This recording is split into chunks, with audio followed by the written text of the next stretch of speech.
Hello and good afternoon, everyone. How are you doing? I hope you're having a good Saturday.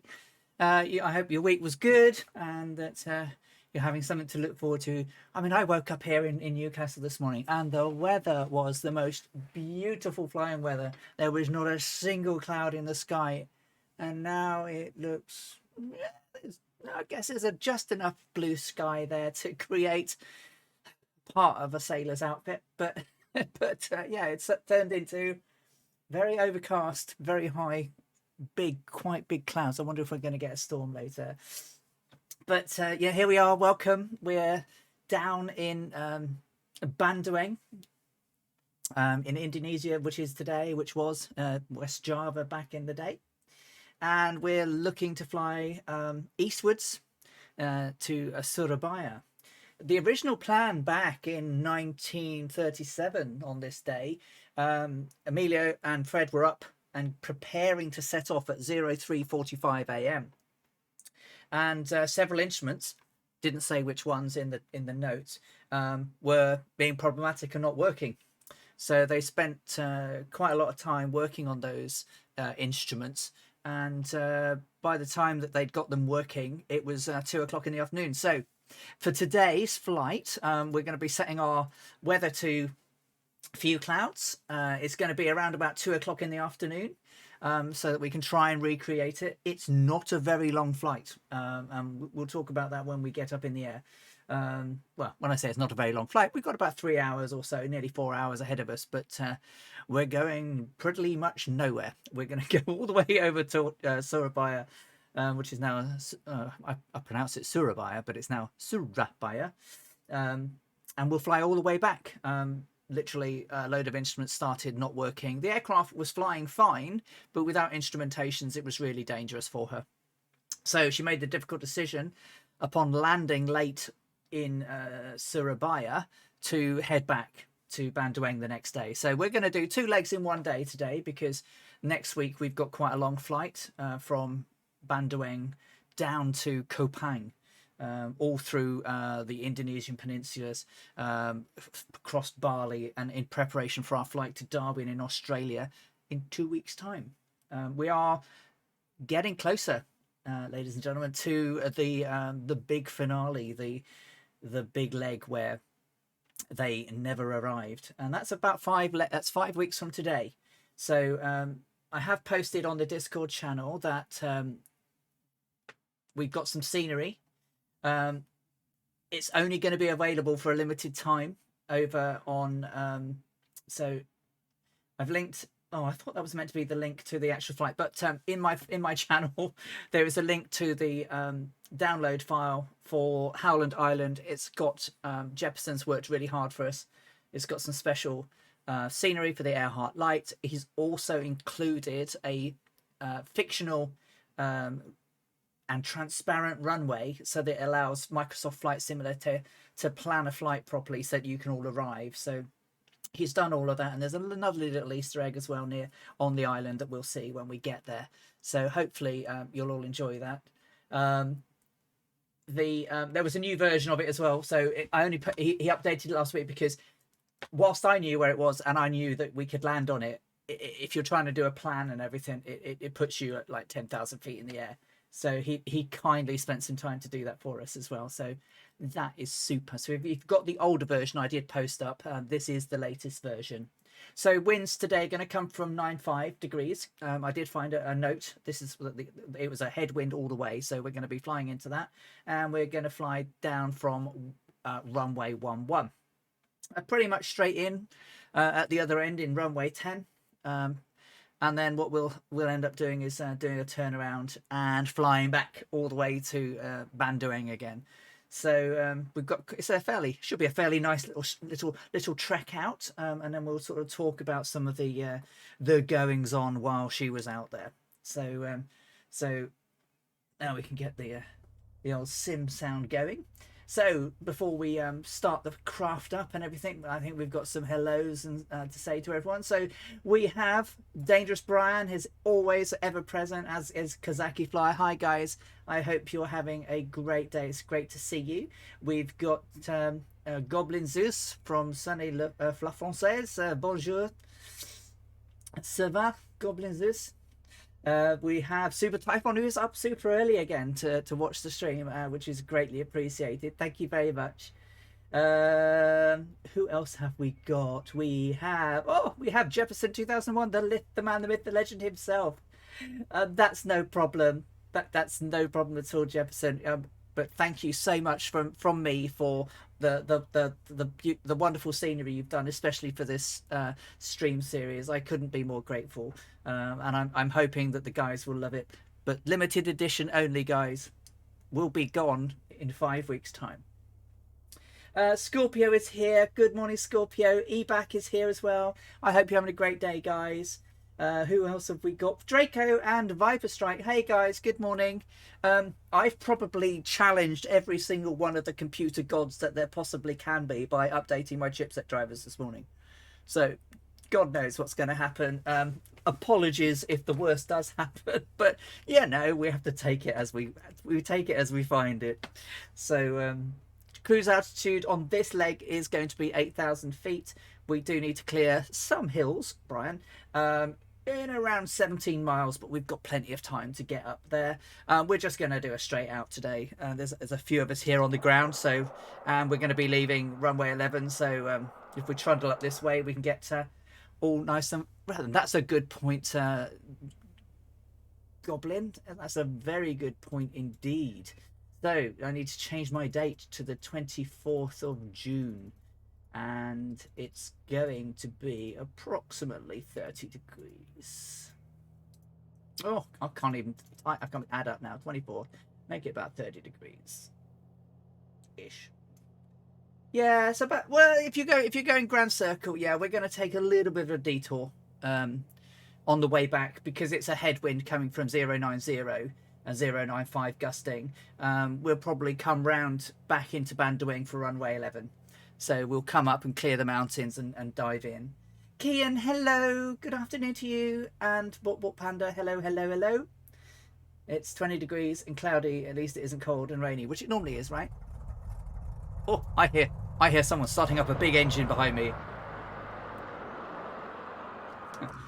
Now, this was the original sound earlier, so I wonder. Now I've heard that big Seneca engine. What's the betting I get the Seneca engine? Right, let's... mixture and props to full. Brakes are on and checked. Parking brake is set. Give us a... Yeah, I've got the Seneca engine again. Isn't that weird? That is so weird that I get the Seneca engine when a Seneca's nearby. Never mind. Right, taxi and navs can come on. We can get the avionics on now. I don't need my pitot heat because it's nice and warm. So we're going to be cruising 8,000 feet. On the way back, we'll do a cruise of 9,000 feet. To set the transponders. Excuse me. And let's trundle. Let's trundle over to the runway. And as I say, I've done some really strange things this week. Especially in this sim, so I hope it doesn't play crazy on me, but I also made a whole ton of changes to USBs in the registry by getting rid of a ton of stuff that Windows still thought I had on the system, which of course is not the case. Which is really strange, right? If you want to install something and it had as a USB device, you'd expect it to take out the registry entries. Nope, it had like 12 versions of headsets from where I was, where I've been fiddling and tweaking my system and putting things into different USB ports, and it just leaves them registered there. Oh man, you're the first person to have done that on us, Kian. 203 days till Christmas. Is it really? Oh my god. Oh. So that means it's only 204 days to my birthday. Are you counting that to Christmas Day or Christmas Eve? It's a bit stuttery, isn't it? I'll blame that on my drivers. Although I was getting 60 frames per second earlier. Right, let's get that set there. And then we'll get the course settings set as well. Christmas Day. Alright, so it's 204 days to my birthday. Crikey. Time is flying, ladies and gents, isn't it? Right, taxi lights can come off, landing lights can come on, strobes can come on. She'll just wait for Scorpio and Dangerous Brian to catch us up.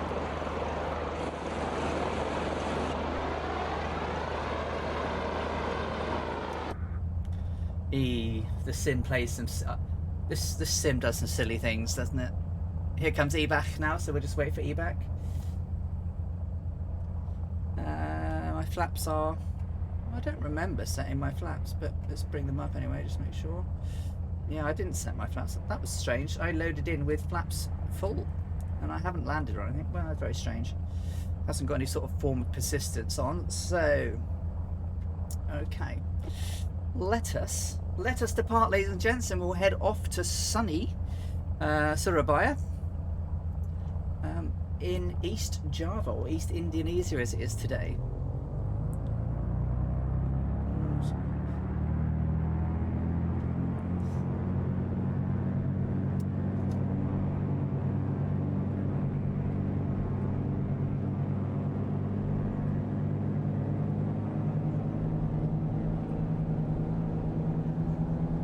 Yeah, it sounds weird, and then the engines don't sound like they're going fast enough, but they are. That's really weird.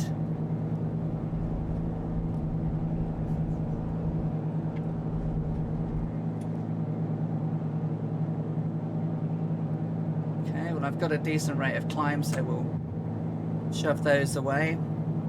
Of course, we're about 2,445 feet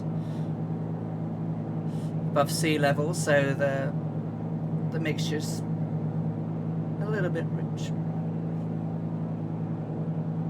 Okay, above 300, so the flaps can come in now. Like I said, I shall look behind me as the guys get away.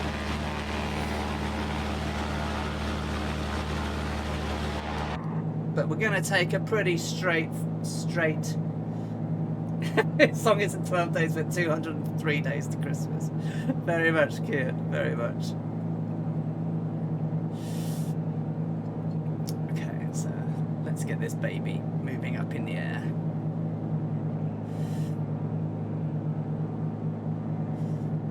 Oh, so how's your week been, guys? How's everyone's week been? Mine's been meh. I'll say that, meh. Pretty nasty health-wise, but today I feel okay.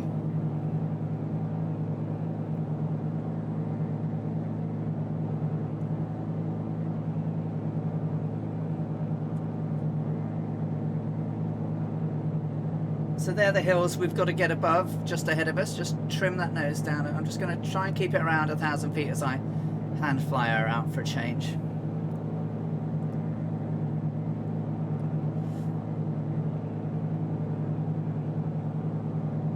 Yeah, probably. But it's really strange, Jefferson, that if I fly it on my own, I get the Mooney sound. But if I don't fly it on my own and someone's in a Seneca, I get this tractor sound.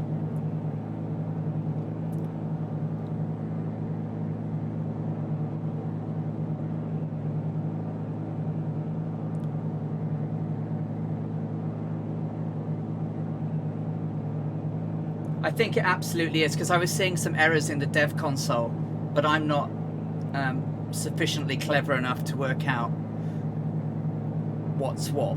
So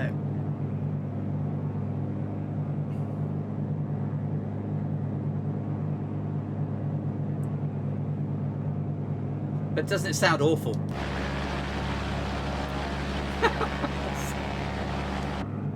It's not my Mooney. How long's this flight today, Smurfy? Around about just shy of 4 hours. Hey, Rolly Mal 9. Hello. How are you? How's life down under?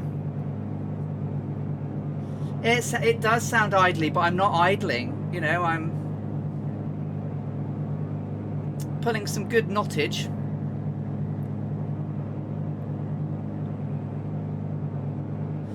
Yeah, I reckon based on my estimations, it was about 623 based on what I was doing. So,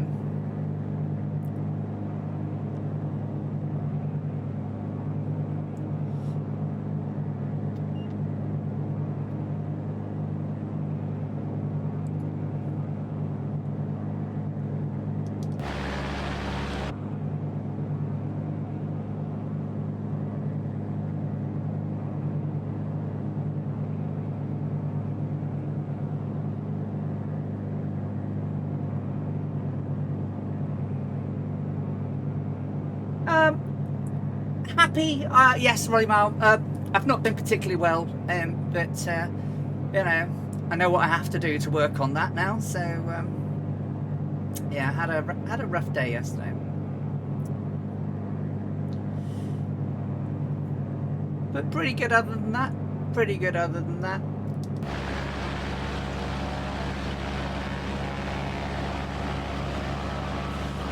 So the route that we're doing today is from Bandoeng in the west of Java or Indonesia, all the way over to Soerabaya in the East Java or East Indonesia, where we'll do a full stop landing, refuel and fly back. And that's our journey today. Next week's journey will take us all the way through Indonesia, Bali, down to Kopang. We've got Dangerous Brian flying with us, Goblin Zeus, Draco, EBAC 19698 and Kazaki Flyer. And Scorpio 41101149 of course. Oi, that's so loud out there. I'm going to have to turn this down.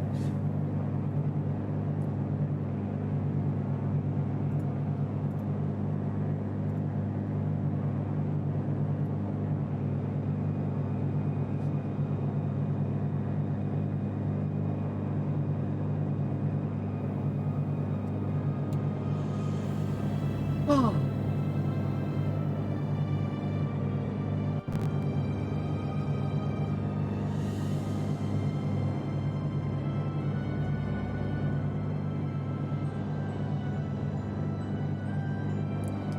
It certainly wouldn't have been as populous, would it, when Amelia flew over?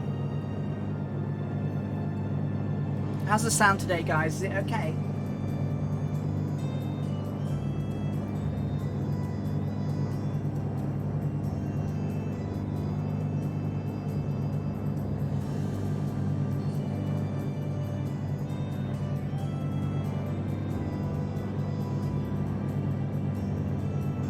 Oh.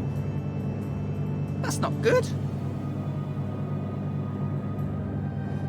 Well, the route is Whiskey Alpha Romeo Romeo to Whiskey India Charlie Charlie Draco, and I've added a waypoint of Bravo Echo Tango Sierra Alpha, but that's close to the airport. So.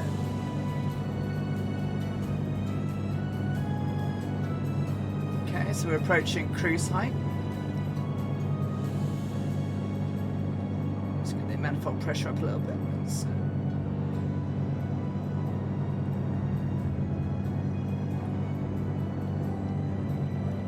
So this route, roughly 1 hour 58 to go. It's about 284.7 miles to go.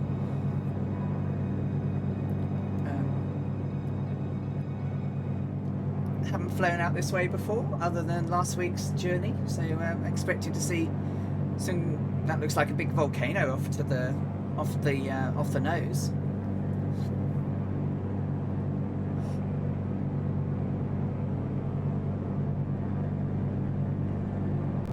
Okay, 1 gallon till change tanks on the left. Which one is it, Super Typhon?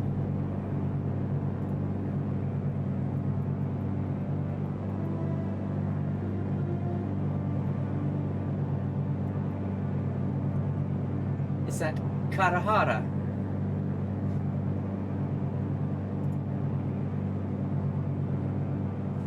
Yeah, I'm just loading. I was just loading it now. I hadn't loaded it. I'm trying to be good. I think it's Karahara. I could be wrong. No, perhaps I'm looking at the wrong one. Hang on. It's off my other nose.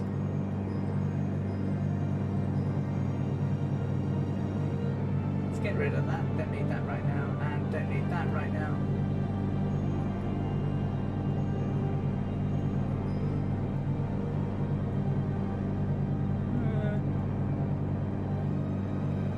Oh, perhaps it's Mount Serem.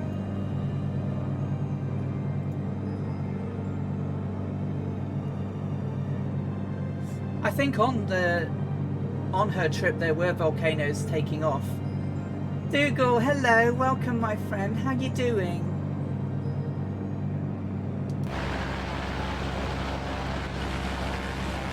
Pretty out here, isn't it, guys?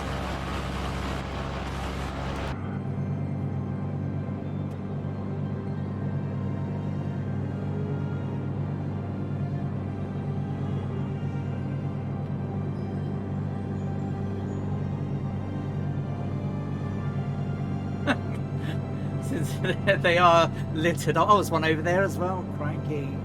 I'm sure there was one going off while she was out here.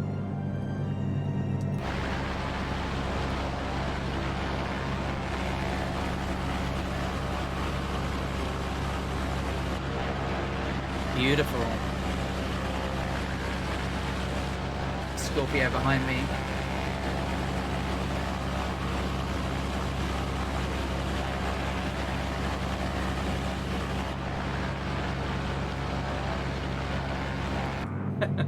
Yeah, no hanging around with me, Dougal.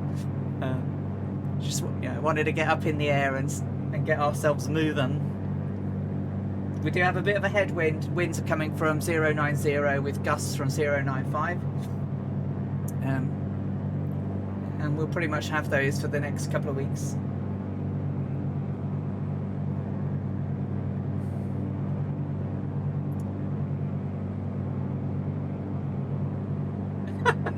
Rocks and clouds is bad, but flying rocks and clouds would be too much. Yeah.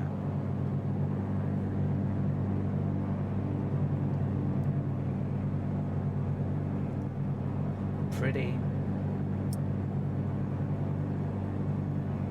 But it is pretty. It is just volcanoes everywhere, isn't it? It's one. It's just pot-marked. Absolutely pot-marked with them.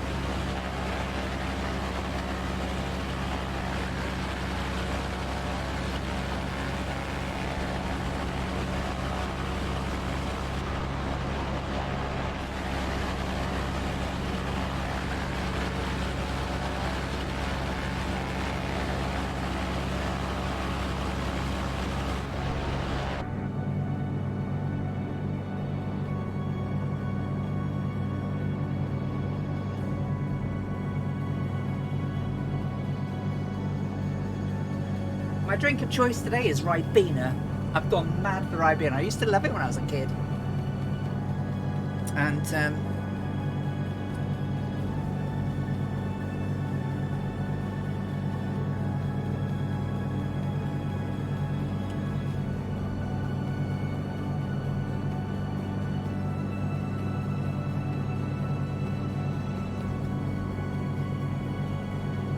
thank you, Sperry. I will do that right now.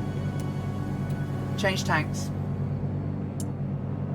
2 gallon steel change tanks on the right now. 47.45. Fuel flow's nice. Outside temperature up here is 15 degrees at 8,000 feet. Everything else is good. CHT is coming down after the climb. This is the western edge of the Ring of Fire, the massive subduction zone with vicious volcanoes. If you're in Sumatra, you may have come across the 12,000. I think we saw the tallest volcano on the island. Yeah, so when we flew over the straits between Sumatra and Java, of course. Out there was Krakatoa, wasn't it? Completely forgot that the last time that we flew over, or son of Krakatoa as it is now. But of course, yeah, famous for its massive explosion and tsunami.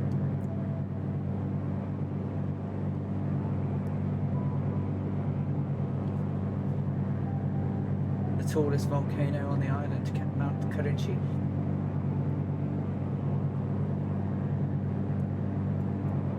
Yeah, so we're currently in sort of West Java still at the moment. We're sort of heading towards Central Java,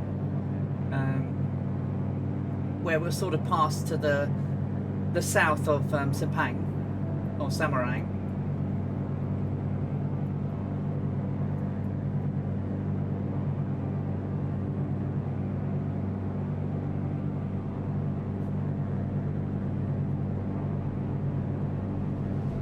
Yeah, so this is definitely Mount Serem, which is in the Gunung Seramai National Park.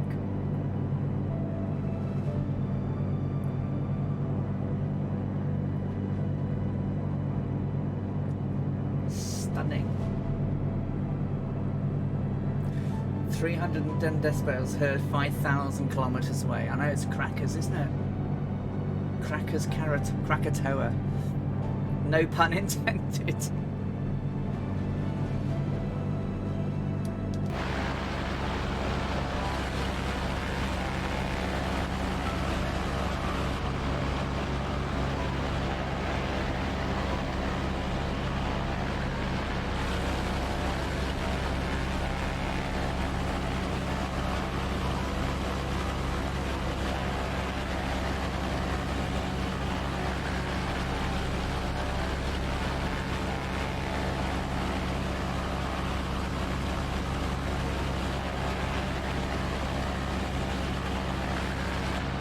Yeah, absolutely, Goblin.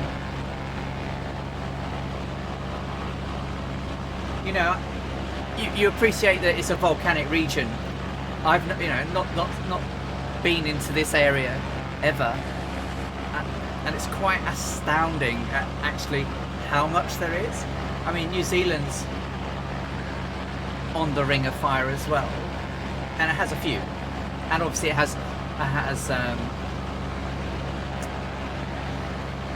the smelly place with all the mud. I'll remember it in a minute.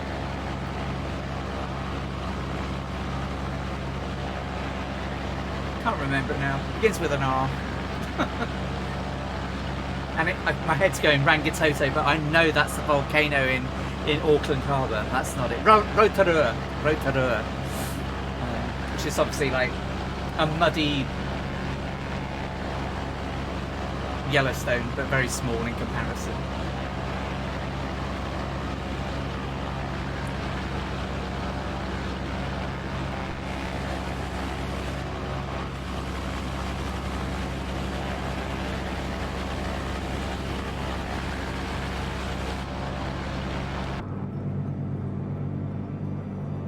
Interesting to see how much. Just checking something here.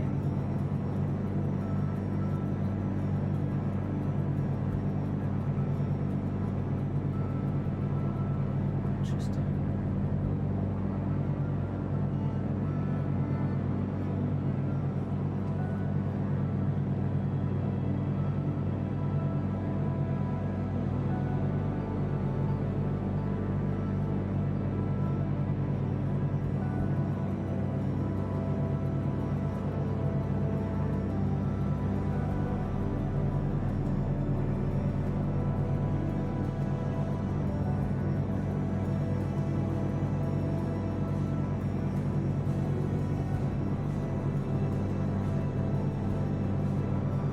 Hawaii is not on the Ring of Fire. That's another kind of volcanism. Oh.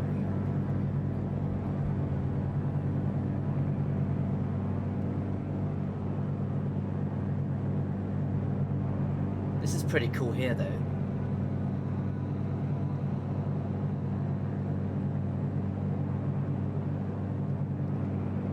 That's quite something.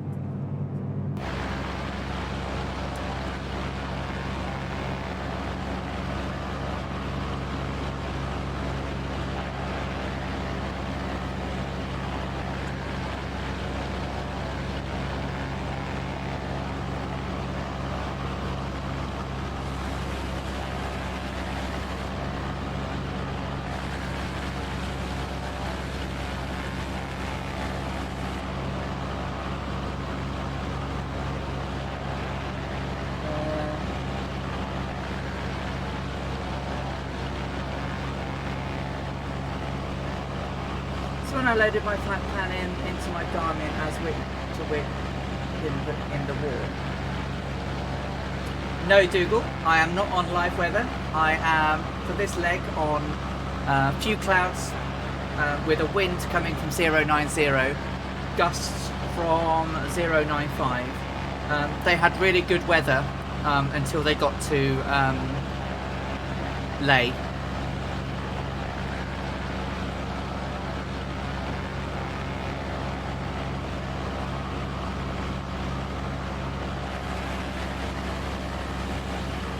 That's quite cool.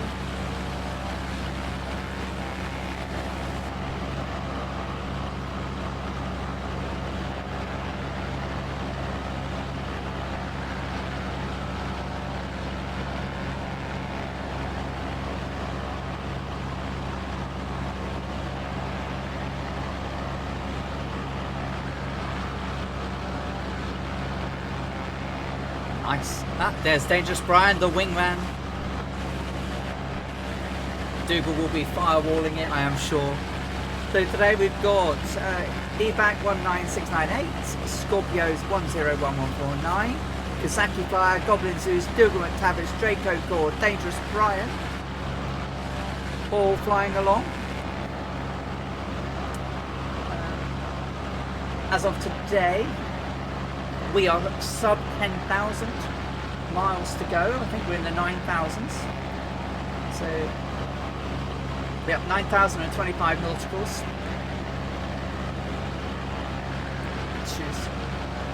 We've done some miles, that's for sure. Change tanks. So we've certainly done some miles, haven't we? Java, population 148 million in 2015, 13th largest island in the world compared to Britain with 66 million, and the 9th largest. Wow, I know, it's crazy, isn't it, the population of these areas.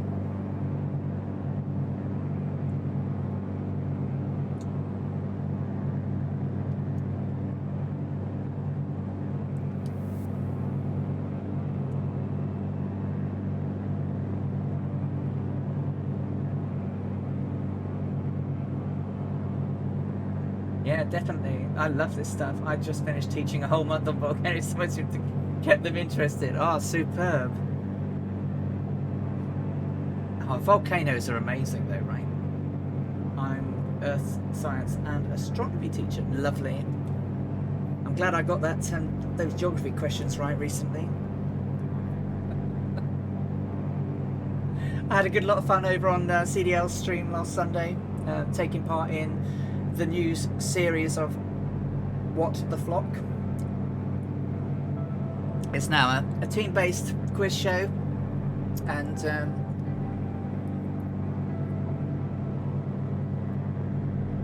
what went on? I'm a contestant on their quiz show, and I'm partnered with another player, and we take on another team of 2 players. It was pretty close, but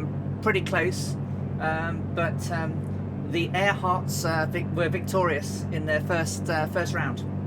So it's basically a round robin. Each play one of the teams. We won our first match. Yeah. So very close though. It was pretty. We were ahead only by, I think, 1 point going into the quick fire round. But I managed, what did I get? So I got 5 out of 5 on my part of the questions.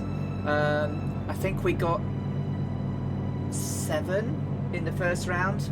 So to be fair, my compatriot partner got some real stinkers for questions. But she did really well. She picked on the stuff, the stuff that I'm rubbish at, and she got some stinkers. But I then did the quick fire round and got 8 out of 11. So we're joint top now with the team that took part the week before. But we're not on now till, is it the 20th of June? So our next appearance is on the 20th of June. So it's quite nice that we get some breaks as the other teams play. So it's fun. 8 PM UK time, Sunday evenings. It's only on for about an hour or so, so it's you know, it doesn't take up an awful lot of time, and it's really cool. So so I'm out there. My team's called the Earharts, and why not?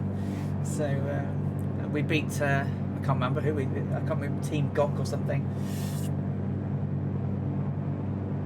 But it's going to be I mean, going to be tough. One of the teams has got the like Hapes. I am Hapes, and he is so fast. I mean, yeah, he just blows me away on his answers. But so far, I've got the highest score on the single player rounds in the first rounds, and I've got the first person to score max marks in the team rounds. So go me.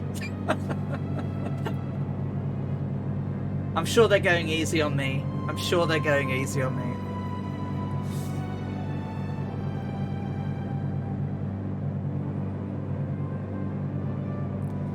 They asked me one question, I nearly didn't get it. I nearly didn't get it. But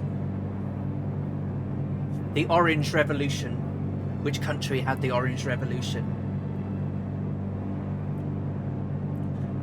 I did get it, but I wasn't quick. Anyone know which country had the Orange Revolution?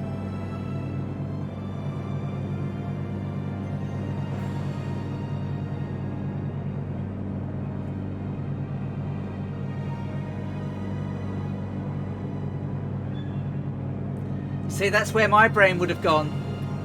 Nope. And that's the kicker.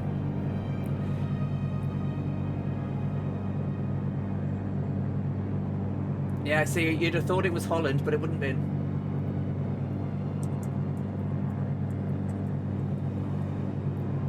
There's been quite a few of them. But the Orange Revolution took place in 2004 to 2006 in Ukraine. Yeah, Scorpio's got it on the nose there.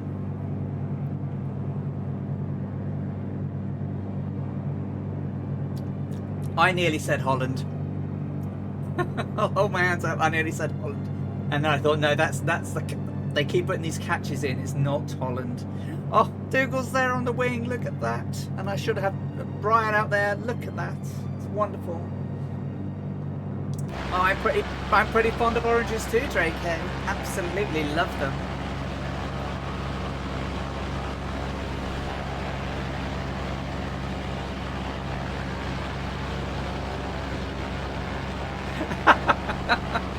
Oh, you could have totally had that one, Scorpio. Yeah, score one to Scorpio. Ah, but Alexa, yeah.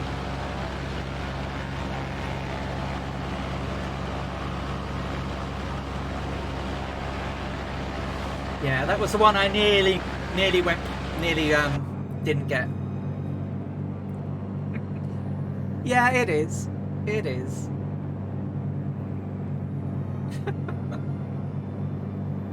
So anyway, it was really good fun. I enjoyed it. I'm always so nervous though. So nervous when I'm on these streams and stuff.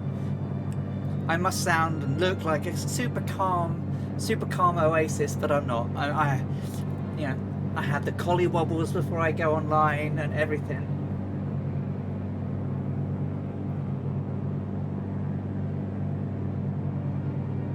Well, because yeah, the King William of Orange, Netherlands. Yeah, their football team plays in orange.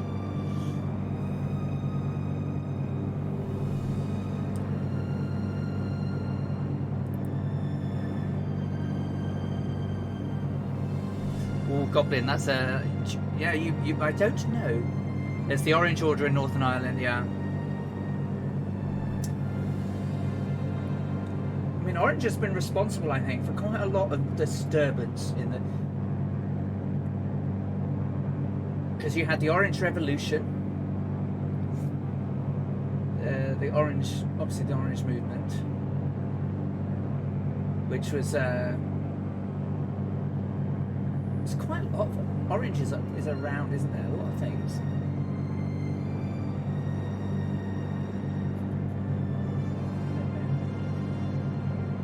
but make sure you get over and watch CD's Squid Show, because it is actually quite good.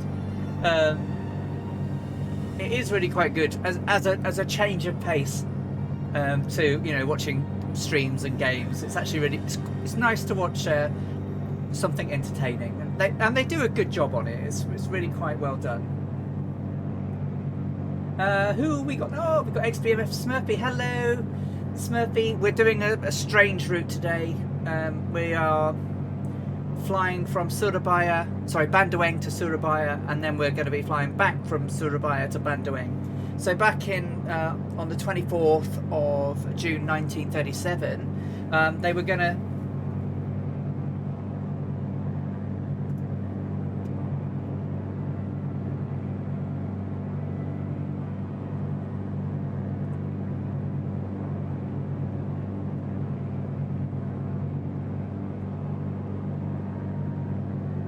I got your message, Dougal, and I'm just gonna I'll reply out to everybody.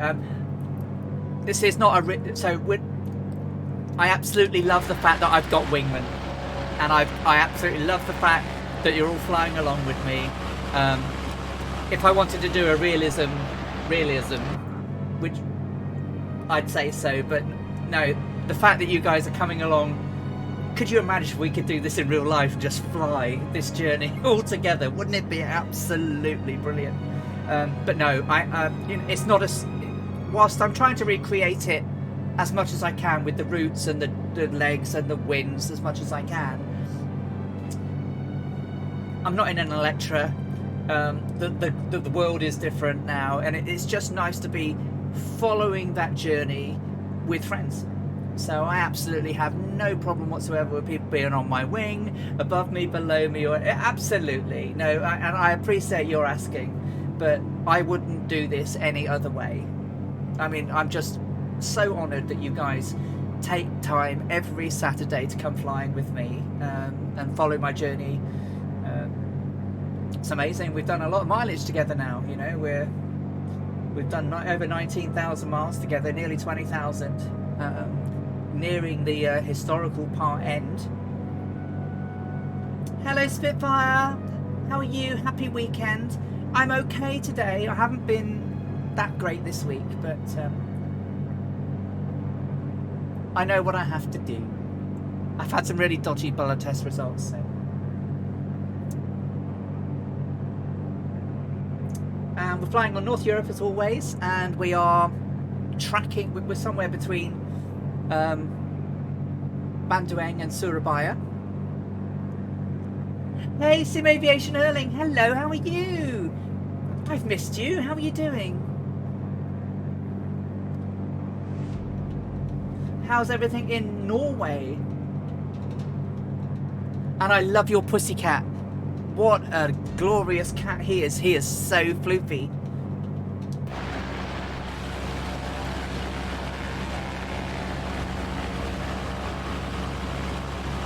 We're in the land of volcanoes.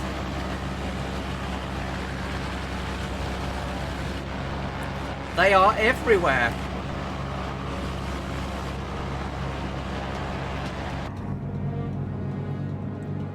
$42 gallons on the left, 45 on the right. Everything's in the green. Oh, I just need to tweak that EGT a little bit. And good weather in Norway is amazing. Yeah, so you know, the family that Panda's family, Panda's mother phoned us today to say it was 36 degrees there at the moment. 36 degrees in Halmstad. I'd be right down on the beach.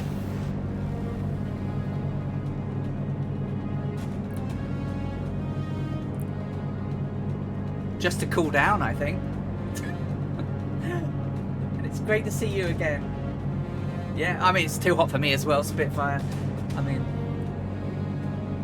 it's quite muggy here in the Toon. Really quite muggy today. And the clouds are really closed in. Yeah. I much prefer it cold. Because you can put stuff on when you're cold. What's it here now? I reckon it's about 20. don't know what it's like in this room, but I'll look at the thermometer when I take a wander at some point.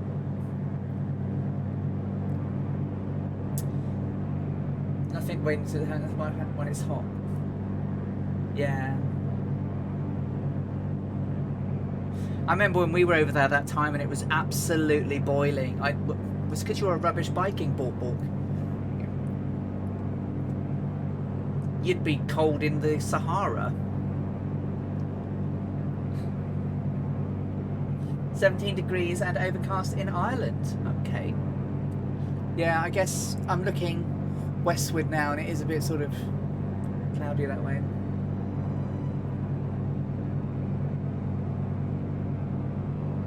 So we've got 1 hour 15 minutes to go. Obviously this headwind's against us. We're doing about 145 indicated. Yeah, I overheat dreadfully. And then I get grumpy. And sometimes there's alley rage when I get grumpy. I had to have the patience of a saint this week.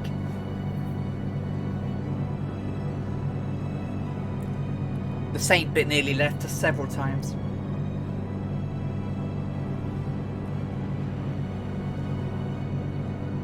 My cat is kind of like a pirate. He's one eye. He's been in some fights. He doesn't like to fight us. He's been neutered. Yeah. No, Draco, I haven't. Is there a new? Is there a new version of that too?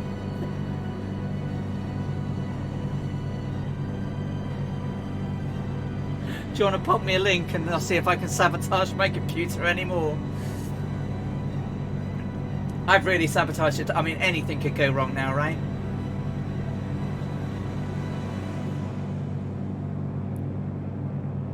I'm running the X6 and the X86 and the X64. Okay. If you could pop me a link on Discord later on, that would be great. And then I'll... Because tomorrow I am taking my computer apart.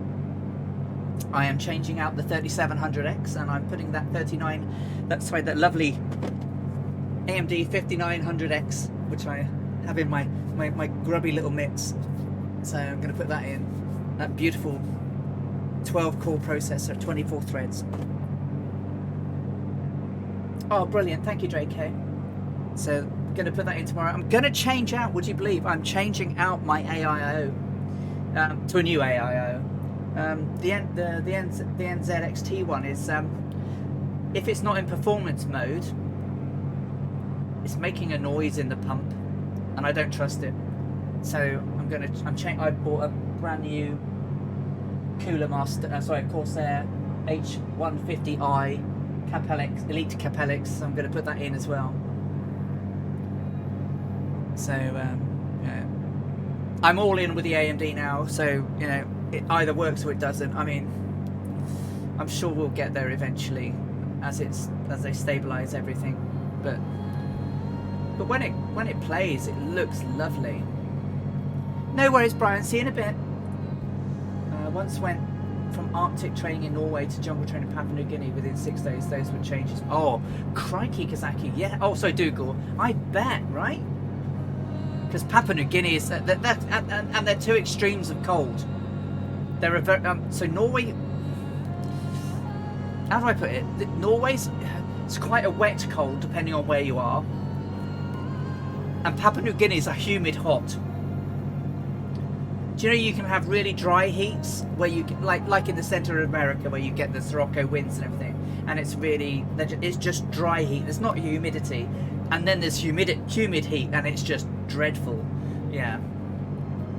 Papua New Guinea would be the latter, right? Humid and hot. Yeah, it does. So I got it for less than 500 quid.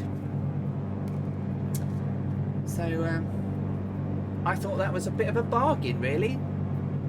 I mean, I'd always wanted the 5900, but when I obviously built my system, I couldn't get it for toffee. So we put a 3700X in it, which is, you know, it's 8 core, 16 thread. But then I decided to, I saw it, I thought, oh, it's under 500 quid. And all about the humidity down in Alabama, yeah.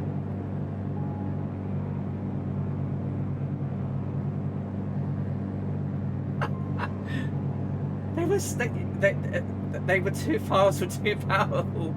Eric, hello friend, how are you? Lovely to see you, Eric. I hope you have had a great week and you're having a great weekend. Lovely to see you, my friend.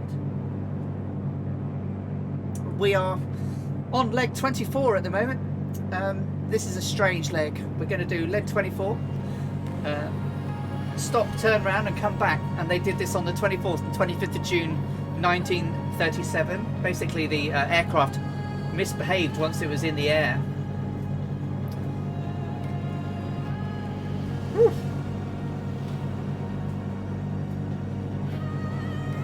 That was a good price I got for it then. £485.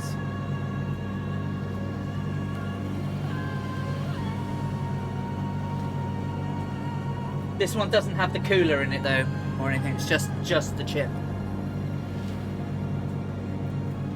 But that would be very nice when I put it. Oh, Dougal. Do we think with DX12 it's going to get? I hope so. I hope so. But that said, so the trouble we have at the moment is, how do I put this? So yes, it's graphically intensive, but it's also very CPU bound, the game. And whilst it uses this, and it absolutely does use all cores if you've got them, because I don't know if you saw was it I can't remember who did it, but they were testing with the Threadrippers, and it literally was showing all of the cores being used by Flight Simulator. Was it using them well? Probably not. So DX12 should help. Should. I won't bet my house on it though.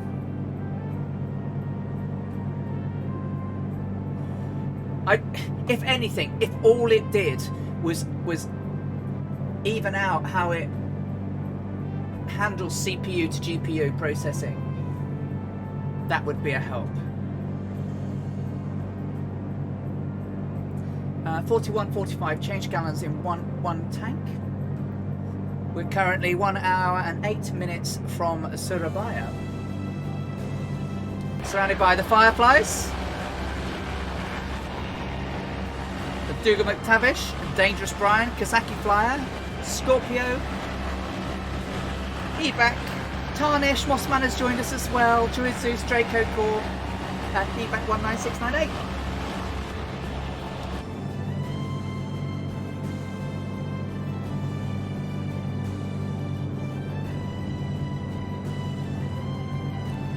Change tanks. Oh, you're on the ball today, Sperry, who has lost it to the fact it can call itself Streamlabs.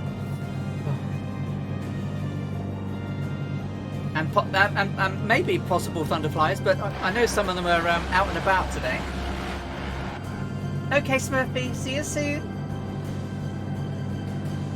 I'm afraid it's going to be a bit of a strange journey today because we're going to go one place and come all the way back. So Amelia and Fred had originally planned that after leaving Bandoeng on the 24th of June, that they would actually reach Darwin tonight and today. But they got, as I say, 3:45 a.m. they started preparing the craft for takeoff and found a load of instruments weren't working, and it took them until 2 p.m. really to get it back into a working state.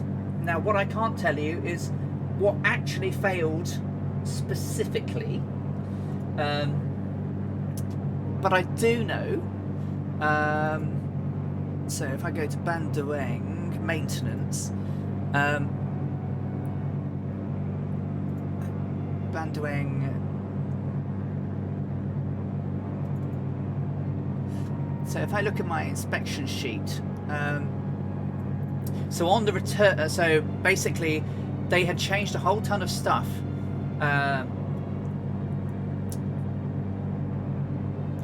Two broken leads in the left analyzer cell, the exhaust analyzer. Switch on junction box of exhaust analyzer. Bulb of left carburetor thermometer replaced. Thermocoupling on number 2 cylinder of left engine. Artificial horizon repaired. Tank of automatic pilot refilled. Electric leads and resistance of wing flap indicators repaired. Alternator of Eclipse auto sign flow meter cleaned. And the transmitter on left engine of the Eclipse flow meter was repaired, soldered between pivot and magneto loose. And then the transmitter was adjusted. Now, some of those stopped working again whilst in the air. So they made the they made the return journey to go and replace it. My rudder pedals are now getting workouts as I got iRacing to be bad at that too. Oh, you're not bad at flight sim. You guys are brilliant. I've seen you guys land. Isn't this amazing? This country is superb. I'd love to come back here in real life another day.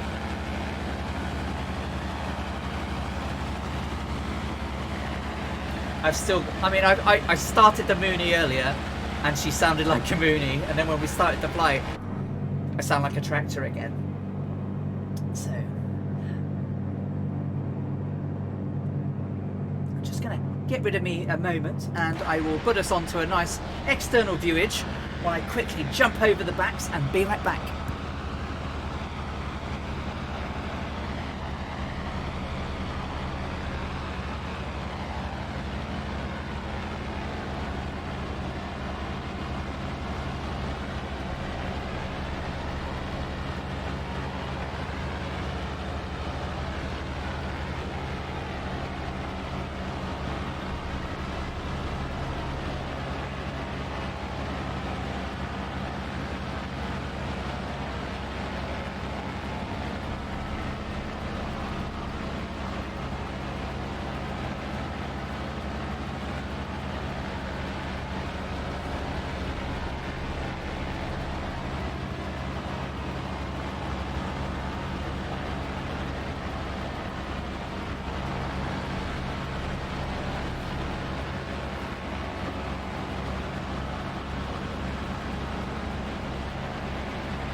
Eric Flight.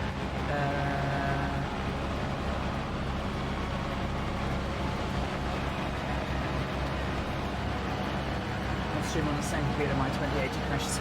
I stream on the same computer as well, Eric, and I do get the odd occasional crash, and I have a 6800 XT. But I think this is, well, I don't know what we think it is.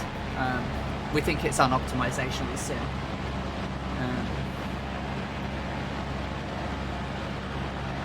Did you notice me moaning about the CTDs on the MSFS stream last night? Quite a lot of people had CTDs whilst flying with Fabio. Speedbird on Twitch, hello! I mean, there are days when it just works great, and there are days when it doesn't. But it just looks so beautiful, and that's the kicker, isn't it? Absolute kicker is that it look. Did I call him the flying Fabio? Oh, he's the flying Fabio, the fabulous flying Fabio. I mean, oh, that stuff he did last night, that was incredible.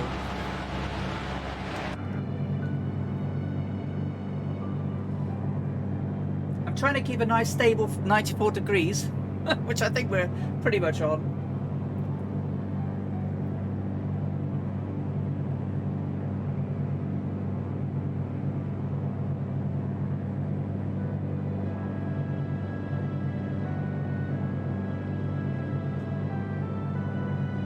Yeah, my CPU doesn't do a lot, even though the game's quite CPU bound, apparently, Microsoft.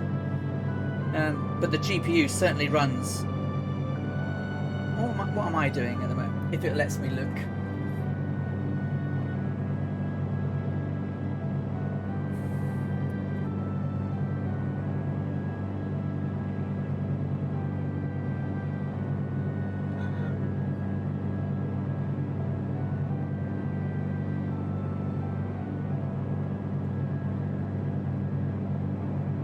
My CPU is doing 33%.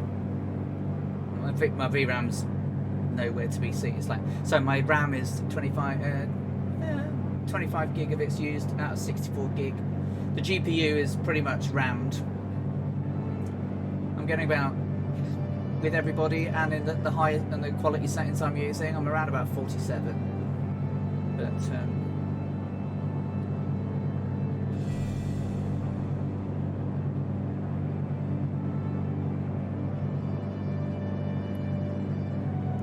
Kilo Zebra, hello. Lovely to see you. Oh, Coffee House Airways is in the house. Hey, Coffee House, lovely to see you, my friend. How are you doing? Did you have a great rest of your flight yesterday? I hope you did. It looked super. I do love the icon. I'm having a good day. I am having a good day. We are Central Java now, heading towards East Java, where we're heading to Soerabaya. My Baron got blasted by the downdraft over the rise over there, right at the end of the runway. Oh my god, are you okay?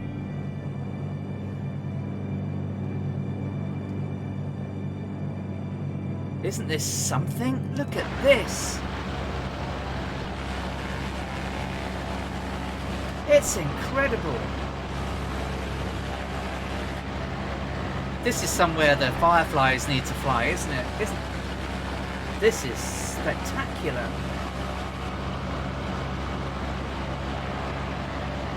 Yeah, we have quite a lot of gangs here.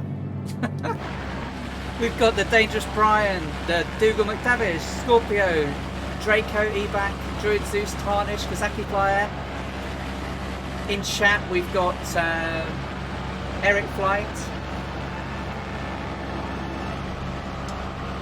Super Typhon, Speedbird, loads of peoples. Goblin, Draco, yeah.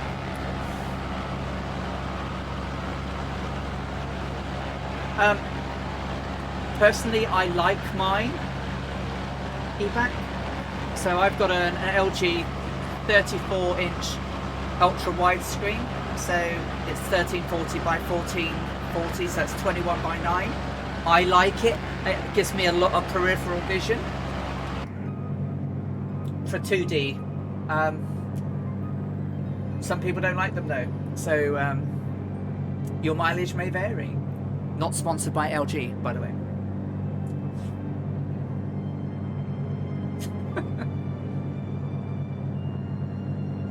$1920 by 1080. Yep. Yeah, I've had it years. This thing, and it's not the it's not the newest monitor in the world. My other half's got a relatively newer version of it, and it does look much nicer. Oh, Coffee House, thank you so much for the cheer of the bits. Thank you, my friend. Well, enjoy working in the garden and make sure you got some sun cream on if it's sunny. Have a great day and I will catch you soon, my friend. You take care.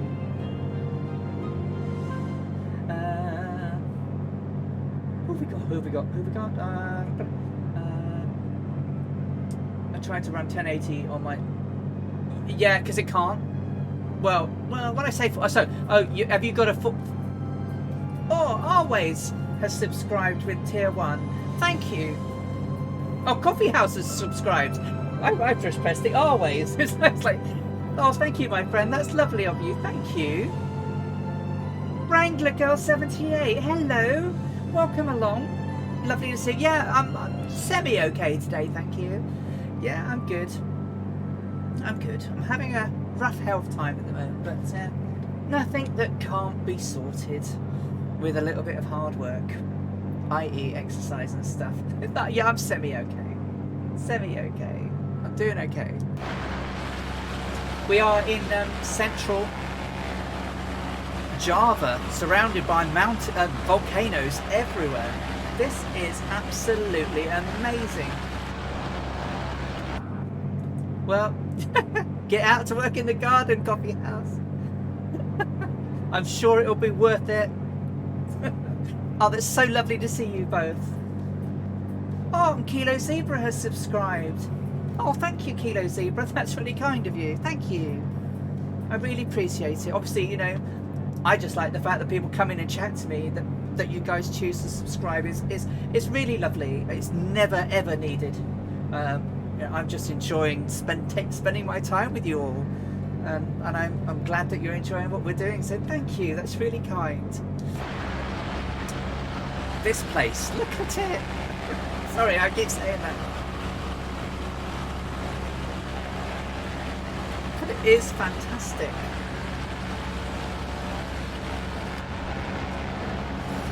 Yeah. So Central Java.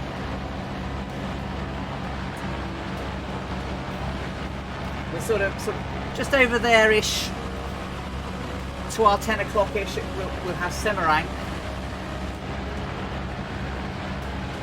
But we're not that far away now, really. Got 55 minutes to Soerabaya. The airport elevation at Soerabaya is 11 feet. So we're about 25 miles, 30 miles out, we'll come down to around about 2,000 feet. It's pretty flat for miles after this next set of mountains and volcanoes as we go down to the eastern coast. And then we'll do a refuel, and we'll change the date to tomorrow, and we'll make it the morning, and we'll fly all the way back that we've just come from. So I want to do exactly the route that she did. We both, oh, she bless his dream. You take care, guys. We'll see you both soon. Have a great weekend if I don't see you before. Ailerons into the wind is in the house. Hey, hey, hey. I'll do, my friend. I'll do. Yeah, it's going okay. We're doing good. We are about 54 minutes out from Soerabaya.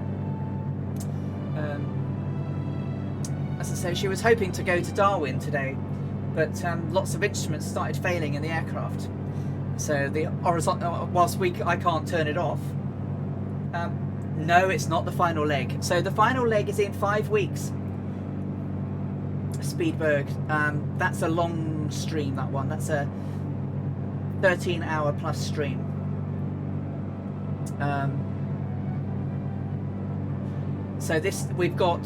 So we've got 5 until that one, and then after that there'll be 2 more. So we have 7 more in total. So we'll do the bit she didn't complete, but we will complete it, and we will then fly on to Honolulu and then to San Francisco like she was intending. I'd like to, you know, think of her completing it. It's not obviously not totally to recreation, but people have done the complete journey. The Mooney did the complete journey when it did the 80th anniversary flight, so I'd like to do that. Flying Dutchman WA, hello, good morning, good afternoon to you. Finally getting in some flight sim minutes after weeks, so it's lovely to see you. Yeah, my work has been really crazy.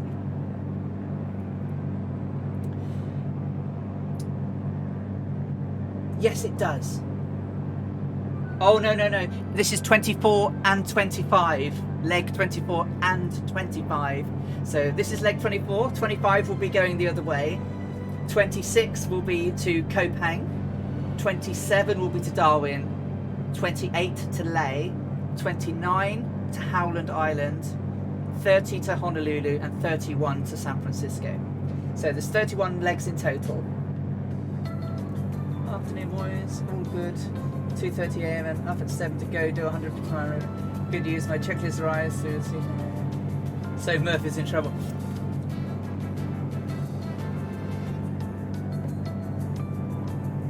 You mean like one of these, Stu? Oh, I'm not sure. I'm waving at the camera at everybody and like Coffee House and Wrangler Girl, and they didn't see any of it. Oh, you mean like one of these?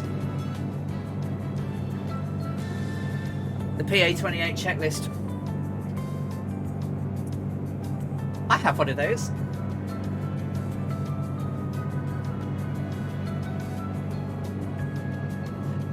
"42 on the right, 40 on the left."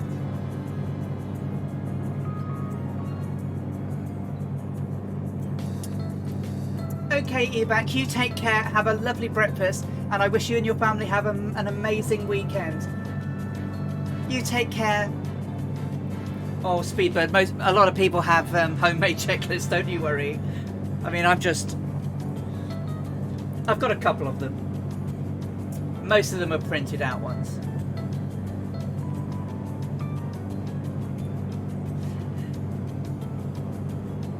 But this is amazing out here, Stu.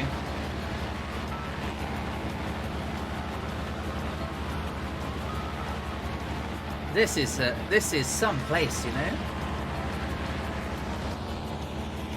Must come back here. I must come here one day.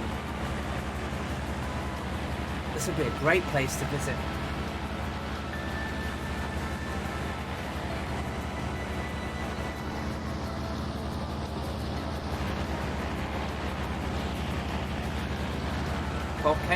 Volcanoes everywhere.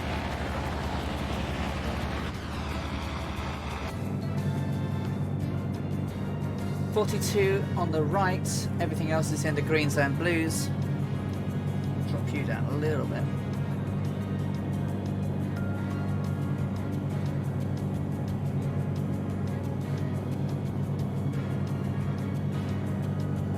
Okay, Dougal, enjoy your coffee.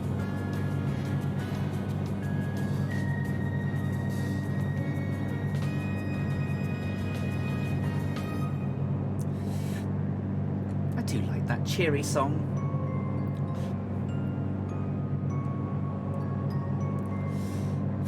So we've got 49 minutes.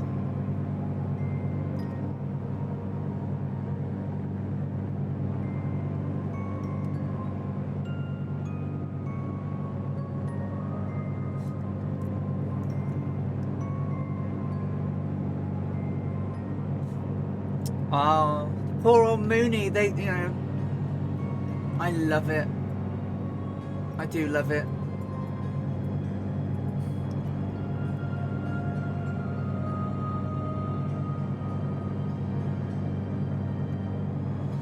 Yeah, it would be nice if they fluttered, wouldn't it? The static pipes.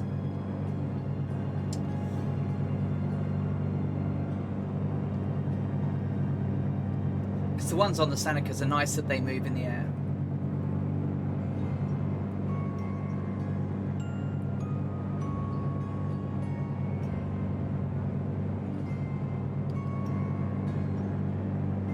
Oh god, the other thing I've done is also probably really crazy. But I found out that the 3700X supports smart access memory. So I've turned that on as well. And I definitely know the 5900X does. This one definitely does. But I didn't realise that a certain amount of them could turn it on as well. So I've turned it on. So, well, not really buttons. Well, it's a sort of a button. I went into the BIOS, if you mean, and pressed stuff. I went turn you on and turn you on, reboot you. It added a new PCI bus, rebooted, and yeah. I don't know if it's me, but the sim loads a little bit snappier. It's buttonage. Yeah, well, it's going to be even more buttonage tomorrow when I take the processor out. Obviously, the chipset drivers are all fine and everything. Don't need to do that. But gonna put that bad boy in and see how she flies. But the 6800 XT and the 5900, they totally support the smart access memory. What am I putting in? I'm putting in a Ryzen 9 5900X that I got for £485, which I thought was a bargain. It's the one I wanted, JK, when I was building my machine, but couldn't get them for toffee. So 12 core, 24 thread.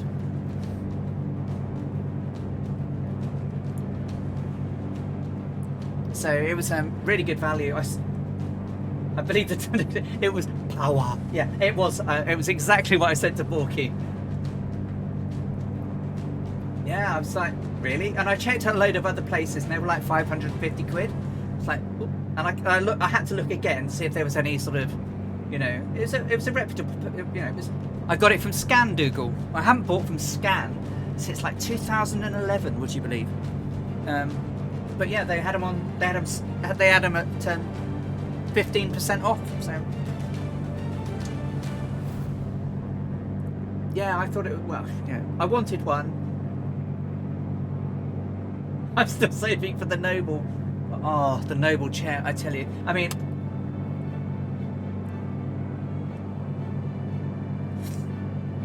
I don't want to deal with the work I'm going to be hiding with multiple panda and come rabbits in there. Thank you. Kilo Zuma, yeah, no, I had a very old, when I say very old, it was 7 years old. I had an old Intel i7 5820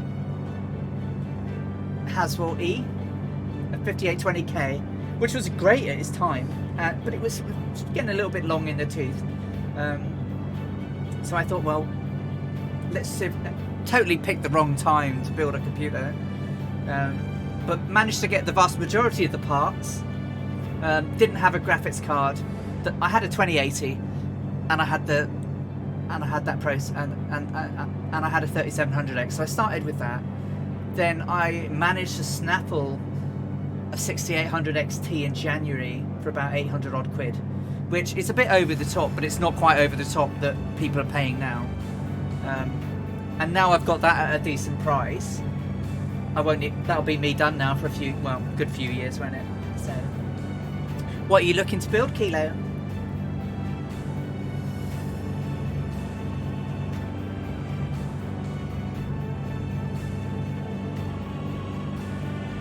No, not this one. I've got a 3700X in at the moment.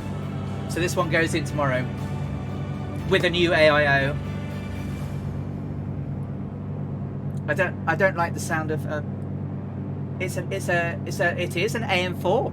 Yeah, that's the beauty of the AM4 series. Draco supports a lot of chips. Ryzen 9 plus 3080, one pre-built because the components are hard to get. Yeah, they certainly are.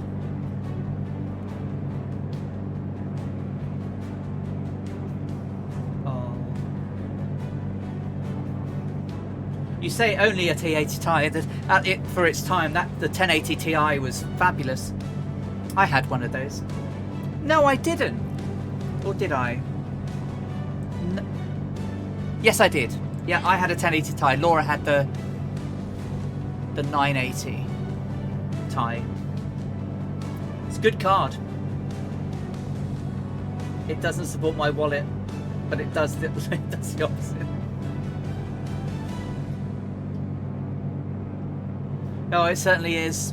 Oh, 1440 change tanks, ladies and gents. So we are 42 minutes out, 118.74 nautical to go.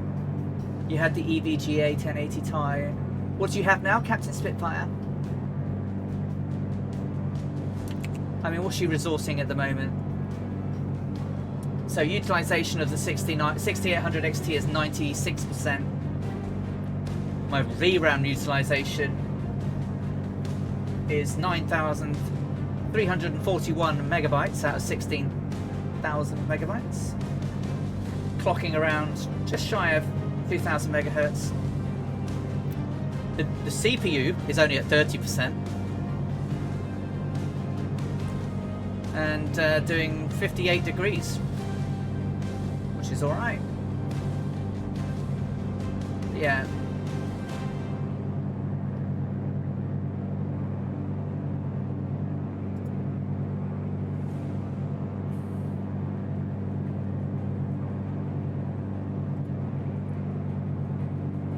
You've got a 1390 Founders Edition, crikey.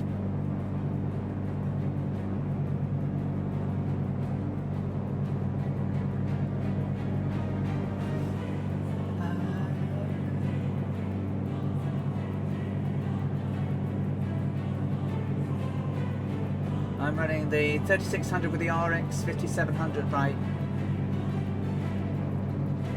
Oh, it's got a coil whine, has it? The 3090's got a coil whine. Ugh, that's not good. So the advice I give to everybody right now is, if you're upgrading your processor or your graphics card, don't get rid of them, just in case. Not saying that deliberately to you, Colonel Captain Spitfire, because I just don't trust stuff. So even though I'm changing out the AIO, because it's as I say, if I heard there was a noise in normal mode, and it sounds like it's the pump, and it's properly orientated so that the pump is lower than the radiator, so the air bubbles would rise and things like that. There's a knocking noise in there, so I didn't trust it, so I bought a new one. But I'll keep the old one just in case, and then I've got just in case. Yeah, because I mean, it's so hard, right? I'm terrible.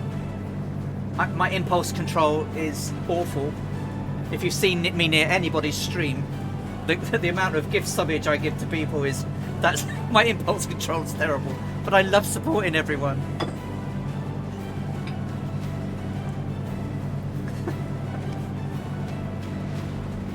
But yeah, hold on to everything if you replace anything for now.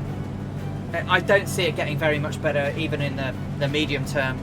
I reckon it will start looking better in 2022.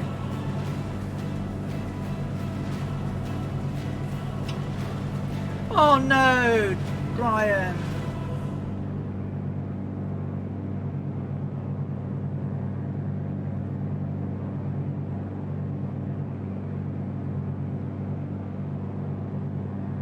Yeah, did you see it?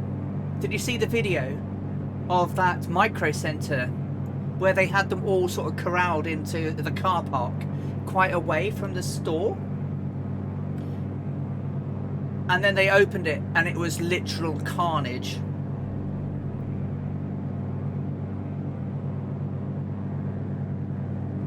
I know, I mean, I'm going to check what airport we're near just in case. WAHQ.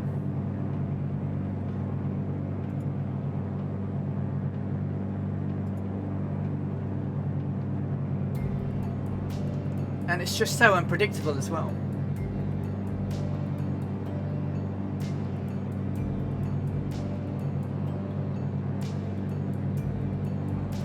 I mean, last weekend I flew in VR for probably the longest time I've flown in VR for a long, long time. I managed to get like 1 hour 29 out of it. And I was just coming into land and I CTT'd. So, I got my new computer 6 months ago, just before prices went up. Yeah, so I think I bought mine in November. Bought mine in November, and I had to wait for the case because the first one got lost, and then it had to be that's on back order. And I got it just before Christmas, and built the computer just before Christmas, so it's not that old.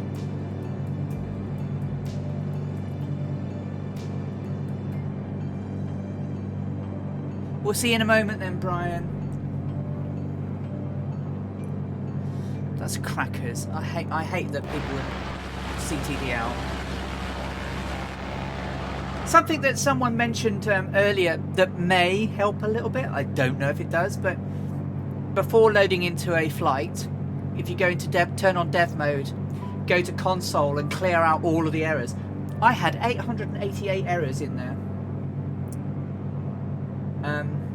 So I cleared them out this morning. Another more buttonages. Then I turned off dev mode and loaded normally. But I cleared out a whole load of old errors just in case there's anything in there. I didn't know that the console was logging all those errors. But so if you've all had errors, you can always jump in and have a look in the console to see what errors you're reporting. Mine appears to be with the aircraft. Things like errors, XML errors with bindings for lights and stuff.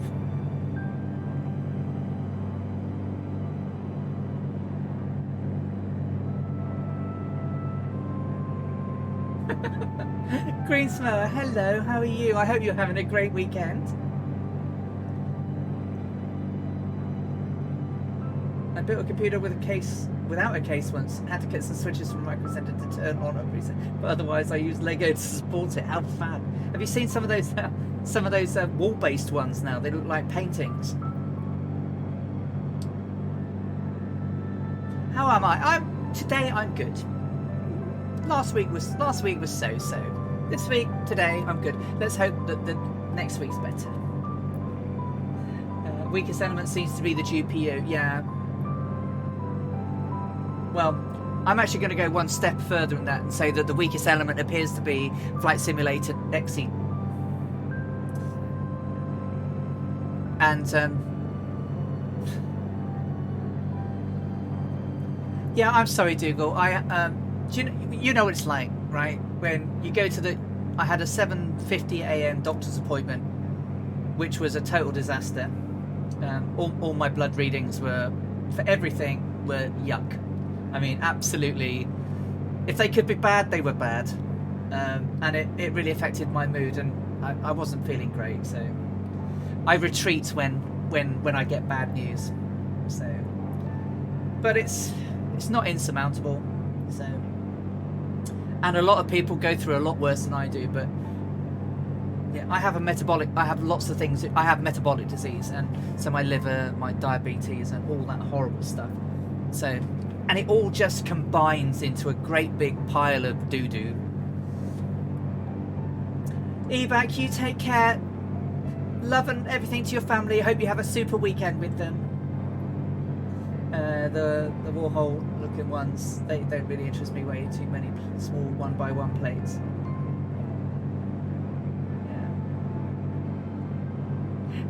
Yeah, but they're just it's just slightly different to all the the table-based ones and things like that. People are doing something slightly different with them, whereas I've got a Lian Li 011 dynamic case with all of the RGB, because RGB makes it go faster, right?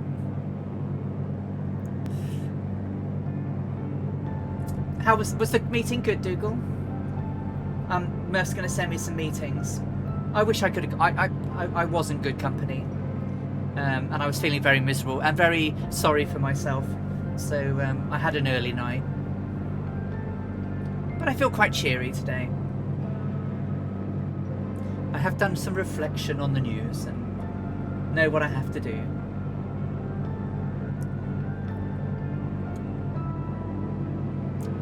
I don't want to say too much downy stuff, but yeah.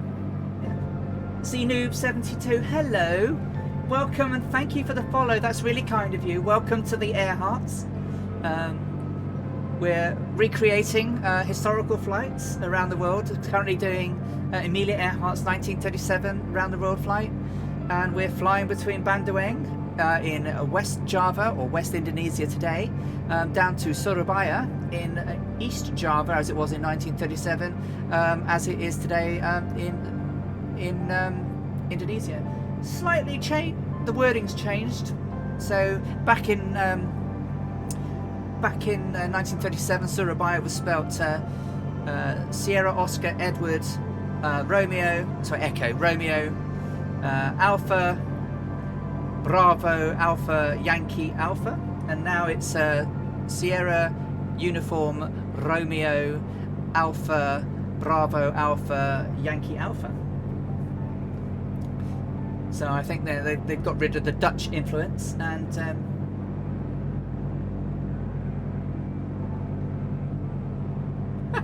stuck a few strips of LED and didn't go any faster, asking for a refund. But I hope everyone's having a great day. We've got 31 minutes to go, 87.9 nautical, surrounded by the fireflies, flying over this amazing part of the country. We will be turning right back and flying back to whence we came from once we landed. But we're going to change the day. The day is going to change to the 25th of June. We're going to have a tailwind coming from 90, gusting 95. We're going to be flying 9,000 feet on the way back. we do have some volcanoes to get over, and then we'll swing round and down into runway 11 for a slight crosswind.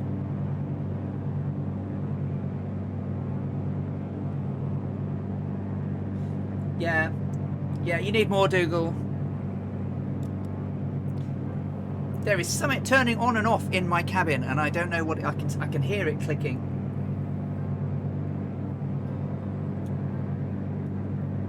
Everything's where it needs to be. Probably one of the lights. But hopefully it'll be good.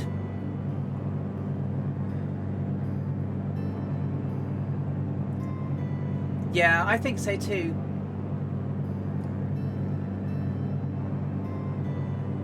No worries, Scorpio, that's absolutely fine. I'm only doing it because Amelia did. You know, most people that have recreated these flights will have just gone from here down to Koh Pang. But I want to experience the real time that she took to do the things she did. So that's why I'm going all the way back. And then next week we'll go from Soerabaya all through the Indonesian peninsula, all the way down to Koh Pang, which will line us up for our flight to Darwin. Now, in her notes to Darwin, it mentions lots of sharks. So make sure you've got your rubber rings and your water wings all set for the flight down to Darwin in a couple of weeks. To be certainly down under. So obviously the route we're flying, we've done quite a lot now. So we started off over here in Oakland.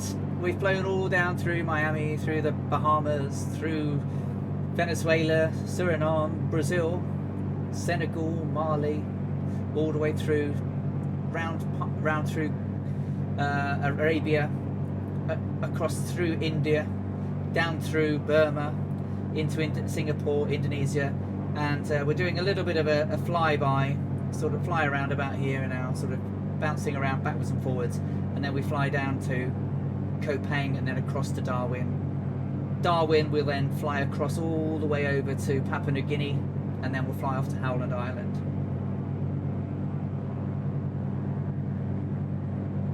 Oh, has Pilot Peely joined us? Pilot Peely has joined us. Hey, Pilot Peely.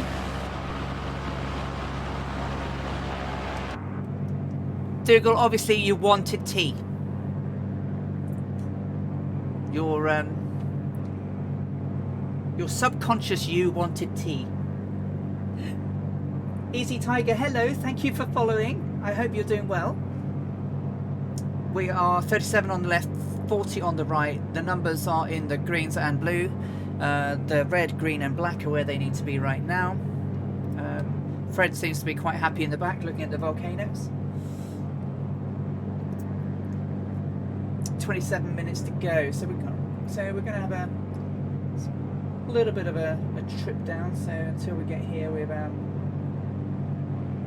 we'll zoom down lower in a little bit as we get towards Nigimbang in East Java. So over to the, I thought you were ahead of me, but that looks like Gunung Liman. It's really weird that it's there though. Perception.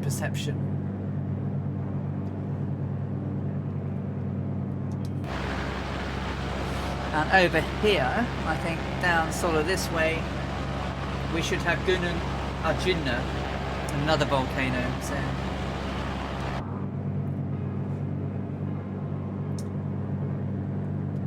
what did Amelia say about this part of the journey? Not much.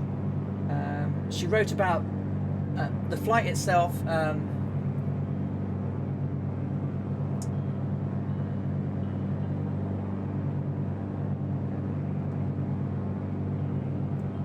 She didn't actually write very much about, but we were warming up the engines of Bandoeng, planning if all went well to fly to Australia when instruments refused to function.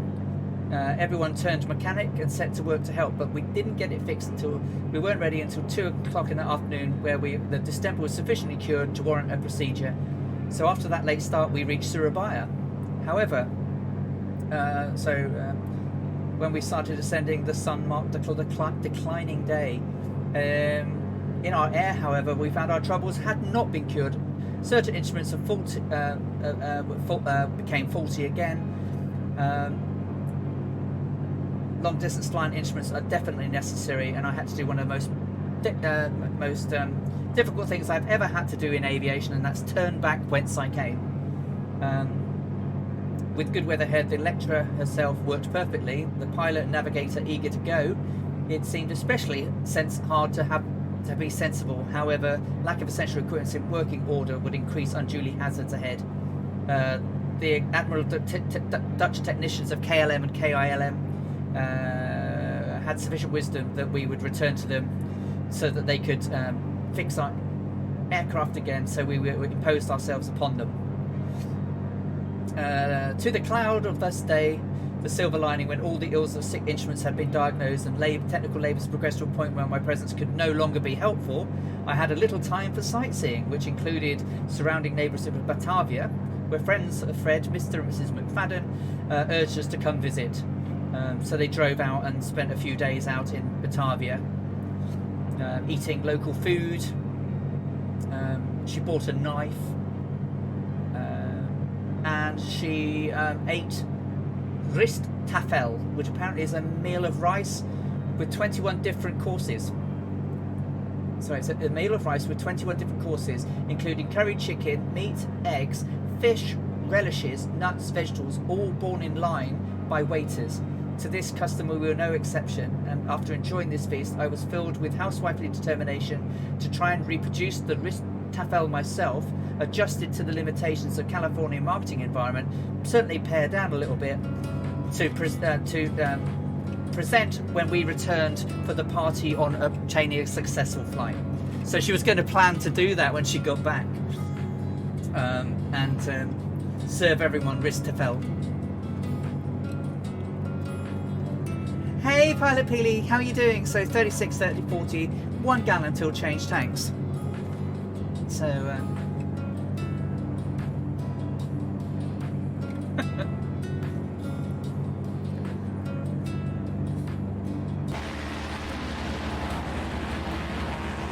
nice flying Scorpio. Dangerous Brian's back with us. Wonderful to have you back, Brian.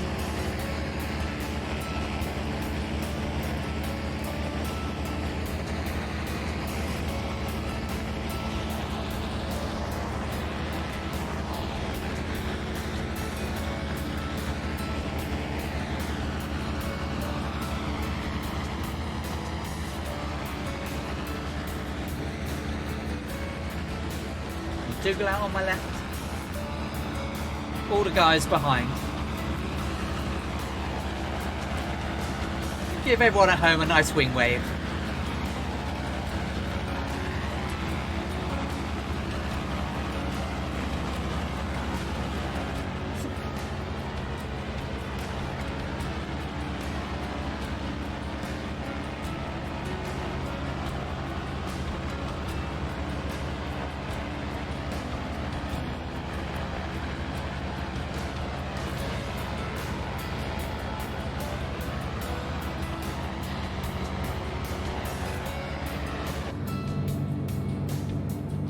Getting ready to change tanks. Isn't it beautiful?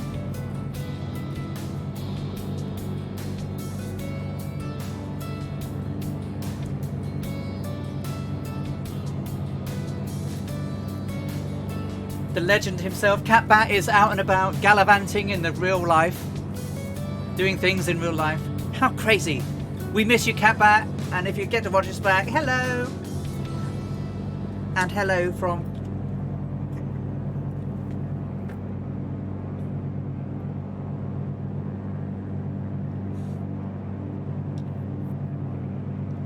okay, so we're still doing about just shy of 150. how dare he? Catbat D is being summoned. Yeah, he's out and about today, doing things in real life. It's that naughty summerage, taking people away from their computers. But no, you know, as people get out and about, good on them. Good on them indeed. I hope you're having a great day, Catbat. Getting ready to change tankage.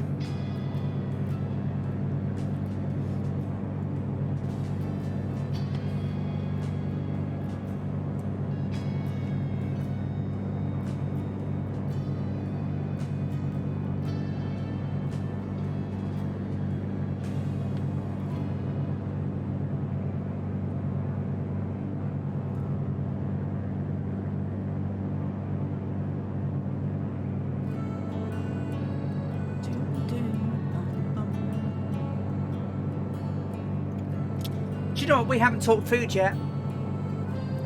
So here we go. Food time. Oh, Captain Arash, you are such a naughty captain. Hey, Captain Arash, how are you doing? Captain Arash's radius again. Can we have some hype for Captain Arash and his wonderful streamers? Metelsi, hello. Our Dirty Mind. Hey. Welcome.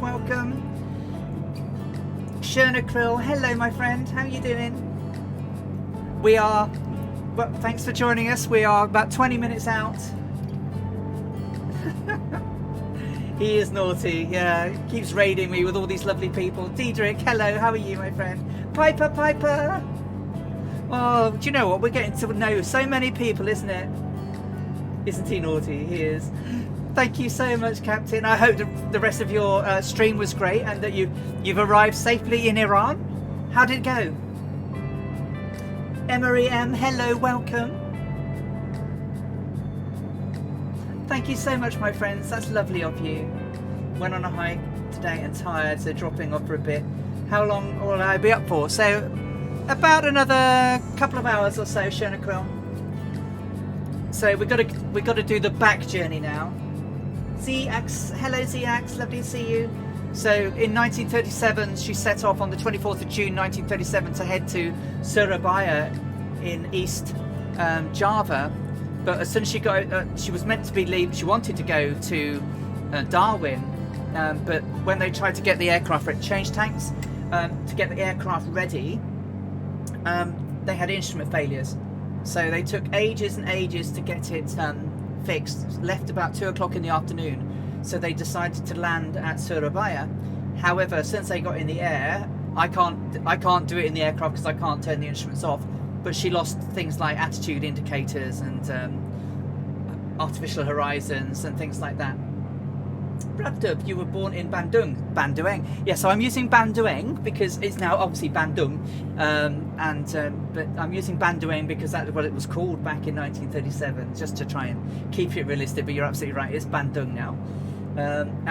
So we'll be heading back to Bandung in about 30 minutes. What an incredible journey we've had across Indonesia today. It's fabulous. I mean, it's just been stunning. Yeah, they took it. Back in 1937, KLM and KILM had a really big maintenance force in Bandoeng Airport, and this is the Electra at Bandoeng. So might as well. This is some information about how much fuel they put on board. So they put on 400 gallons of fuel and 16 gallons of oil. And there's all the fuel barrels with her name on, Miss Amelia Earhart, every single barrel. And this is the Electra being refueled at Bandoeng.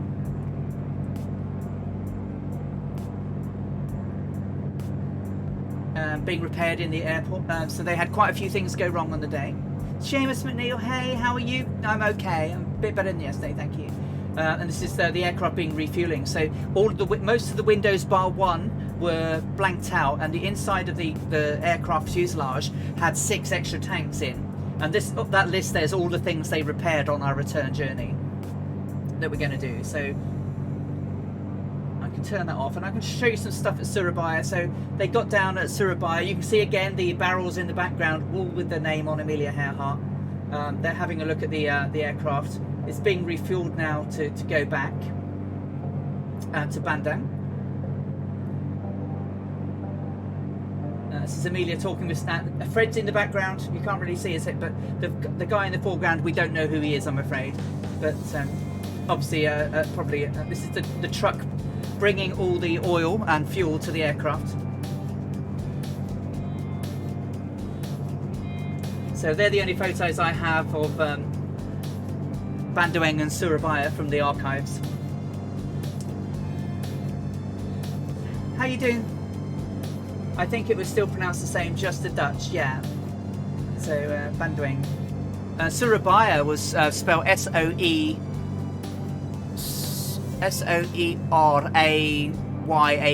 Or sorry, R-A-B-Y-A. Soerabaya, rather than, yeah. You're welcome, Flying Dutchman. I'm glad you guys like them. And obviously, I mentioned the fuel tanks. So for those of you not been here before, this is Amelia lying on the fuel tanks, and you can see the fuel refill pipes coming in from the left-hand side, and they all filled up the extra tanks. It can have 1,150 gallons, 6 internal tanks and 6 in the wings. Could take 1,150 gallons. And just to, obviously the Electra looked like this. Before it took off, it certainly got less shiny as it flew along. And back in, obviously, what it looked like in its cockpit is not too dissimilar these days from the aircraft we see. This one's been modernised, and this is the one from that's at the Seattle Museum of Aviation and Flight. So, sorry, the Seattle Museum of Flight, but used in the film Amelia. So we are 14 minutes away, 39 minutes till landing. We could probably think about moving down at some point. We've got a little way. We're a little way outside Ngimbang. So if anyone is from this area, and I am absolutely butchering your place names, many apologies. I don't mean it, honestly.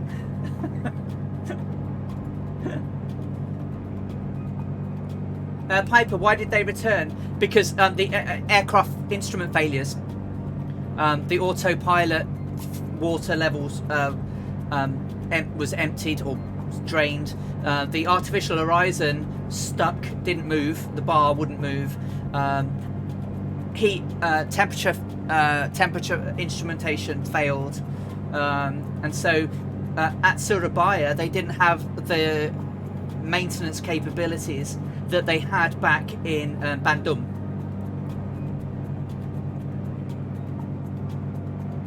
Bandoeng is Bandoeng. And Soerabaya.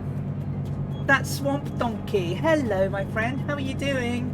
Lovely to see you. And thank you, Tia Gobt, for the follow. That's really kind of you. And I think it was pronounced Soerabaya back in the day. But no. Blessings to you too. I'm glad you're well. You've caught us about 12 minutes out. So we're coming up on Ngimbang.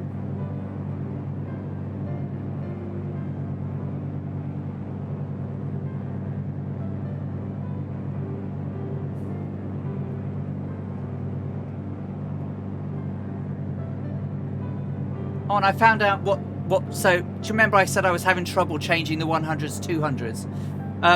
You can't use that anymore. You can't use the circle because it just does the outer one, but you actually now have to move your mouse and then scroll.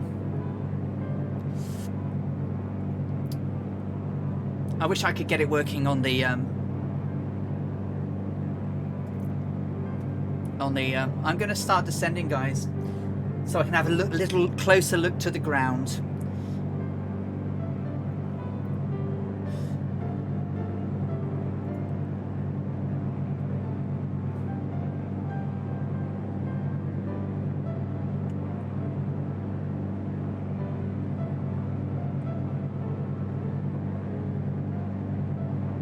So you can do the VS, you just can't do the Alt. So in the vertical speed, you'll see that I'm now at 1,000 feet. And I can change that with the altimeter decrease and increase on the Bravo, but it doesn't affect the alternator, the altitude one.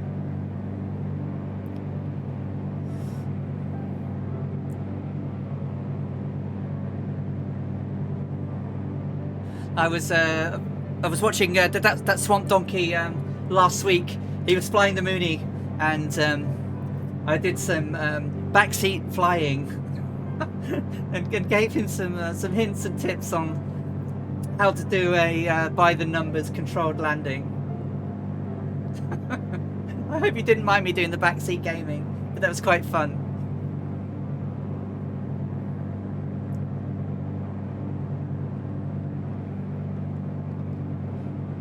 Got quite a lot of people with us today. Look at them, look at this lot.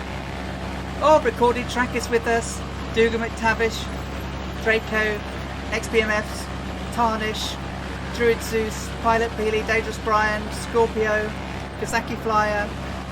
Oh, loads of people.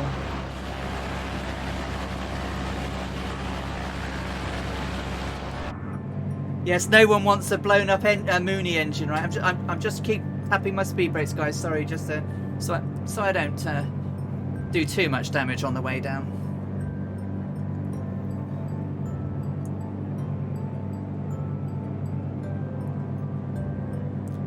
The Moon is a lovely aircraft to fly, but it's all about the numbers. Making sure your temperatures and pressures are all in the greens and blues. You hear me say it all of the time. Gauges, gauges, gauges. And this is what the Sperry autopilot gave Amelia, really, was the ability to concentrate on the gauges, which on this particular journey she couldn't do. So she was flying by ear, trying to keep the notes of the engine right. Oh, do you know what? Ailerons into the wind taught me the Mooney. He gave me one lesson, and it was all in the head then. So she's a lovely aircraft. So as I'm coming down about 1,000 feet a minute, so I'm trying to burst them. I'm sure yours is going to blow up soon. Yeah, just make sure you keep your numbers in the blues, the greens and blues, and you'll be fine.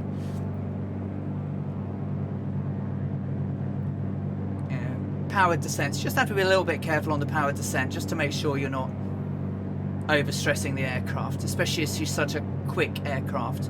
I don't really like taking them out of the green, so I do tend to be quite gentle with her, probably more gentle than I would be in a Cessna.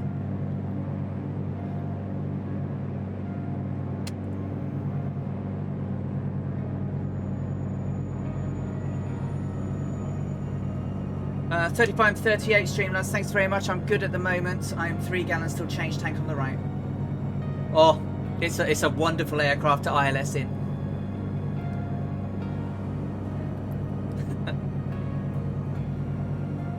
We're about 20 miles out now.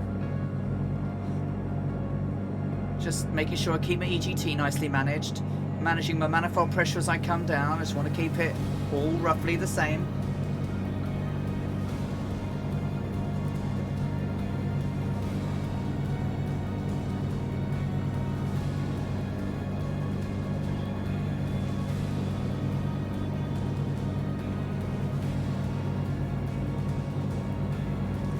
Look at this place, though.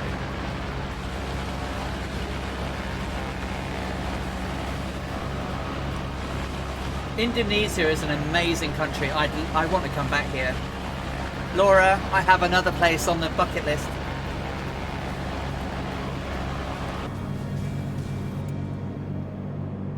A little bit of an overspeed there. A bit naughty, naughty, naughty.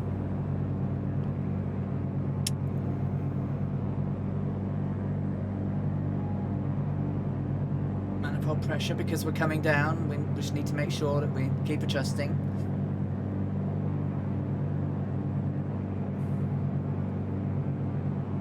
We are indeed, Piper. We're going back to Bandoeng because that's what happened in 1937. So she flew out. We are going runway 10, Brian. Yes. Straight in runway 10. The wind is coming from 090, gusting 905.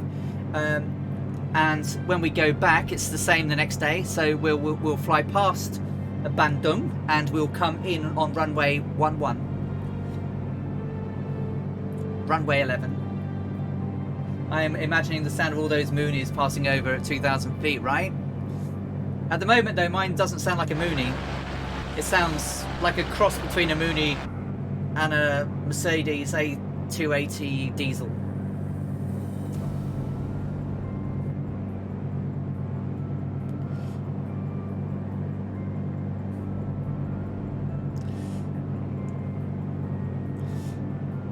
So about 14 miles out now.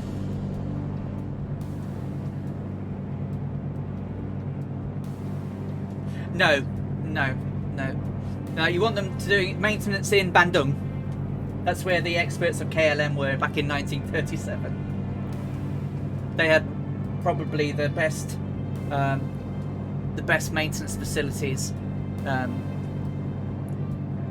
in this whole area. So it was part of the route down to Darwin. Adventure 494, hello my friend. How are you doing? Thank you so much for the lovely, nice comment over on YouTube on my video. That was really lovely. Thank you. I hope you're doing well, my friend. I'm sorry I had to jump out of your stream yesterday. Meetings. I get to watch it a little bit in the morning when I'm at work. So we're now about 11 minutes out, I guess.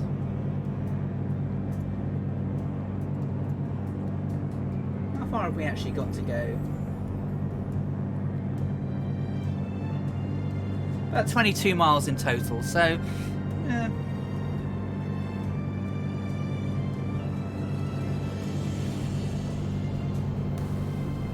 so I think we're passing somewhere here called Randegan Kulan, just down here.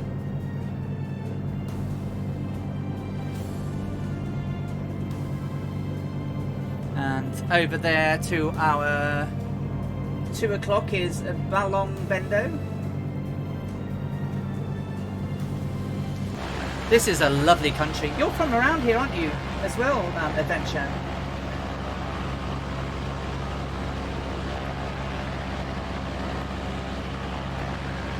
Jakarta. I've flown from Bandoeng, Soerabaya with Batik Air approach is insane.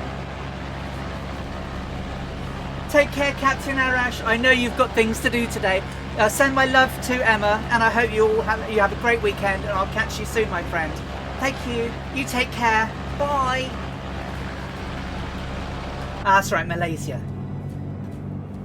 Thank you so much for the raid as well, Captain Arash. You are a superstar. I am. Yes. Yes.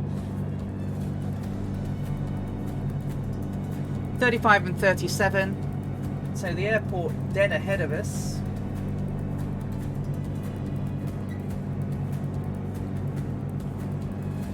She says, "That can't be Joanda, surely." Well, it might be. Might be Joanda out there. Oh well, probably is then. Oh well, we'll start preparing for landing then. So landing lights have come on. Oh, there's some noise going on. Someone did something. Someone did a thing. I can't see what it says. Oh, old veteran, happy Saturday to you. Old veteran has cheered 400 bitties. Thank you so much. Oh, Jan Moorkamp, hello. Oh, your pictures from Tibet. Oh, how wonderful. I am so jealous. Oh, thank you, That's on Donkey. Thank you. I'm so jealous of your pictures. A giant mug of Earl Grey tea.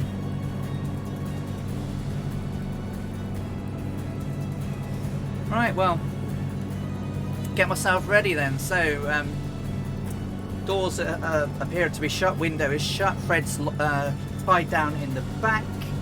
Everything's in the green and blue. I am on the lowest tank. I am currently on the highest, the fullest tank. May change a little bit as we get closer. Fixtures where they need to be for the moment. I will change to full rich as I descend in towards the airport. Lights are where they need to be. Gear is up. Flaps are up. Speed brakes are in. Pretty much it now. I'm usually a coffee hound, but I was craving tea this morning. Yeah, so was Dougal. Dougal was very much a tea person today. Oh, Super Typhon, did you go? Oh, I'm so sorry. I missed that.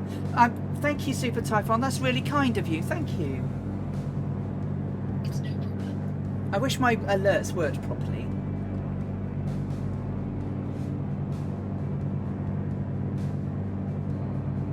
Oh well, there is a Joanda ahead of us. Joanda, I suppose it is. So.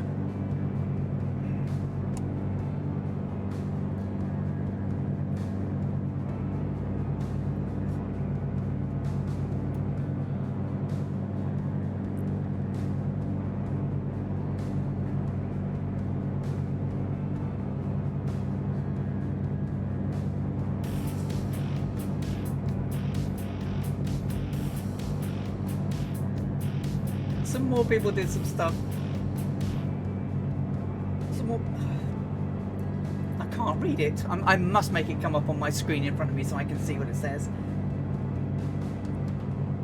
Okay, right. Prepare for land. Another YouTube.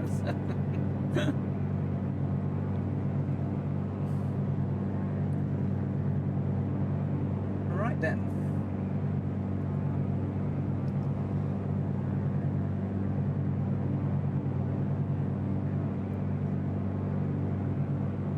So 9.6 miles out, airport in sight. Yeah, the field's definitely ahead of us.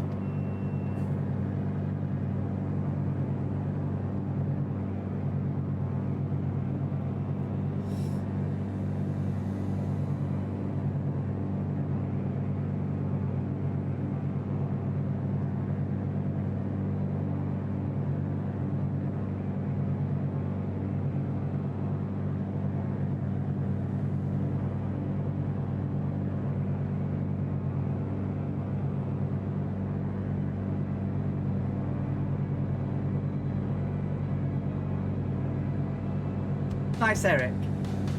So get us down. Start to right. So we're 7.3 out. I'm going to start slowing her right down now. I like to get myself nicely coordinated as I come down.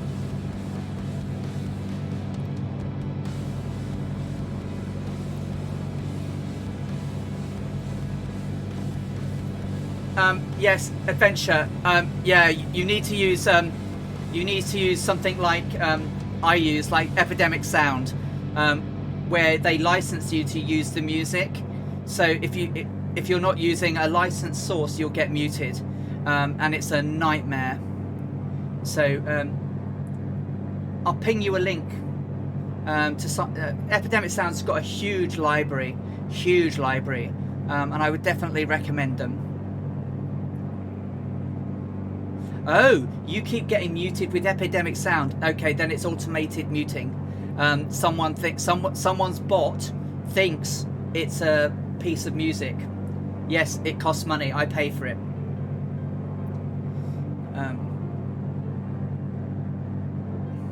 Okay, so within 5 miles, we'll get the gear down. Wait for that to get nicely locked and loaded.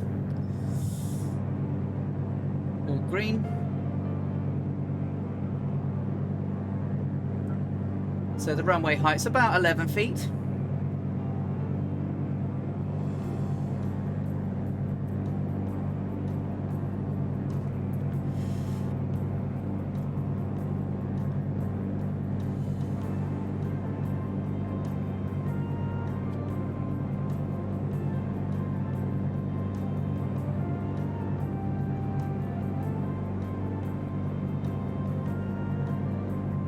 A little bit bumpy as we're coming towards the ground. Slight crosswind.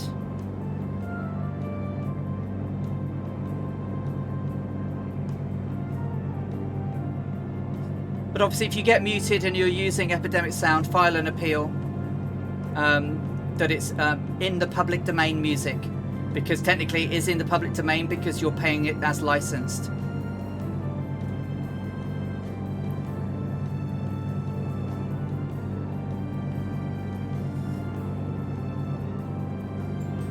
Oh, that was really weird. The scenery. Oh no, the scenery's all changed on me. Well, as it loaded in, crikey.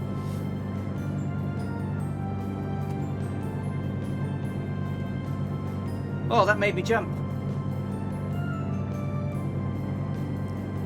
No, I'm just using few clouds today, but I'm using it with a headwind because she had a headwind on the day. Sometimes I do use Weather Preset Pro by SoFly, but I'm not using it today.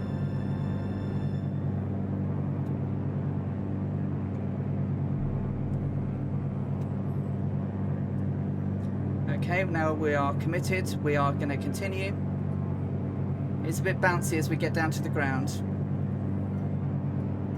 Try and make this not terrible with loads of people watching. Trying to aim beyond the piano wire.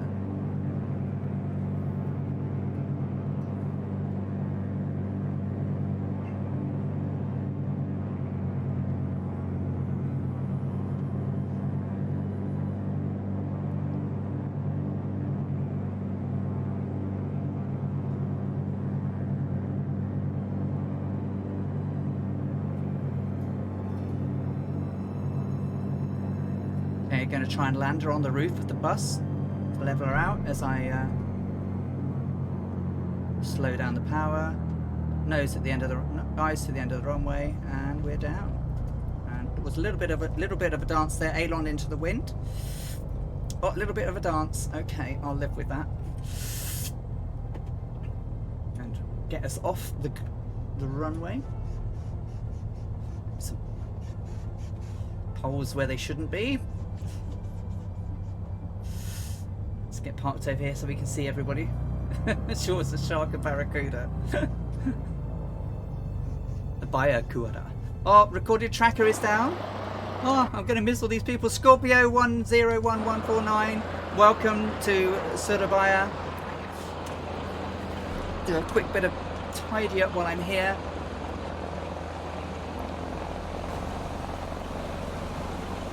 XBMF Smurfy is coming in.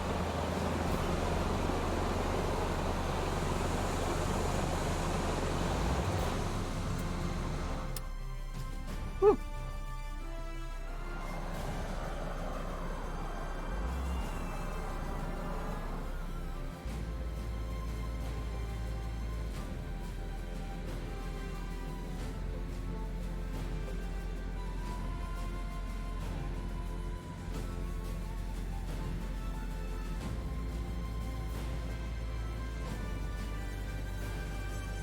Get rid of me while we watch everyone come in.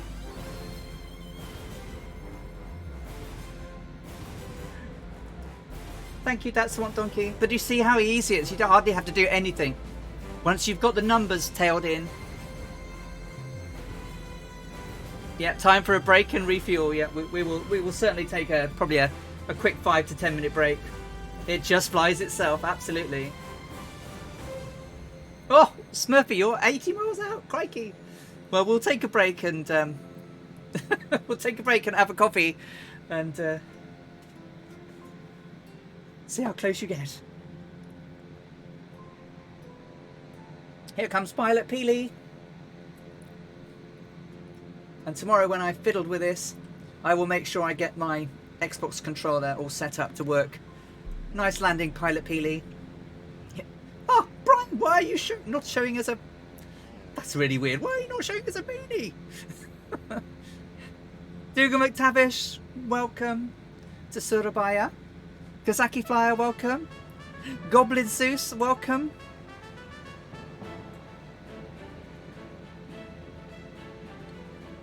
All the Moonies.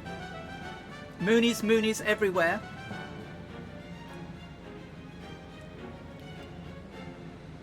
Scorpio's behind us. Someone's off to my right there. Recorded tracker. All these beautiful moonies, I know, right?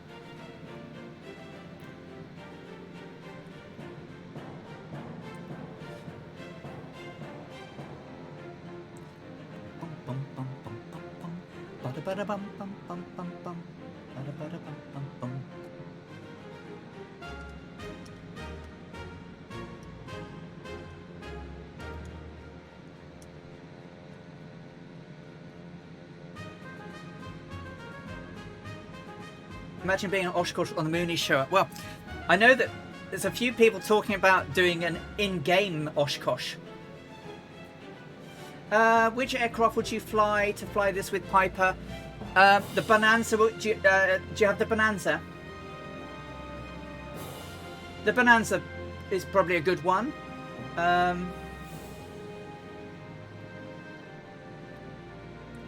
think the Bonanza edges me slightly. It's a little bit more pokey.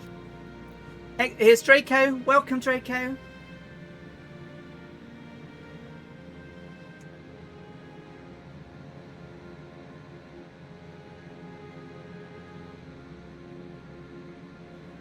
Yeah, unlike that naughty Mr. Murph, his poor Mooney must be absolutely crying her socks off.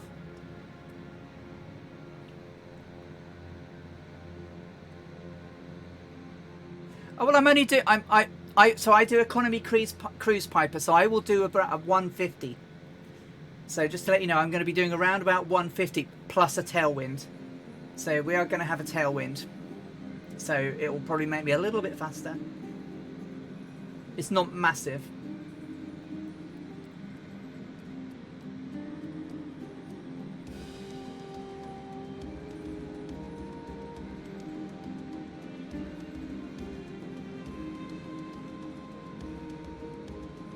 So the destination is where we've just come from. Okay, Pilot Peely, thank you so much for flying along. We'll see you soon. Well, we're only got so I had 400 gallons of fuel to play with, so the total journey is going to be, let me open my stuffs. So Luanda, so the flight back is 330 nautical miles, so 156, 1 hour 56. Let's have a look at my fuel report. What am I reckon?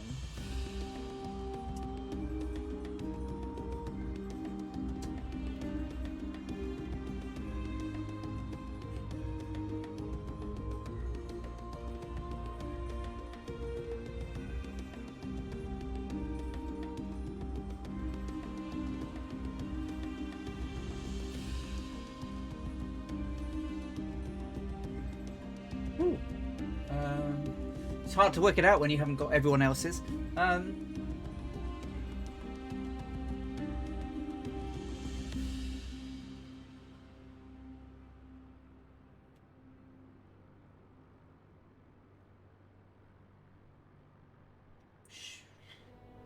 It's hard to. Sorry, I need to relook at my calculation. Hang on.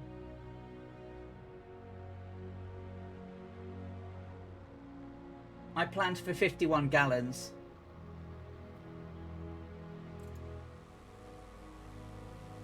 So it should be good. Right. Well, while people are coming in, let's take a quick break, and I will reload the sim so that I can get a nice change while we're doing that. Thanks for flying along, everybody. We'll just do a quick switch out, and I will be right back. But in the meantime, go and get a nice cup of coffee, cup of tea. And I will be right back.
Bot Panda, if you're there, could I have a cup of tea, please? Trike Man, thank you so much for following. Oh, Gamers for the Lion of Judah has subscribed on YouTube. Thank you. That was must be that Swamp Donkey. Thank you. Raddub has followed. Thank you so much. Sorry, I've missed some people. Oh, Heckbuster subscribed. I'm so sorry, Heckbuster. Oh, I think that's also that Swamp Donkey. Tia God followed. Lovely. So, I wish this bot would be better and do things nicely.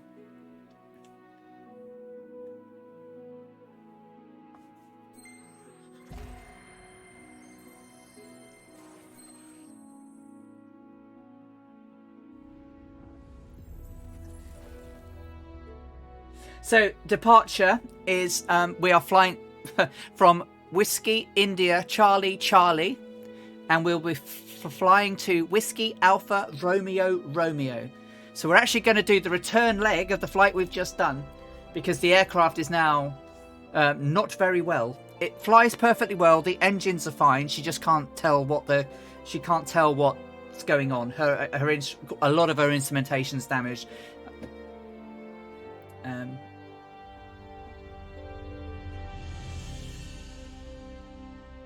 So we will be flying straight back. So it's Yuanda at Soerabaya. Yeah, it's nice, isn't it? The departure is Whiskey India Charlie Charlie. Bear with me, Brian. I will tell you in just a moment, because it's going to be the morning. Just having a quick look.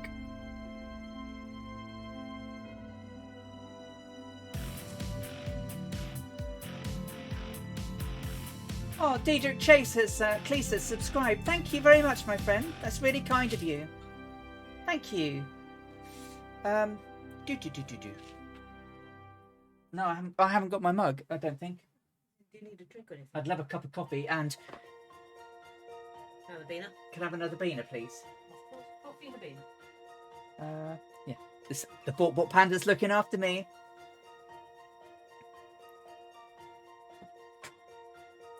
It's going to be 7 a.m. departure time. Weather will be few clouds. Again, it's a lovely day, and it's going to be the same sort of wind direction. So 090 and 095 for gusts. Oh, I'm desperately. I would love the Electra to be in the game. I really would love the Electra to be in the game. I would be.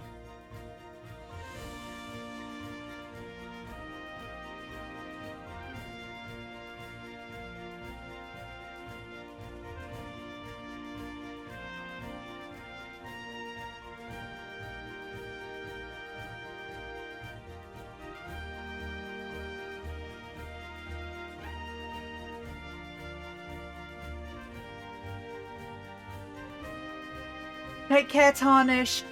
Thank you so much for flying along with us today.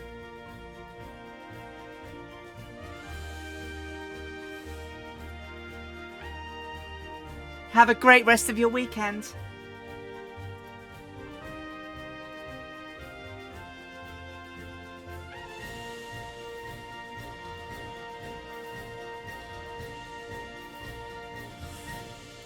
So let's get that time clock down to around about 7 in the morning. And we are going to be taking off to the east. So we will be taking off runway 10.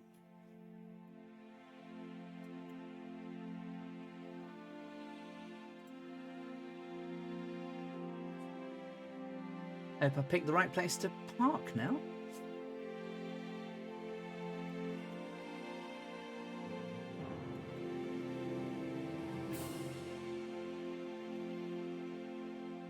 Okay, let's load on back in.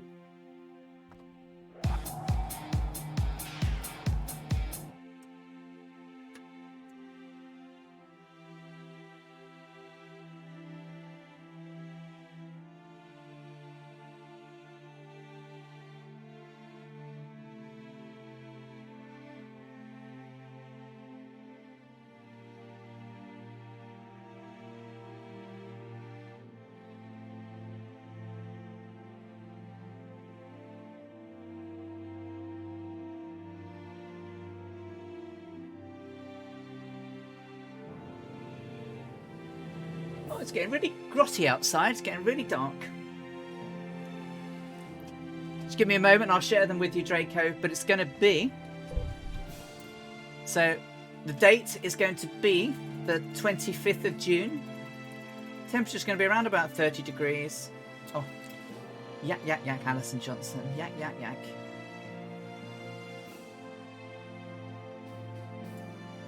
And the wind is going to be around 90. And gusting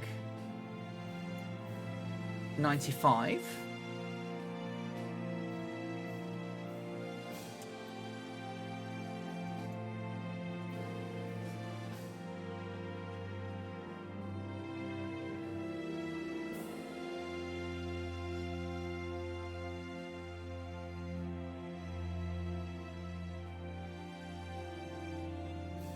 Thank you, thank you. Oh, that's lovely. You put ice in there for me. Look at that, she's put ice in and everything. And a cuppage of coffee. Oh. Cup of coffee in an Amelia Earhart mug. And it's not from my... And it's not from your setting? No. I wish I could change it to 1937 XPS split up, but I can't. It doesn't go back that far. Otherwise, I absolutely... If it...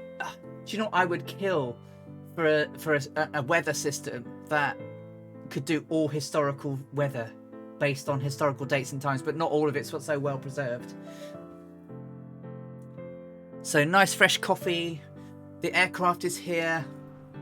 We are at Soerabaya, and it needs to be a few clouds because there were clouds, fluffy white clouds, just like Bob Ross.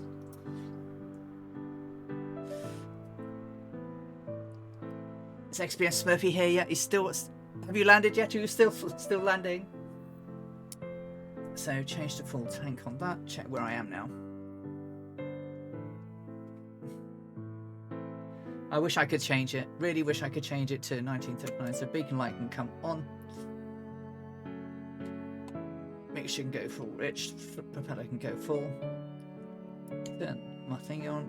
Make sure my brakes are set and in place. And we can clear prop. No, Brian. We're going higher. We're going to go to 9,000 feet. 9,000 feet for the return leg. We have some larger hills to... So we're going to go past Bandoeng and circle round and come back in on runway 11 because of the wind. So we're going to be doing an eastern approach. Okay, Smurfy. All right. So taxi lights and nav lights can come on. So we are now flying to... Did I say... XBMF... sorry. Who asked? We're flying from Whiskey Alpha Romeo Romeo. I am so sorry. We're flying back to Wick, which was Whiskey India Charlie Charlie. So that's Swamp Donkey. I may have put you at the wrong airport. If I have, we will wait here. I'm so sorry. It was Wick War Wick. Yeah, so yeah, I've given you the wrong one. It's getting on for hurricane season. We need a P3 Orion for hurricane hunting, don't we just? I shall take a wander over to the runway, so just give it a little bit of a push. Brakes are fine. Alright, good. Let's give some differential as we head down. There is a taxiway down there. I hope one day they'll fix these taxiway lights and everything. Is there a taxiway out there? Is there a taxiway there? Do you know what? I'm naughty. I didn't check my plan, did I? I probably turned somewhere I shouldn't be. Yeah, I shouldn't be at all. I should be going down here. It's displaced threshold on this end. Kazaki Flyer's got it perfectly sorted. Look, just me being a wally head.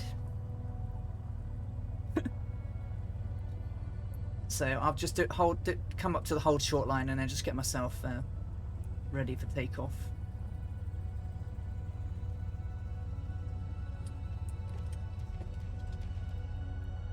Okay, apply the parking brakes right now. One stage of flaps can come down. Just check that again. Yeah, it's fine. Right, landing lights can come on. Next lights can come off. Strobe lights can come on. Don't need a pitot heat. Oh, of course, I didn't change the temperature again, did I?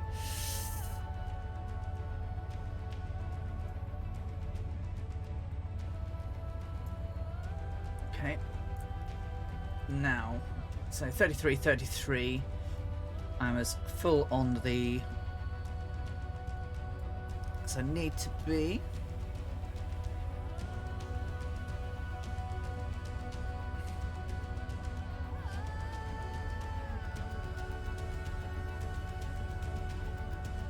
So we're going up to 9,000 feet on our return journey.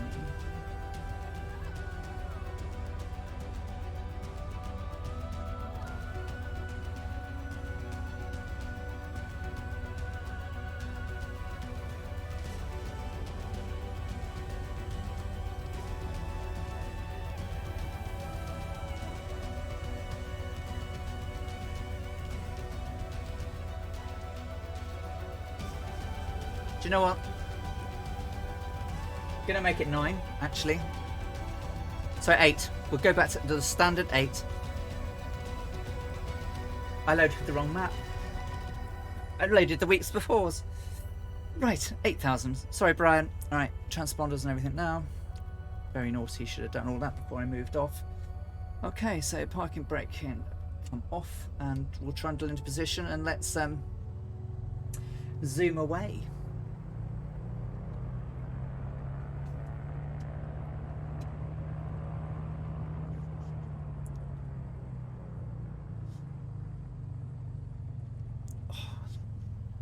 All these nasty little poles everywhere.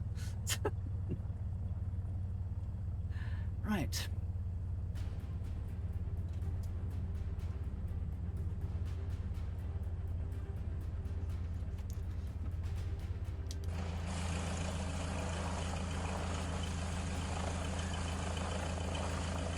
Here we all are.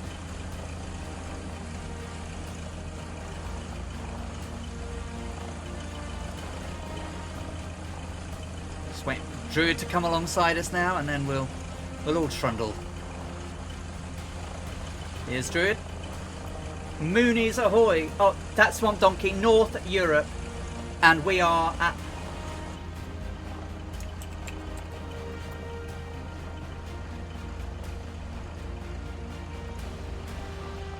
Okay.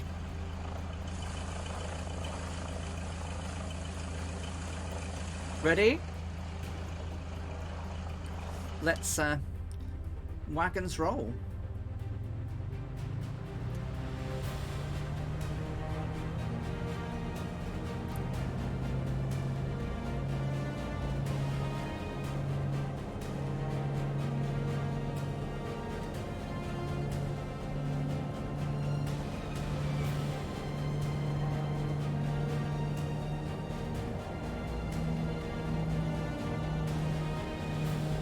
There goes Draco. Just trying to keep my aileron. Okay. A little bit of a crosswind blip. Positive rate. The gears can come up.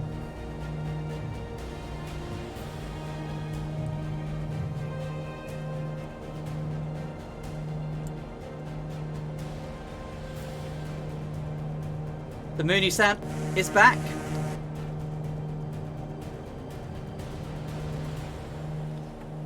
Flaps can come up. So we're just going to keep flying runway heading towards the coast, and then we will turn back from the coast. Let's get that nose trimmed. I've done something really bad now. I pushed it all the wrong way. Here we go.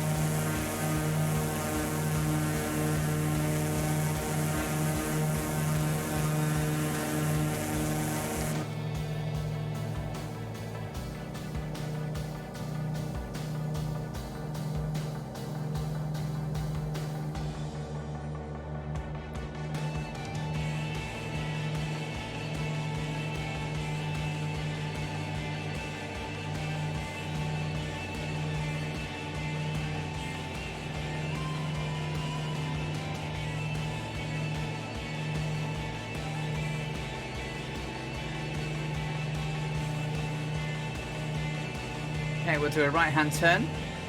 And we'll turn to... I'm getting a bit blinded at the moment.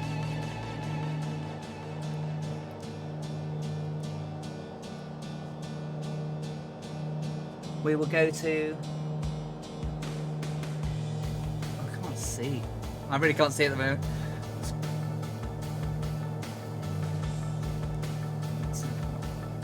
Okay. 180. Completely lost. Couldn't see. I couldn't read my needle. Okay, Viper Strike. No worries. Okay. Pulling back on everything now, so I'm not over stressing it too badly. As we take to the air with the thunderflies. I'm sorry, the fireflies. Ooh. And now I might as well. Starting increasing my altitude up. So let's change that to vertical speed. Press on the button. Let's get ourselves in the air.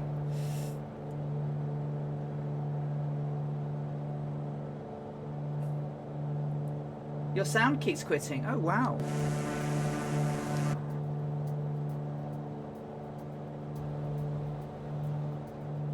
Okay, we can now take a turn to the west.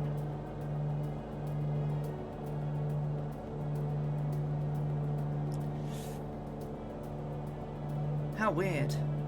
I've had some sound crackles all day.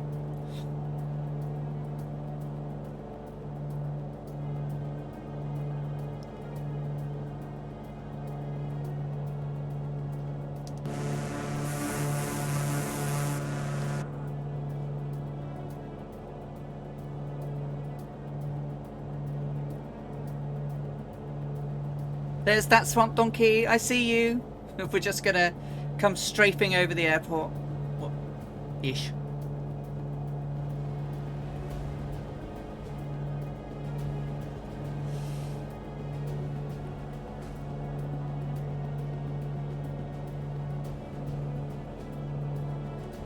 Landing lights have come off.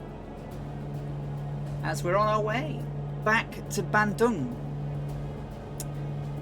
Well, this reckons we're about... It will soon speed up once we get some speed in the air, but it's about 2 hours. So about 153, I reckon. Got a slightly longer leg, only slightly, because we're going past the airport and around. Slightly bearing to the...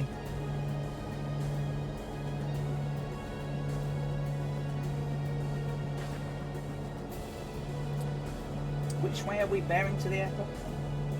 To the north. Yeah, so we'll fly past the airport to north, come round.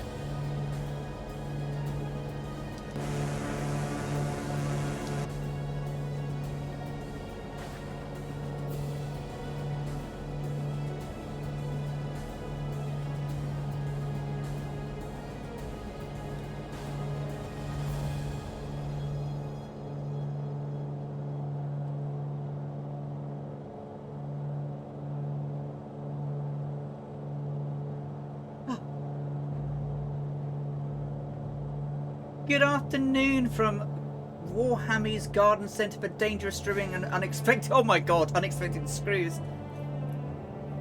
XMF Smurfy, what am I aiming at?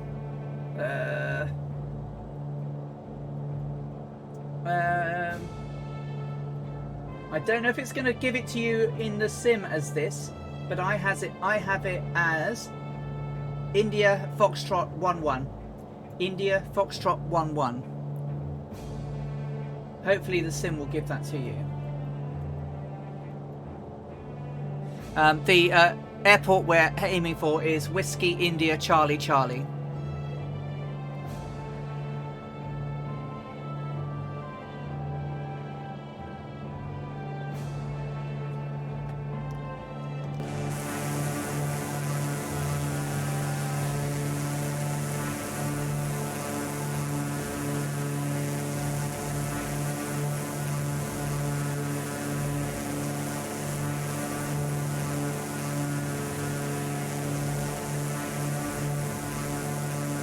As we cut through the clouds, fireflies in tow. Hey, hey, Aditya, how are you doing? We're doing good. We are now heading back from Soerabaya to Bandoeng. Back in 1937, on the flight, Amelia was trying to get to Australia on the 24th of June, but when they got up early to get the aircraft ready at 3:45, they were just getting ready to go, and loads of instruments failed. So they spent most of the day in Bandoeng fixing it, and they left around 2 o'clock in the afternoon. And then once they were airborne, lots of instruments started failing again. So they thought it was too unsafe to carry on flying. And the facilities in Soerabaya weren't quite as good as they were in Bandoeng, which was a major KLM centre with lots of KLM mechanics. So they returned the next day. So we're now technically on the 25th of June, on the 25th leg of the journey. And then she actually spends a couple of days in Bandoeng while the aircraft is pretty thoroughly repaired. And I can show you sort of the Bandoeng slideshow, as I showed earlier, which you probably missed. You've got so 31 gallons. I can change in 1 gallon. This is Amelia arriving in Bandoeng. This is the refueling at Bandoeng. Interestingly, one of the things that failed. These are all the Miss Amelia Earhart fuel barrels. They were all named. So you could be read from each side. As you can see, here are the barrels putting fuel into the aircraft. Miss Amelia Earhart. And they had to do a lot of repairs.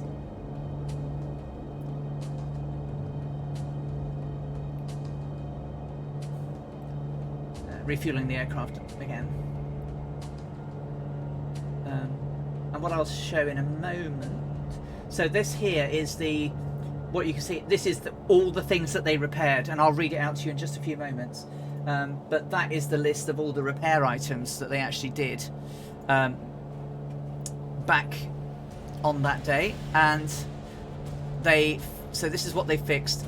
The compressions were checked, valve clearances were checked and adjusted, oil and fuel strainers were cleaned, spark plugs were cleaned and checked under pressure, oil tanks were fully drained and filled with Stanavo 120 oil, the left engine Zerk fitting in the propeller hub was replaced, one spark plug replaced, inner thread was worn, and the timing adjusted again.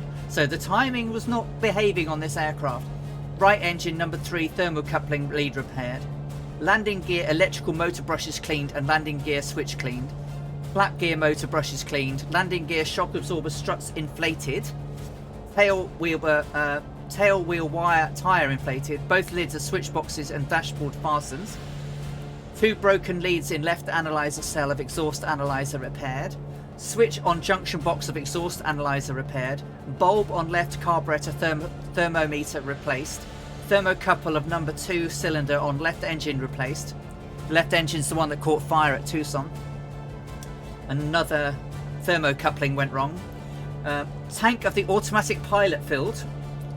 Electric lead and resistance of wing flap indicators repaired, so she didn't know what her flaps were doing. Transmitter of left engine of Eclipse flow limiter repaired. Soldering between pivot and internal magneto was loose, and transmitter adjusted. So loads of things. It was a good job she went back. Change tanks.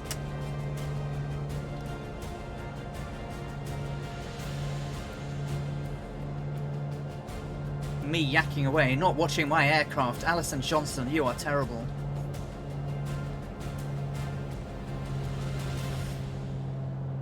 I slowed right down there.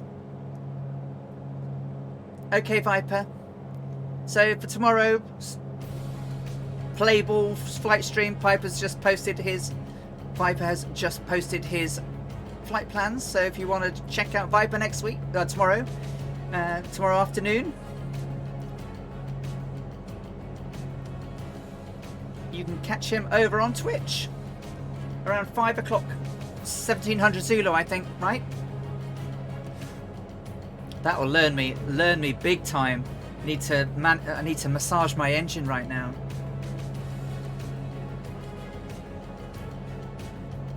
Pretty much, Kazaki. So how you doing, Ball Hamster? You alright? Have you now finished trimming the garden? And do you have your feet up with beerage? I hope you do have beer. I'm going to have a beer tonight. Ball Panda, do we have beers? Or ciders or something? Do we have something alcoholic for tonight?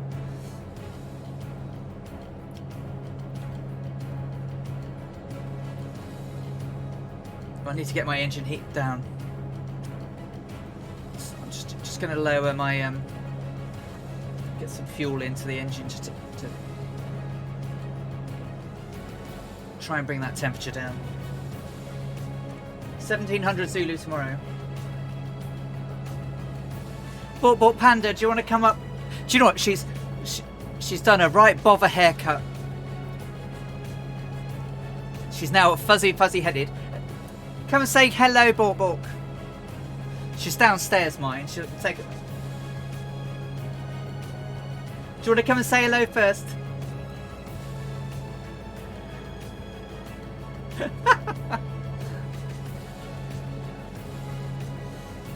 Alright, CHT's coming down. No, you can have weird beer, but can I just have nice beer? So Bork likes anything that's unusual. She's going to come upstairs and say hello. Come on, Bork. Come and wave to everyone. I'll move the mic around when you get here. You can say hello. She'll go red when she's talking. Right, so we... everything is not in the greens and blues. Nearly. Oh, I really overstressed that engine. I was lucky. Really lucky. Wasn't paying attention. Come and say hello then. I'll move out the way. Wave at the camera. Hello. This is Bork. She's got fuzzy hair. Look at that. It's always so fuzzy and soft and lovely. And grey. And grey. They're all waving. Do you need me to go hunting for beer? I'd love you to grab some beer if we've not got any. Any request? You know what I like. Also not weird. Other than weird. Borky Bork. Yeah. And of course we call her Bork after the Swedish chef who used to go Borky Bork to Bork. See, I was going to wear the hoodie and shirt out of the but it's too good. It's too warm to wear my hoodie out, Bork. And her hoodie arrived today, which was nice. Yeah, she really doesn't like long hair at all, and she literally just goes zoom. So I don't get it, but hey, this keeps her happy. She looks after us. So, Kazaki Flyer, Dangerous Brian, Druid Zeus, Draco, Splasher Sixes. Oh, Splasher, hello. I'm sorry if I missed you. Happy Whistle, Dougal McTavish, Swamp Donkey, XBMF Smurfy. I think I've recorded track. No static charge, no rubbing. There was no static, it's super soft. Super soft. Not quite as soft as a tarantula's hair. Now that is like kitten soft. I was really surprised by a tarantula hair being really, really soft. But it is. I couldn't hold it, mind. I could stroke it on the back, but I couldn't hold it. But that's pretty good since I don't really like spiders. To actually touch one was pretty courageous. Murph will be looking at us going, "You what now? You what now?" Chilled Corky 54, hello, how are you doing? We're on our way back. We're on our way back to Bandoeng. Should be there in about 1 hour 46 minutes. We've got loads of volcanoes to pass. One day during the night, one day, well maybe even tomorrow, I might come back and see if I can do a circle of the island. I might do that tomorrow afternoon for a bit of fun. No, yeah, it's going good today, thank you. we're on leg 25 now. We are 5 weeks away from the big one. So the big flight from Leh to Howland Island is in 5 weeks. And if anyone's going to join us on the big journey, then on that day there's some special scenery that's been adapted by or done by Jepson 2001, the man, the myth, the legend. He's created an invisible runway so that the sim allows us to mark it as a destination, as well as including the Earhart light as it was in 1939 and another Easter egg. But it's only available until the day that we do the flight, after which point it will no longer be available. So make sure you grab a copy for historic purposes before the stream or on the day of the stream, and join us as we fly over 2,255 nautical miles to a landing location that no one had ever attempted before in Amuni. And we're going to try and get there. We'll have plenty of fuel, but we are going to need to refuel in the air. The Mooney in 2017 had 200 gallons, so a range of 3,000 nautical miles. So we will have plenty.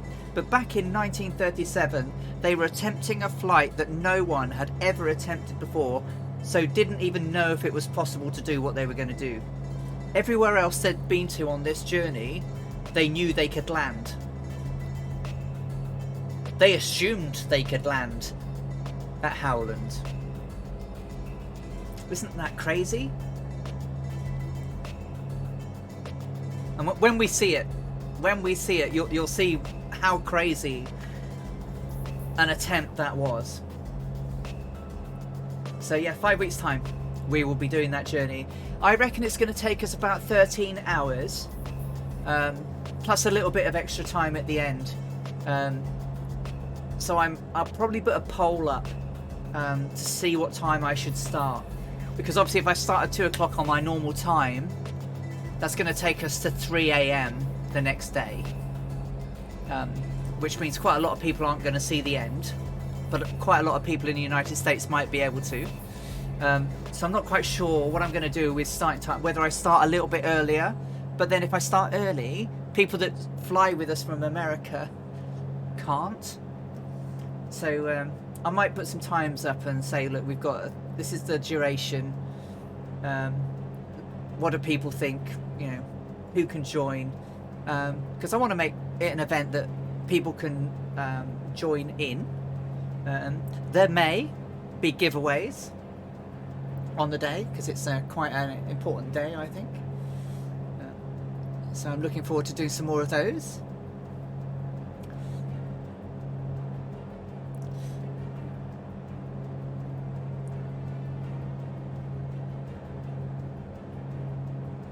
But I'm so pleased with what Jefferson has done. You know, it's just lovely. And it'll be absolutely brilliant for the day.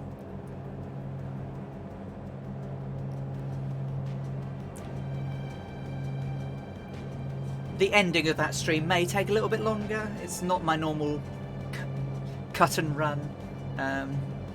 The things I want to talk about, things I want to show. I've got letters to read, some of which are quite poignant, and a very nice ending to the series for that part of the journey. So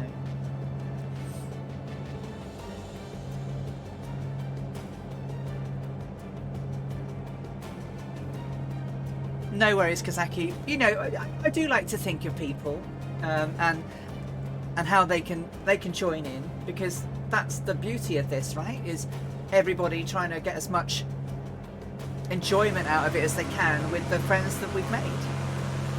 But I just thought I'd mention it because it's going to be a long old day, so I will lay in if I'm going to do it 2 o'clock to 3 o'clock. But I reckon it'll probably take 14 hours. There is going to be quite a high headwind. We're going to have to climb quite high. We will have to refuel in air. There are no stops once we leave Leh.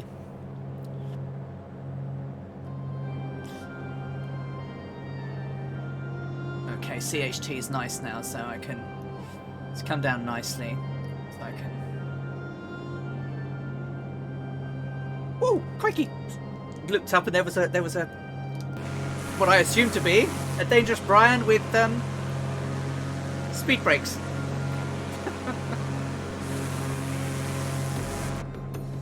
So we are doing 150 on the nose, 167 ground, currently 8,000 feet, getting ready to change tanks to left tank.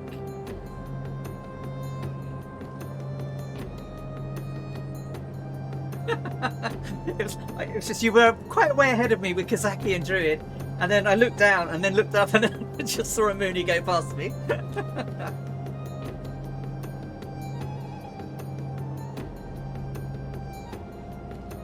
Well, we didn't win the Euromillions last night, so I still can't live the life I've not yet grown accustomed to living.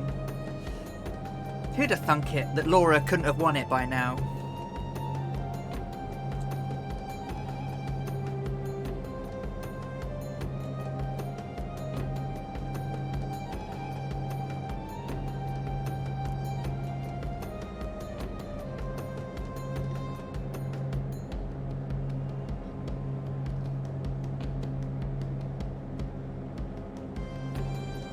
Yeah, so...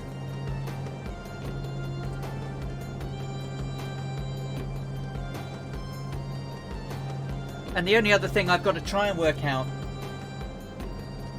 because of course I bet the sim, and this, I hadn't thought about this, but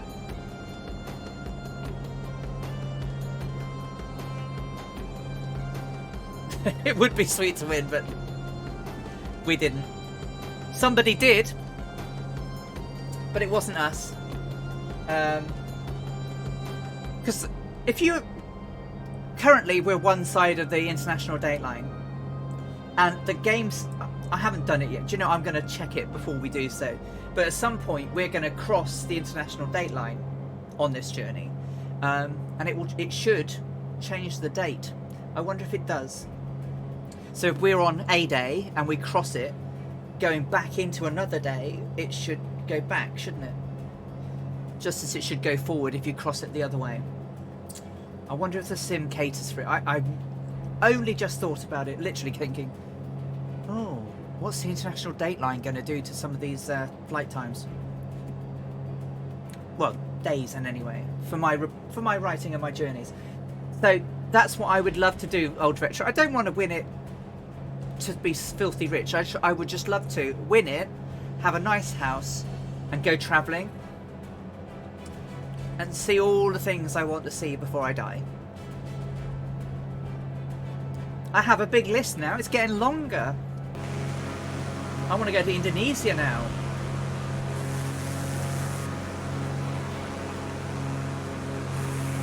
You know, just enough to have my own private plane and that sort of stuff.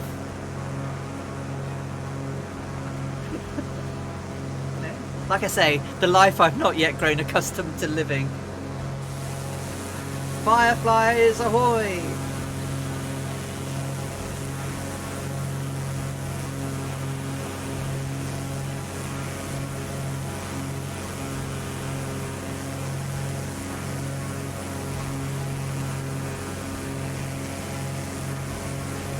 In Sim, Kazaki, does it?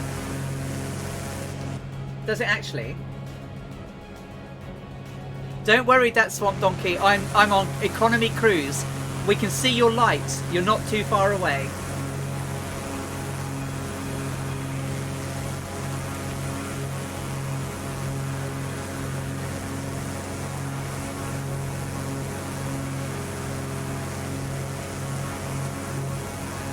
Lovely to have you with us. Here's the wingmen. Dougal McTavish.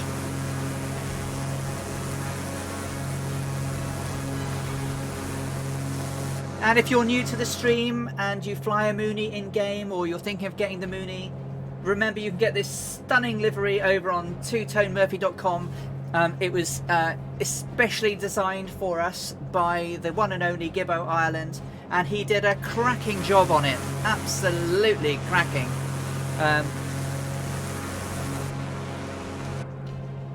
Switch tanks. Thank you, Draco. He did a stunning job, and it's beautiful, and I love it. Even when I'm not flying this stream, if I'm in the Mooney, this is on 100% of the time.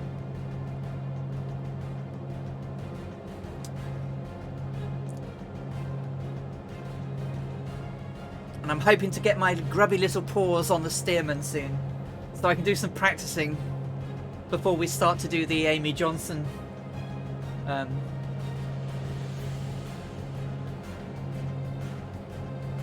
Powerball, Mega Millions, Texas Lotto. I know it's. I mean, you have so many people in America that are all subscribing to the lottery, and the amounts are crazy. But wow, I think was it 100 and something million here last night for the Euro Millions. I understand from people who've had the loveliness of flying the Stearman, that it's a little bit less twitchy on the ground than is the Waco. I am dreadful in the Waco, honestly. I mean, I have it, but I am dreadful. I landed okay. I can land it all right. I actually did a 3-pointer the other day, but more luck than judgment. I'm just rubbish in it. It's so skittish, and I think it's something to do with the tail wheel. It's I don't know. People would have been laughing at me in midweek when we were doing it using Wacos and stuff. I think I died like 4 times. Echo Alien T, thank you for the follow. That's really lovely of you. Welcome to the Earharts.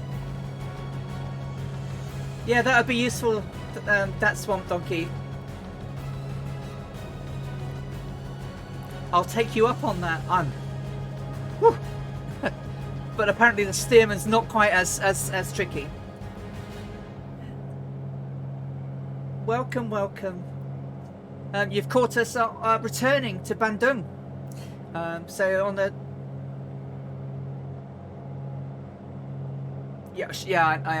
So I don't have. So we do have some long runways on the journey. So I'm going to be recreating Amy Johnson's flight from the first solo female flight from London to Australia, and she did it in a gypsy moth called Jason, with the registration number of Golf Alpha Alpha Hotel, and she is basically it was a modified gypsy, and each leg was about 600 to 700 nautical miles. So her first leg was from Croydon Airfield, which is now a bus station if I remember rightly, or a car park, to Vienna. That was the first flight. How crackers is that? I mean, we're going to be doing it sort of like around about 100 knots. It's going to take us a while each leg. I normally do. Yes, I normally do. So Amelia Earhart was 170 pounds, and so was Fred. So I don't know if I did it this time though. No, I haven't. Normally it's 2 170s plus the weight of the fuel.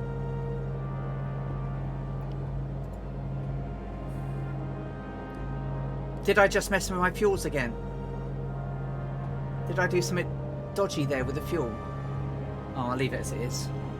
Get it down to 30 and 30. When we fly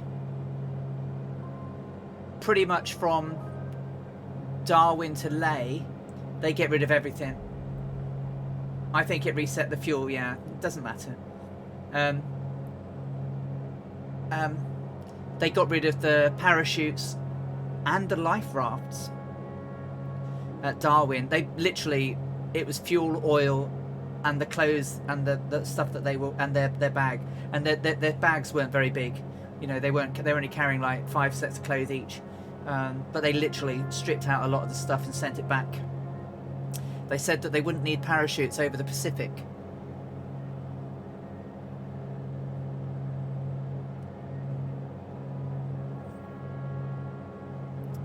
so many things that make you question, doesn't it?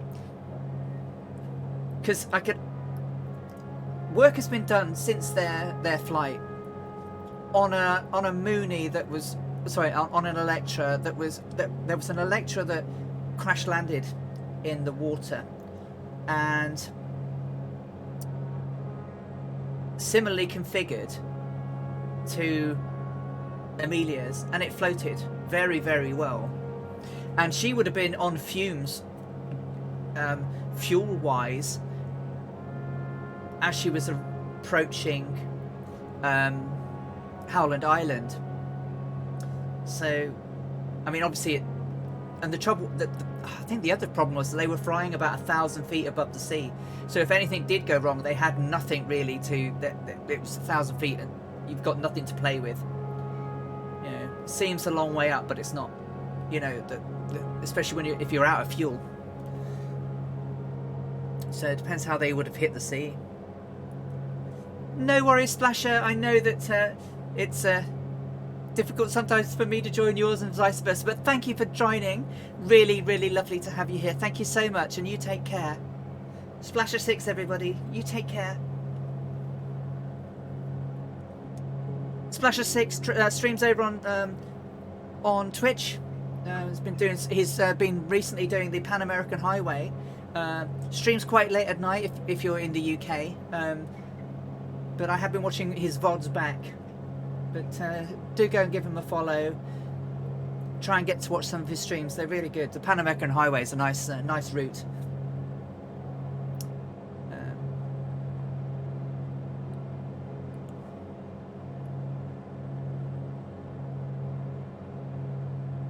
I just had a hard time dialing in the prop throttle set to match you, and I thought the setting was off. You've got the wind in the right direction. So I'm 150. I'm not doing anything super special.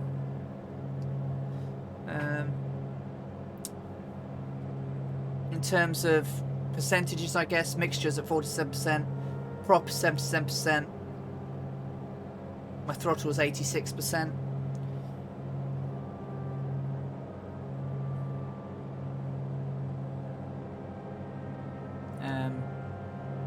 Flaps are all up. I'm not doing anything silly there.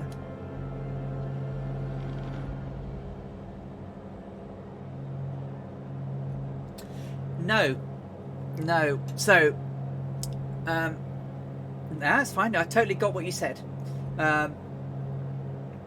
Amelia and George Armour Putnam had a very strange marriage for the time that they were married. You know, in years where obviously women were, you know, to be seen and not heard, that sort of stuff. But basically, she refused to marry him several times. And when she did, she said that basically, I'll agree to marry you, but I can do what I want, and you can do what you want, and there's no repercussions. Mainly because she was expecting to do a lot of flying and not be held back. She didn't want a husband to hold her back, because one of the things that Amelia believed was that a woman could do everything a man could, so she would never want to be held back. So basically, no, he had no choice in the matter, because it was part of the arrangement that they had. She obviously had quite a well publicised affair with one of the Vidals, which George Putnam didn't. So there was some animosity there about the affair she had with Vidal, but not with Fred. Fred was married. You know, Fred was married and was there as an engineer, really, a navigating engineer.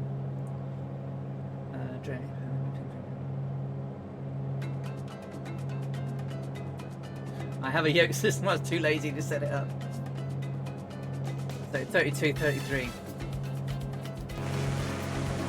Let me fly. I've got a whole load of quotes that I want to do at some point. Let me.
So, you'll hear this all again one day, but she wrote a letter that says, "Please know I am quite aware of the hazards. I want to do it because I want to do it.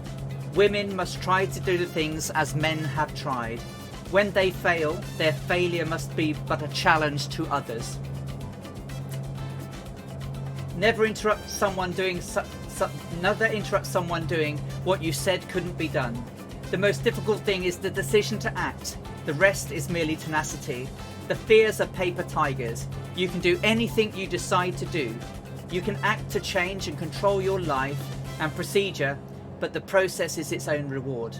The most effective way to do it is to do it."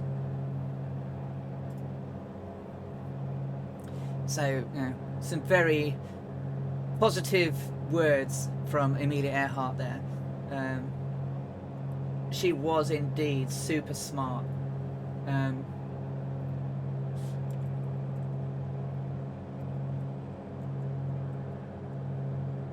Let's see if I can find the marriage letter, because there is a marriage letter.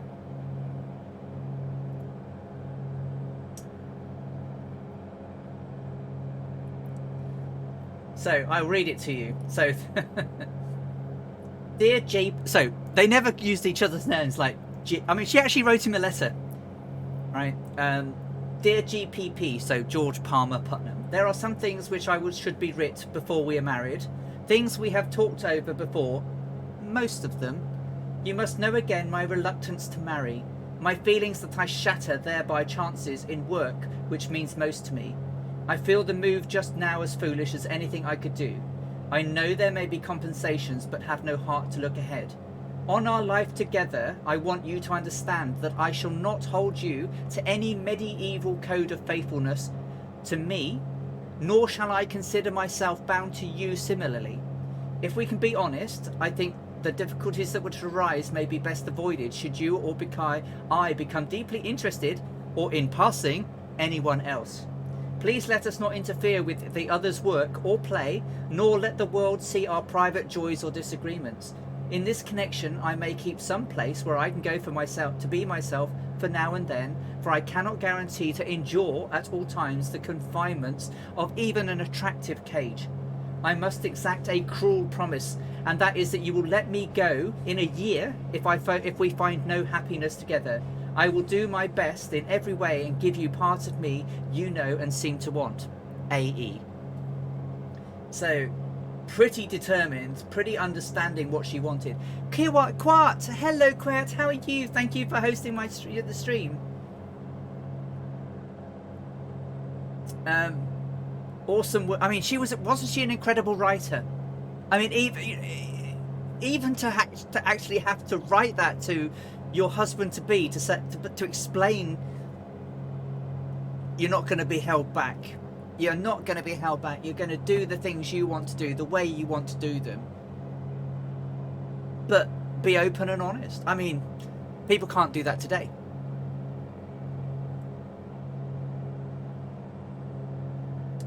So she was incredible. But the fact she had to write him a letter to say, I'll marry you, but these are my conditions, absolutely shouldn't be forgotten. No.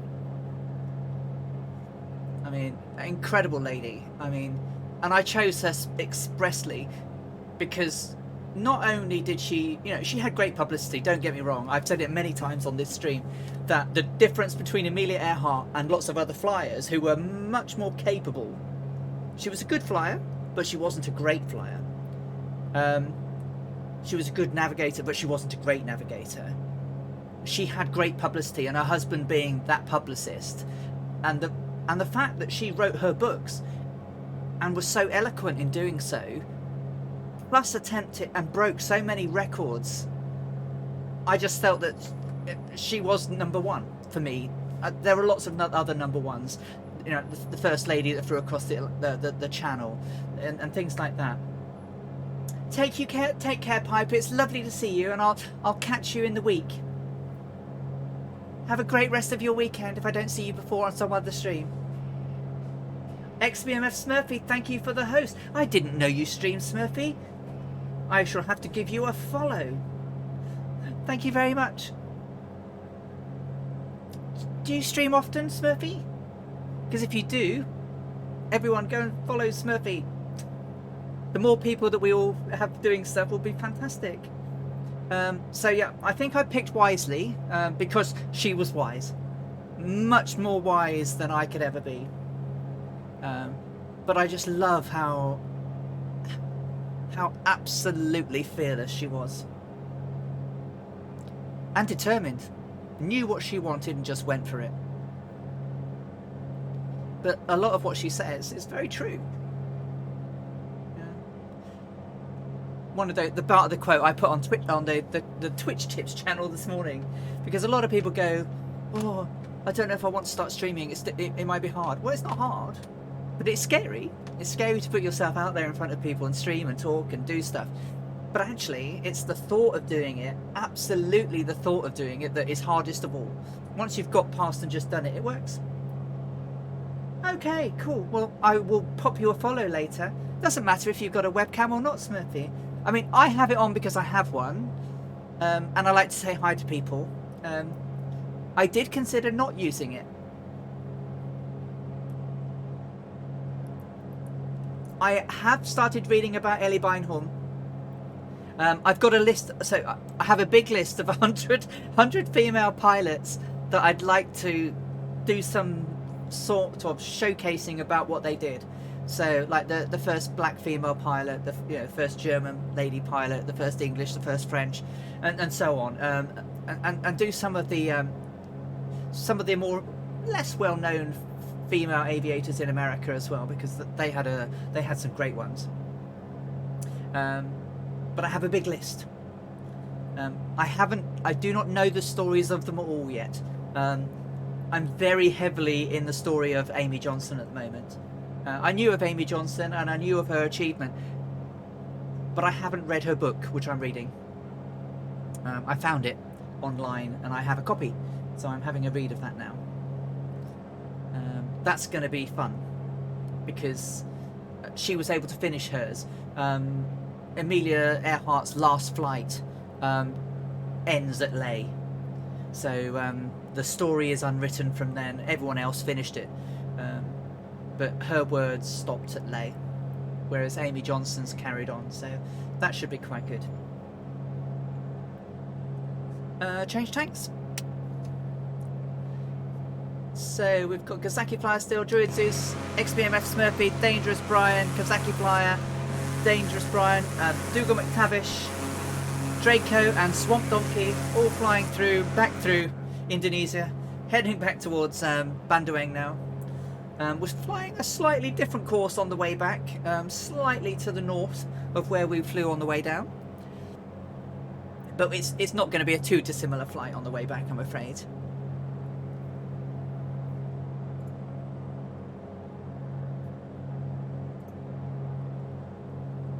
Shall away me for a little bit and we'll get some views of the guys flying.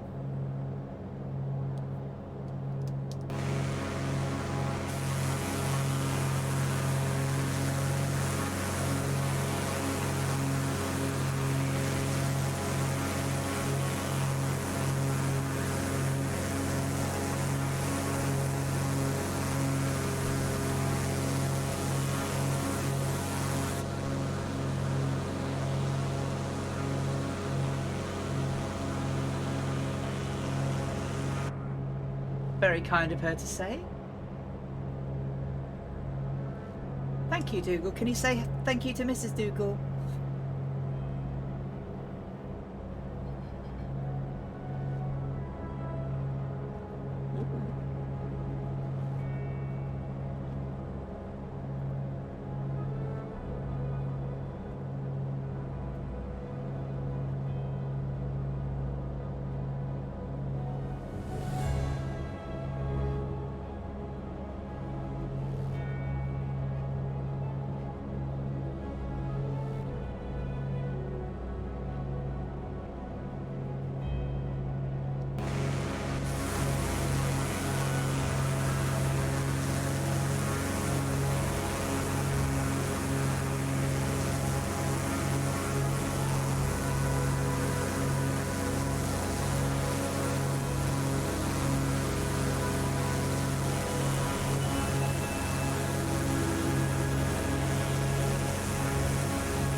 Thank you for the follow, Excessive Simmer.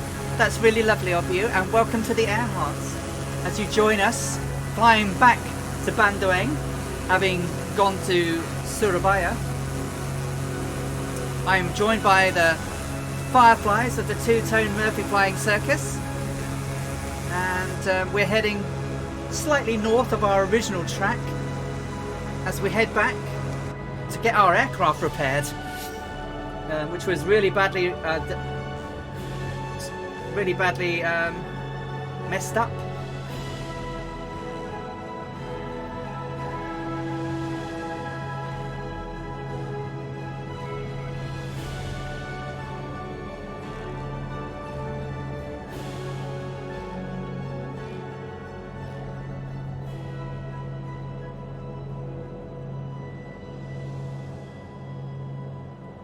So we have about 1 hour 12 minutes, 202.8 nautical miles till we get back to Bandoeng.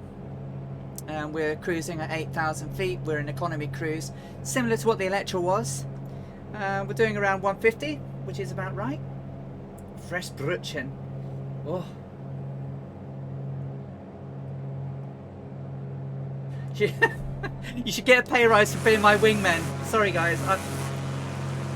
See if you can win the giveaway in 5 weeks. Ah, you knew you had to bring food in.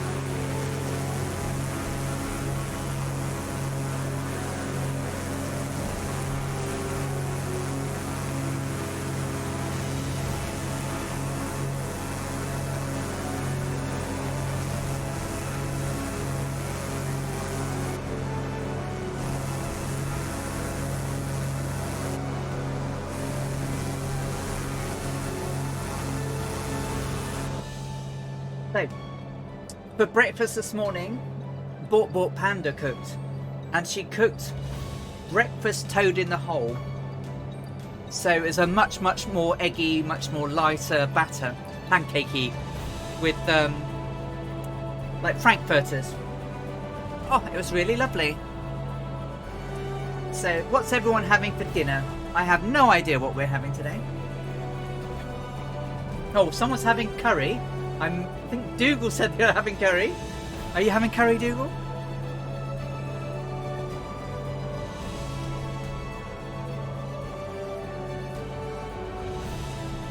Oh, street tacos. We don't get good Mexican in the UK.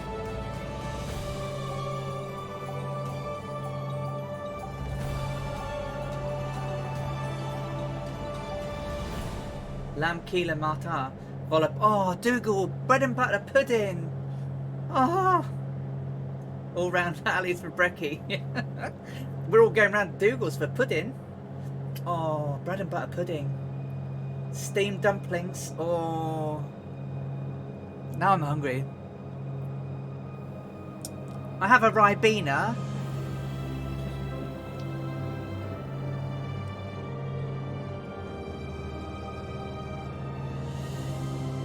But because I had such a big breakfast, well, it wasn't that big, but I haven't had any lunch yet. So, jellied eels. Brian, are jellied eels still a thing?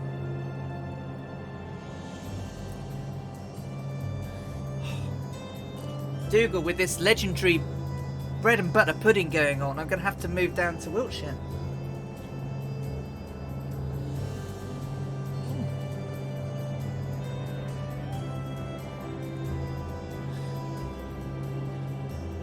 I do not know, as I've been soloed, my wife is on vacation. Since you're dreading, I'm getting on a plane now, yeah. Still good. Check tanks in 2 gallons. Everything is in greens and blues, thank God. I haven't ruined my engine by misbehaving. with pie, mash, and liquor. Wow, Brian, that's truly a British dinner there. There's not enough bread for the bread and butter pudding. For everyone to come and have. I'll bring some bread. I do love fast food, here I come. Well, yeah, not all fast food's bad for you. Actually, no food is bad for you. No food is bad for you. It's just the quantity in which we eat it. Lots of food in and lots of exercise, all good. Lots of food in, no exercise, no good. You end up like me, with this horrible metabolic disease, which is really hard to shift.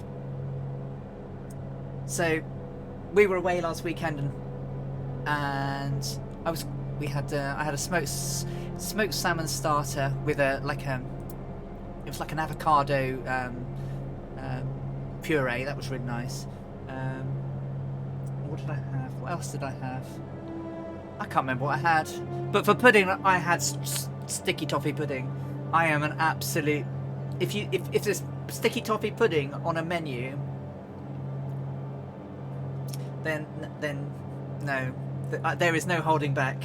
Sticky toffee pudding. I like peasant food. I like good wholesome stuff. You know, casseroles with herb dumplings. Good hearty soups. Bread and butter pudding, jam roly-polies. The one that makes everyone laugh, spotted dick. Sticky toffee pudding. Rhubarb rhubarb and gooseberry crumble. You should see some of the stuff we had to eat. I can understand some of that. The English Sanchez, good afternoon to you. I hope you're having a great day.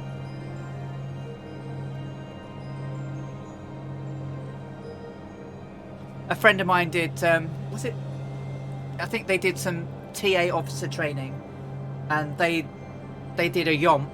I think do they call it yomps, where they have to run and navigate to get to somewhere, and they have to basically, he got back to where he was going, and they gave him a rat on a plate and said, go cook it. And he started to prepare it and everything, and they came over and said, no, that's good, no, you're fine, go to the mess tent, there's food in there. But literally, it was like, how hungry were they going to be? Were they going to get there and live off the rat? I definitely hope they don't erupt, because we're quite close to this one.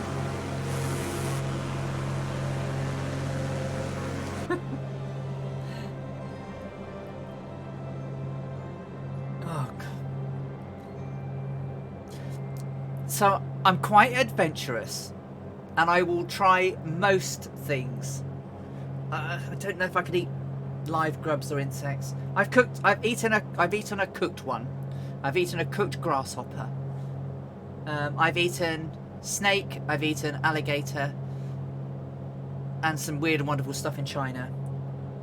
Joey Bolo, hello. How are you? Do you know what? I keep waving to everyone. Hello, Joey. How are you doing? And Flight Sim friends, we're doing great, thank you. We're on the return leg of our flight from Bandoeng to Soerabaya to Bandoeng. Back in 1937, the Electra had all sorts of problems, and they didn't have the mechanics available to fix it. So we're going all the way back. Echo Aliens cheered. 15 bits. Thank you so much. That's really kind of you. So we're having to go all the way back today, but I might as well share some things for people. So this is when they arrived in Soerabaya. Mechanics are looking at the aircraft. There's some fuel drums behind them. Still working on the airport with the fuel truck and the fuel drums. You see the weather's really nice. They're all in pith helmets, white clothes and shorts. The snake was really nice, just like chicken. Amelia and Fred talking to somebody who is unknown, so I can't tell you who they are. And this is the fuel truck and the fuel crew bringing the fuel to the aircraft. As you can see, the aircraft's slightly behind it. And then in Bandoeng, Amelia getting out the hatch on the top.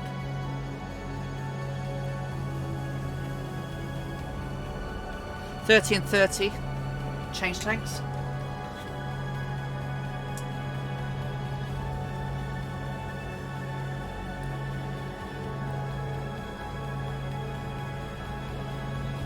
I've had the... So, honestly, the snake tasted like chicken. I've had frog's legs, but the only thing I haven't eaten that someone put on my plate was sea cucumber. It just didn't, no. And it's a bit like alligator, that just tasted like chicken as well. I know it's a huge stereotype thing that people say. I don't know what type of snake it was I ate, I just know it was snake. So the Chinese told me. I mean, it could have been anything, but they did, when I went to go and get it, they tried to stop me. Captain Wink, hello, how are you? Lovely to see you.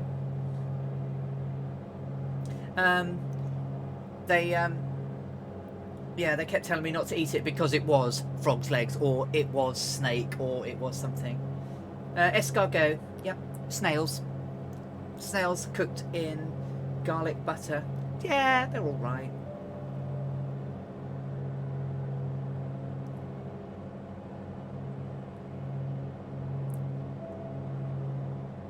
There, you see, XPS Smurfy there, snake and gator are good.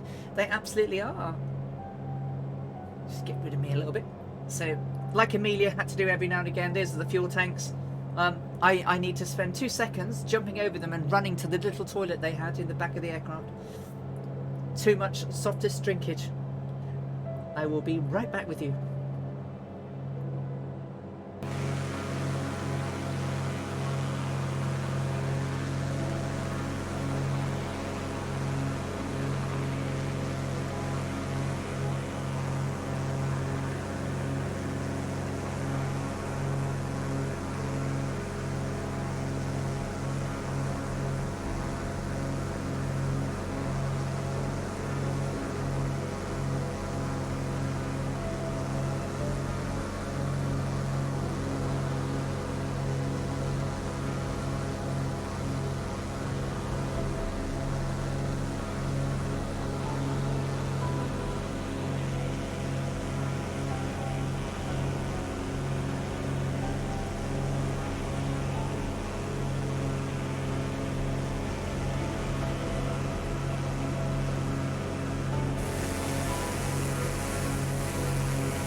Isn't that glorious? Look at that.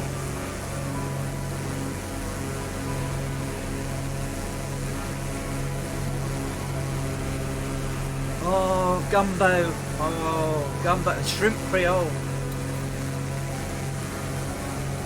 I hear old veteran cooks a mean gumbo.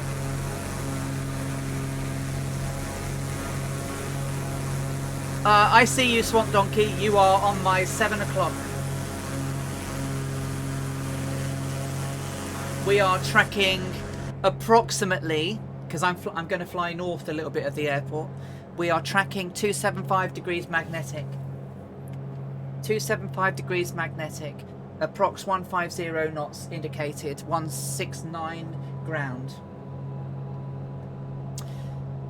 Everything's in the greens and blues. I'm just going to drop that temperature down just a little bit more. Lean over peak. Oil temperature's good. Oil pressure's it's okay. CHT is much better than it was earlier. Fuel flow's okay. Mrs. Veteran cooks a mean gumbo. Sorry, Mrs. Veteran.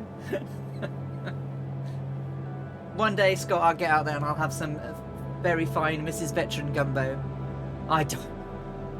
Again, gumbo is it's a simple food, done well is lovely. Do you know what I mean? So that's where I like simple foods, simple regional foods. Rather, I won't call it peasant food, but you know what I mean. It's Captain. It's Captain. Captain's not Captain. It's Colonel Fork. Why do I keep calling people Captain? I'm so sorry, Colonel Fork. Colonel Fork, the man, the legend himself, is in the house. How are you doing? I hope you're doing well. I'm sorry I missed you all yesterday. I'm slightly feeling a little bit more with it today.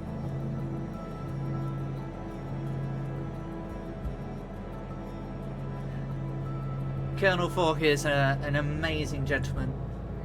He's very humble. Doesn't accept the lovely friendliness he gives to everybody. But he is amazing. Much loved by everyone in the two-tone community. And certainly by me, and appreciated. Lovely to have you here today. I hope you're doing well.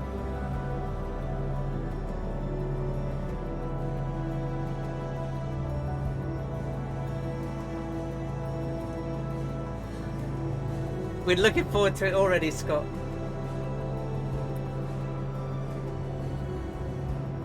Well, I woke up. It must be a good day. That's exactly how I felt this morning. It's like, oh well, I'm awake. Yeah, another day. Look at this, though. I mean, Colonel Falk. I mean, we're on the slightly the coastal side of Indonesia right now, but I tell you, Indonesia with the volcanoes everywhere. It's absolutely amazing.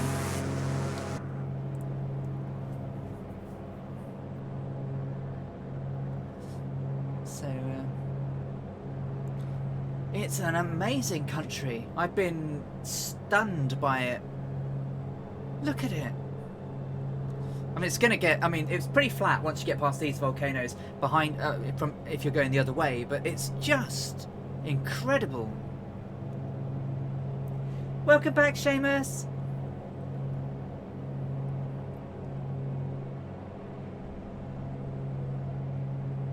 I think Colonel Falk is streaming now Tuesdays, Thursdays and Saturdays. Are you still all over on Twitch, Colonel Falk?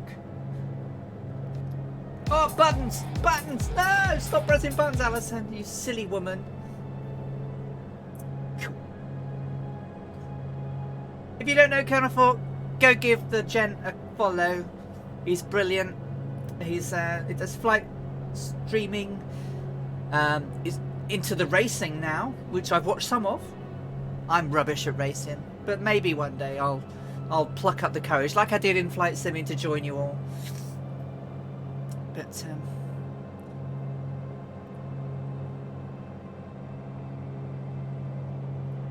yeah, I know I'm terrible with buttons. I've got so many of the bloody things.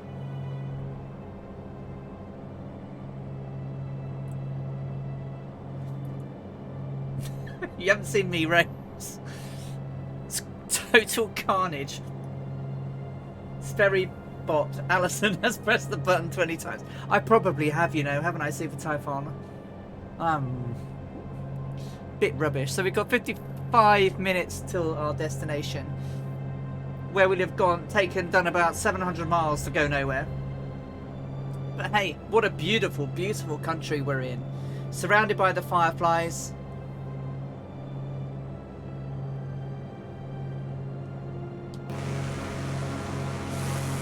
Glorious weather. Beautiful scenes.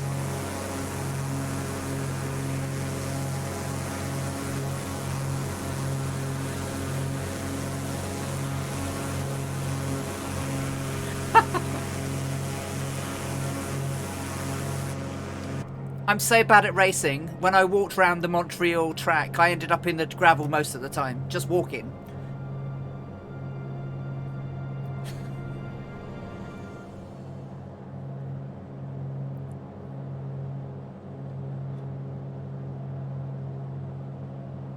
I'm going to get... I've moaned about it being grey and grotty all afternoon, haven't I? Until the sun's come round to where I am, and it's now starting to blind me. Naughty sun.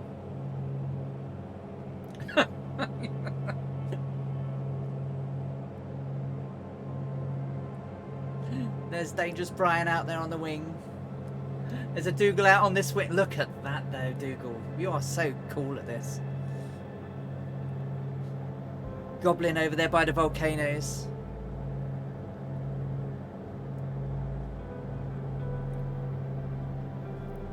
Sea to our right.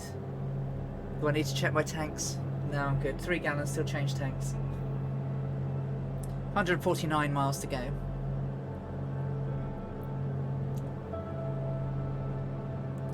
So kind of thought, what are you having for breakfast? Everyone, we've talked about food already, but as you're now here, what are you having for breakfast?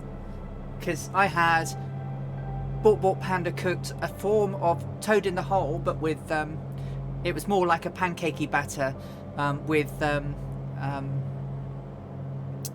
frankfurters. Cold leftover pizza. Well, cold leftover pizza is a nice thing. Who'd have thunk it, actually, that cold pizza is a thing, and it's actually really quite nice.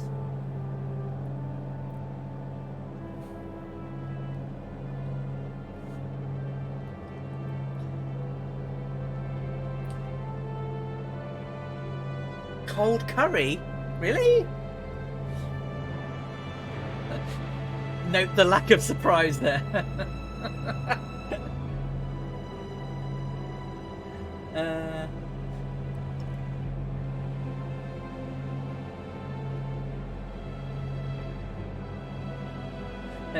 Let's ask the lady of the house what is for dinner. You have kolaches. They're bangers inside a yeast roll. Oh, sounds interesting. Kolaches.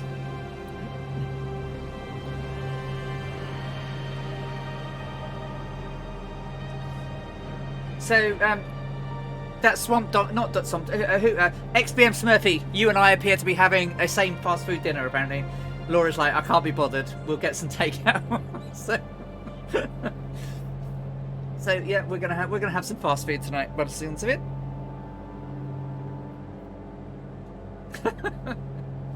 Tomorrow is steak. Tomorrow is steak for dinner. Flat iron steaks with sweet potato fritters, vegetables, and peppercorn sauce. Look at this scenery. I know I've been waxing lyrical about it. Well, not even waxing lyrical, repetitive about it all day. But look how beautiful it is.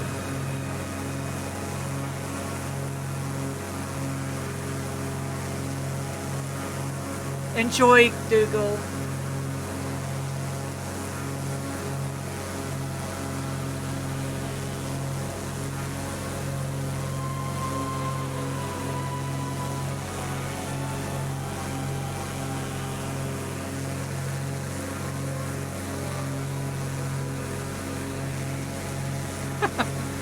Exactly.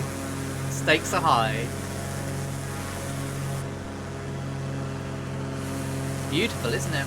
It is a beautiful, beautiful country.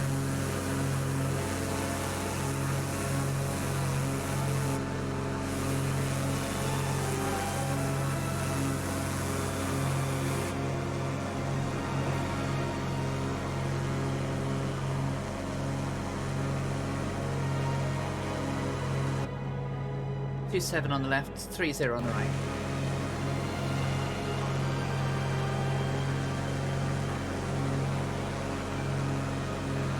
Beautiful.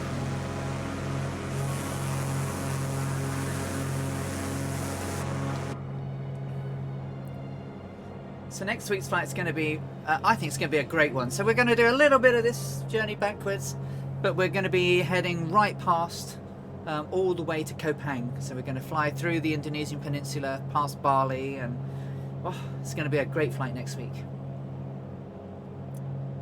The flight after that, so 2 weeks time, we're flying to Australia. We will finally get to Darwin. The week after that, we'll get to Leh, and then it'll be the big one, the one that she never made it.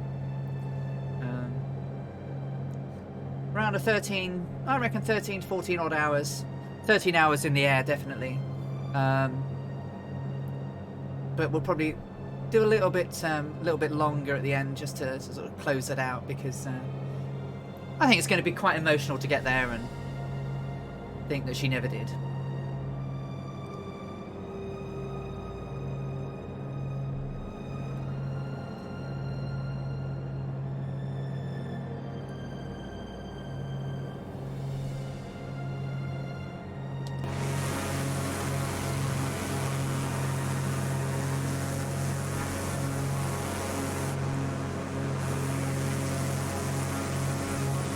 bumpy over these hills.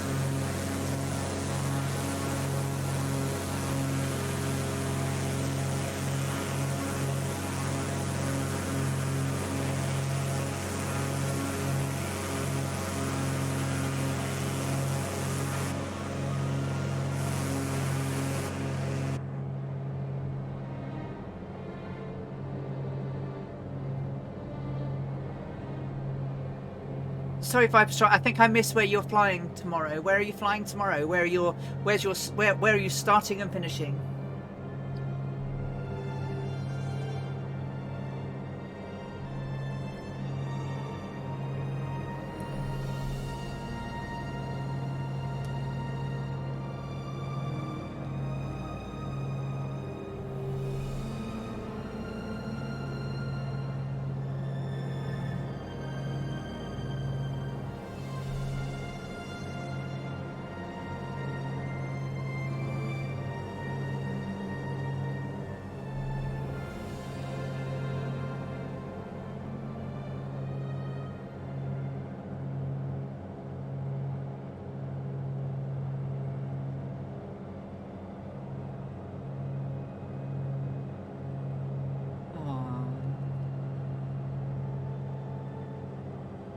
Do you know what? It looks like a nice evening out there now that the clouds have gone. Just floofy ones. I hope Bort Panda has been able to successfully hunt Beru.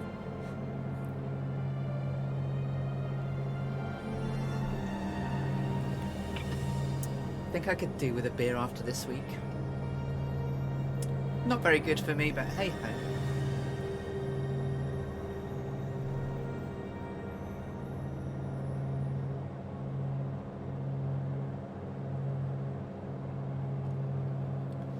One gallon till change tanks.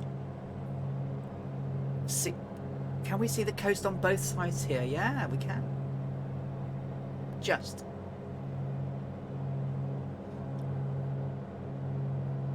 So 45 minutes to go, 128 miles, 8,000 feet. Getting ready to change tanks. Everything's in blues and green.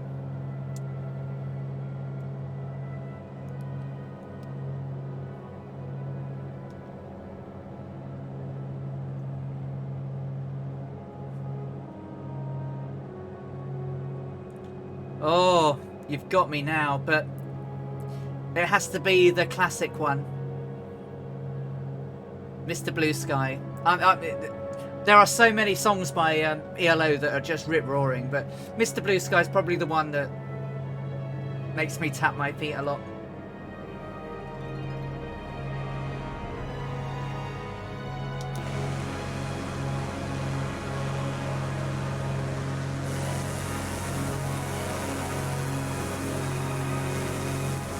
Swap donkeys over there on my left. Druid Zeus. Kasaki Flyer ahead. Dangerous Brian, Dougal McTavish. Draco Course do it. Winterbrand is here. Winterbrand, hello. How you doing? Sorry I didn't see you earlier. Don't bring me down. Oh yeah, don't bring me down. Yeah, that's a good one too. You're welcome. Hello, how are you doing? How's your weekend going? Hope it's good. Secret messages. Not so sure about that one, but Don't Bring Me Down's another good one.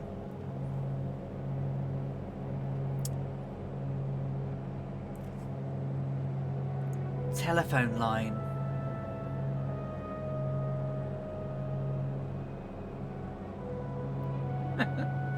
Cool.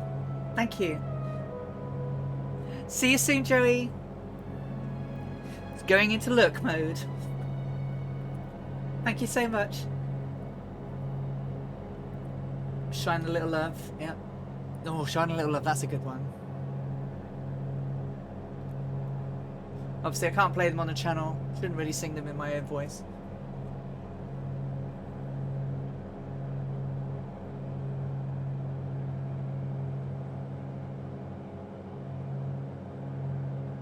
Thank you very much, Joey. You take care. See you soon.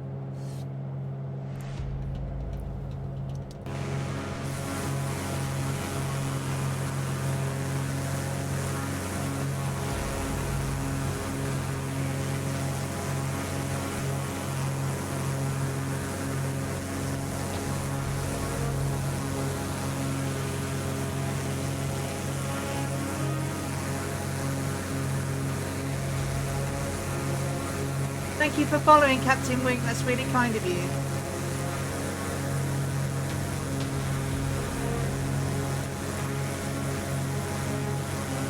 Isn't this? I mean, it is. It's just beautiful.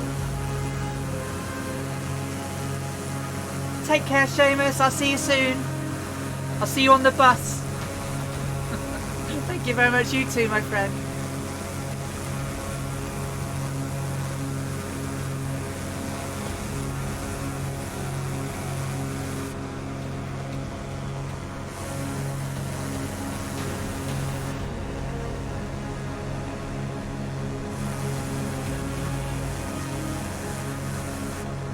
Where the wheels go round and round and round, they do, yeah.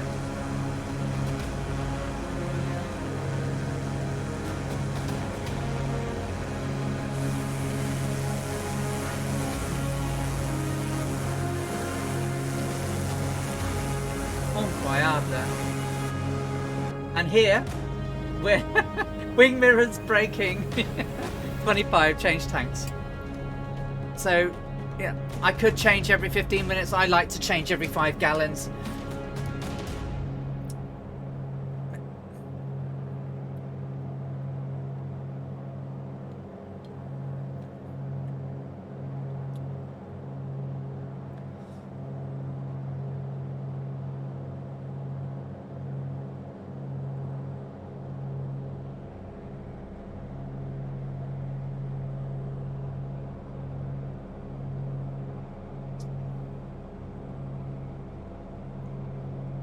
Nice.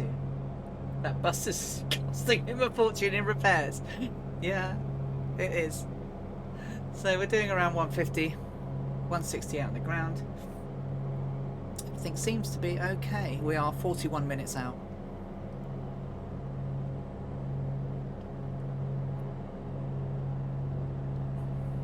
We have a few hillages ahead of us. And once we've passed those, we could probably go down to about 6,000 feet and get a nice view of the ground as we're down there. Airport elevation at Whiskey India Charlie Charlie is 2,445 feet. We will be arriving runway 11 because we do have a tailwind. The wind is coming from 090 with gusts from 0905.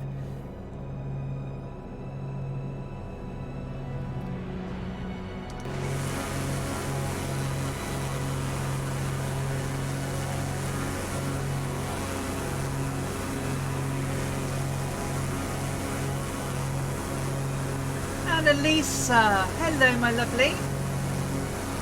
How are you doing? Lovely to see you. I turned the webcam image off and then she popped in. Hey, nice big wave. Now it goes off again.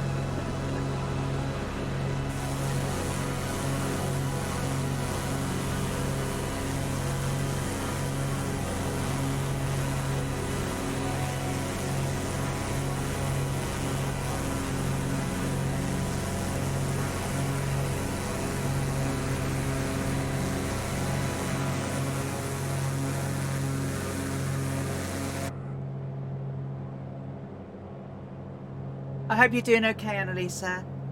We've had a good day today. Didn't have a good day yesterday. Had a good day today. We are on our way back to the place whence we came from. We are flying back to Bandoeng, or Bandoeng. We left there at 2 o'clock yesterday, and we're flying back on the 25th of June. Oh no! Is that the one that came on yesterday? Because I know you had a. You were sipping sulfadine, weren't you, from a mug before I went to bed. I'm glad you're feeling better, because there's a lot of things that are bad in this world, but migraines are just dreadful. And I would never even wish those on a worst enemy. Not that I have many of those, but I have a couple. I have successfully hunted Biro and snacks. You've got Schneiders.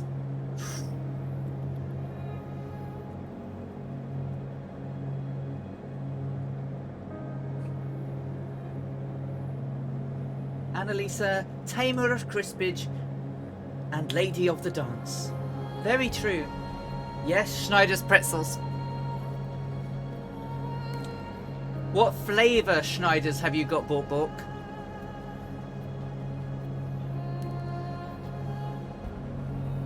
Have you got the jalapeno ones? Or the honey and mustard? We don't get a huge choice over in the UK.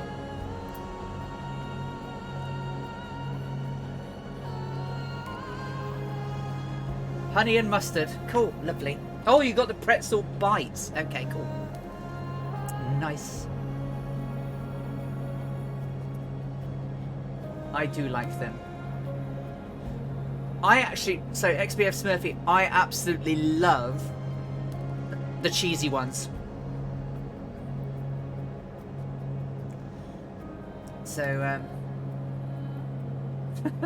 you've missed food chat. We're starting to talk about food chat again, but we've talked about gumbo. We've talked about Dougal's lovely bread and butter pudding again.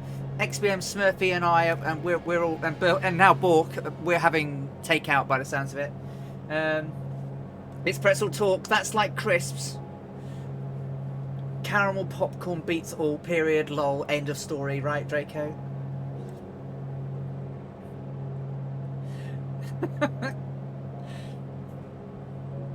Cold beer, jalapeno Schneider bites. Sounds good. I had to turn up the AC here. It's 31 degrees. Well, it's not so hot here. It's 21 degrees, which is not bad for us. And Dangerous Brian is having jellied eels, followed by pie and mash and liquor. Oh, we got crisp too. Apparently in Halmstad in West Sweden today, when Bork Panda's mum phoned us, it was 36 degrees. And they are on the same parallel that Newcastle is. My main vice is caramel popcorn. Bag of bucket doesn't survive in my presence. Well, my weakness, my Achilles heel in everything is chocolate. I am dreadful.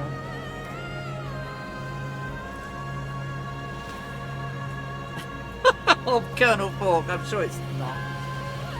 But you can tell it's a weekend here. You can tell it's warm and sunny because all I can smell is barbecues.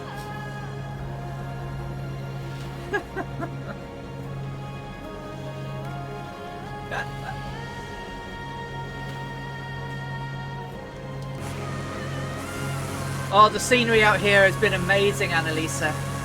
It's like Volcanoville. They're just everywhere.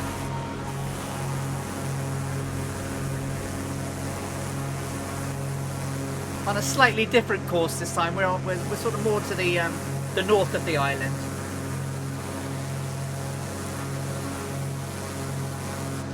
There's one coming ahead of us as well, and there's some to the left.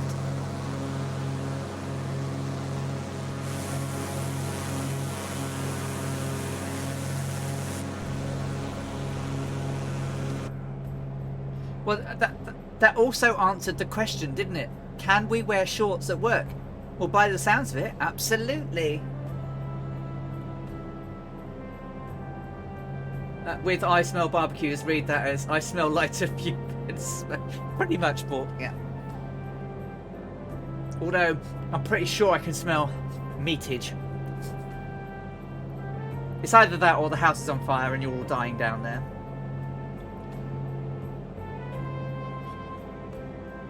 We're looking at breaking 38 degrees. Crikey, crikey, crikey.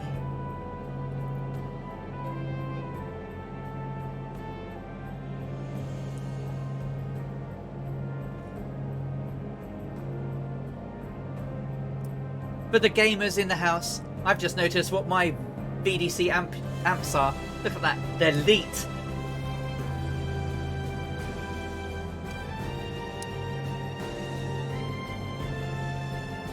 I'll save the beer for 40 degrees, yeah.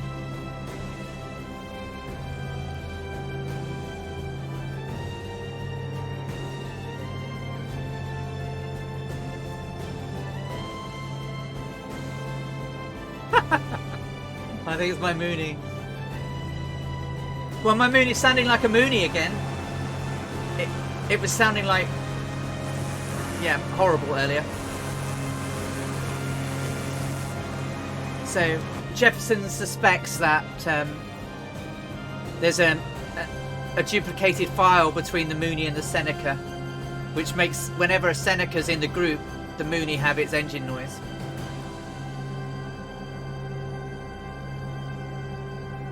If we're on fire, I'll save the beer. Save the pinter.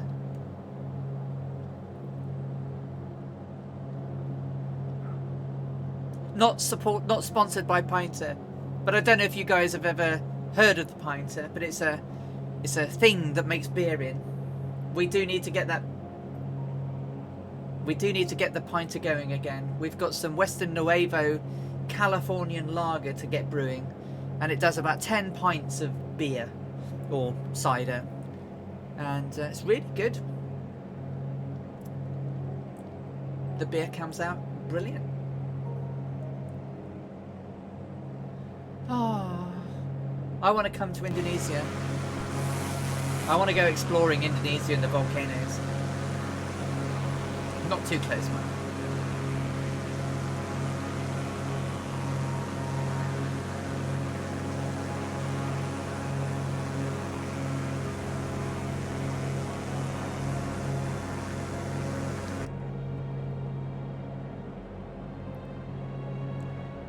So I don't know much about jellied eels other than they're eels in jelly. How do they cook them first? Do they like steam them, fry them, boil them? How are they cooked, Brian, before they get put in the jelly, or are they raw?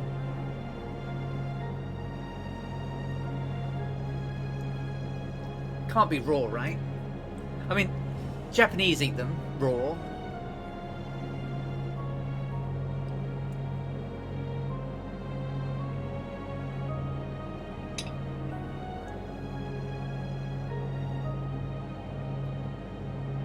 Made moonshine.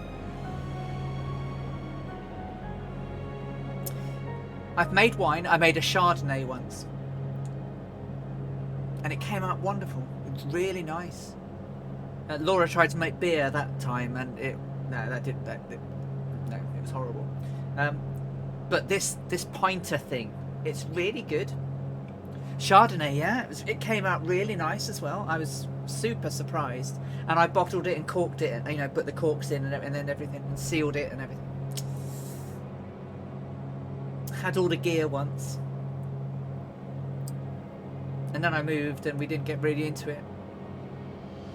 Oh, they're boiled and sometimes stewed. Okay. I do like fish, but I'm not so sure about eel. I have had it. I'm not so sure about it. Ah, Vegas. Vegas, baby. It's where my tattoo came from. So I have a tattoo on my arm that didn't stay in Vegas. I don't know if you can see that, but it's a paladin symbol of a game I play. We're not sponsored by Pinter, but we would love to be. My Final Fantasy tattoo, yeah.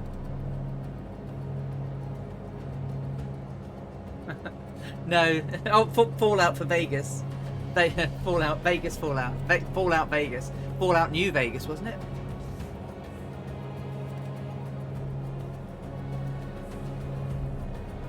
Oh, bloody bra straps! I tell you, you guys who don't have to bloody wear bras, are a pain in the arse. Oh, you didn't see it? Oh well, it's on my arm. I don't know if you can see it. It's a Final Fantasy 14 job shield. It's only a little one. Well, it's not that little. Oh, Annalisa. I'm such a geek.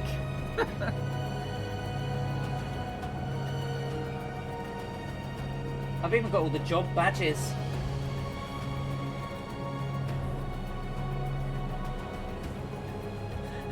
You're not meant to wear them on it. No, I know,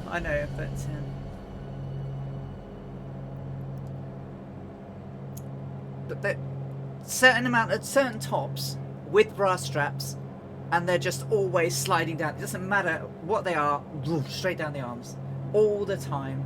You want a Cactuata too? Ah, I've got loads of art books, Final Fantasy art books. Bought Panda was thinking of getting one of the white mage lilies. I'll post a picture of it. I don't have to wear one. I'm an expert at taking one.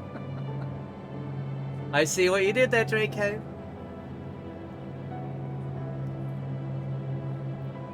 Okay, old veterans, see you in a bit.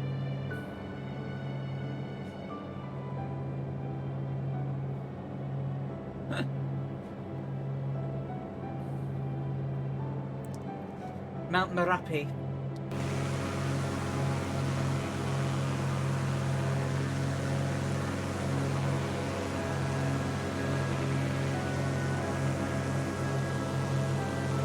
I think the one dead ahead, isn't that Mount Sereme or Kereme, or I'm pretty sure that's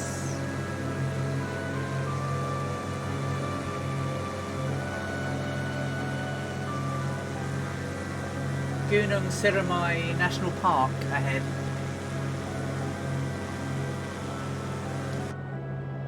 Look at that though.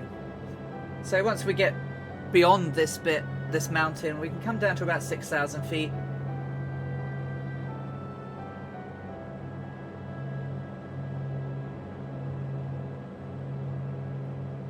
As we sort of head towards Lembang.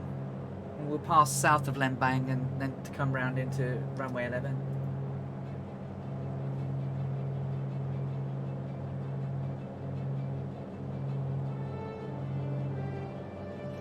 Yeah.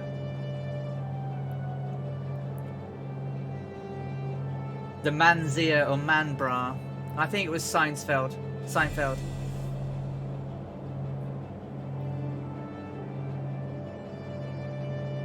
Just there when to get food in. How far from Landage?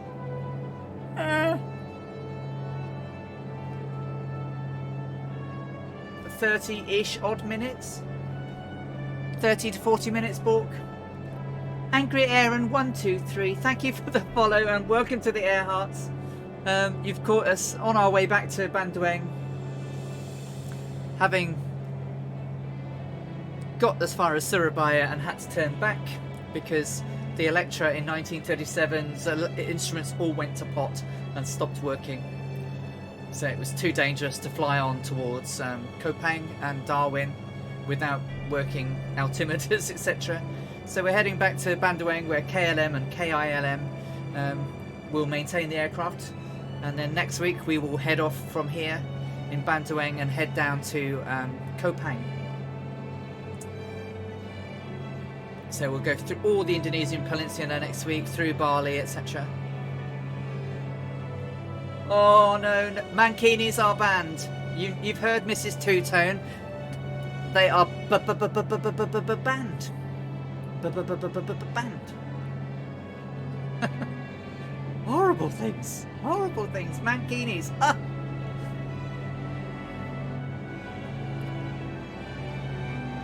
They're almost as bad, right? They are almost as bad as those budgie smugglers that aren't really budgie smugglers. I don't know if Annalisa, you might know what I'm talking about, but they're like not Speedos. They're like half a Speedo that some of these people wear when they're out in the sun. And they're like half budgie smugglers, but not really smuggling very much. Portsmouth flashbacks.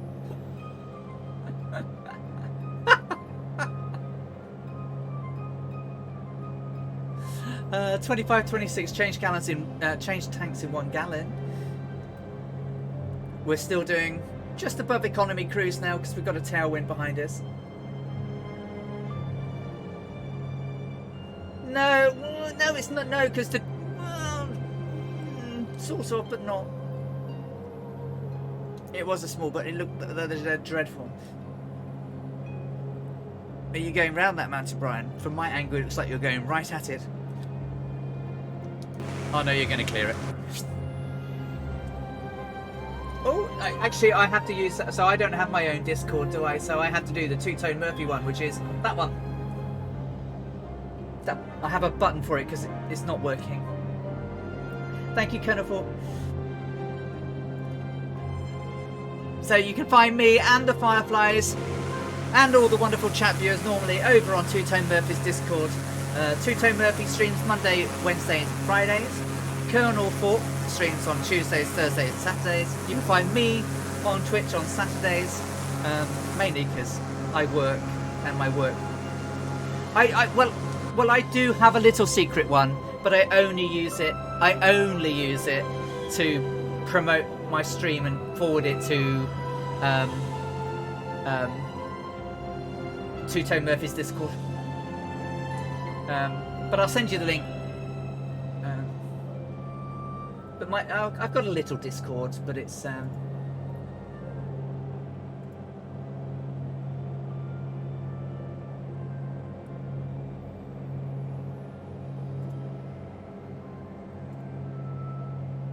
a little Discord. I don't really use it very much, but it's there if anyone wants to pop along. But you see, I don't really want to dilute the community, so you know, I'm very happy as part of Murph's family. I feel very at home there. I'm doing this streaming because you guys encouraged me to do it. I wasn't going to. I was still going to do the journey, but you know, I was definitely not going to be. Oh, Dangerous Brian's safe. Look, but it's very close. It's that magnetic ability of his to get very close to mountains.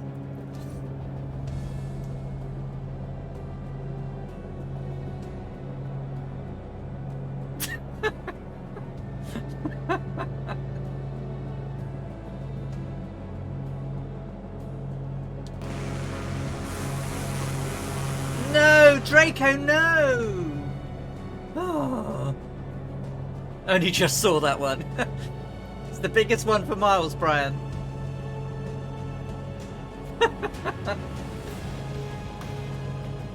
Oh, I'm sorry to hear that, mate. Did Murphy crash into one?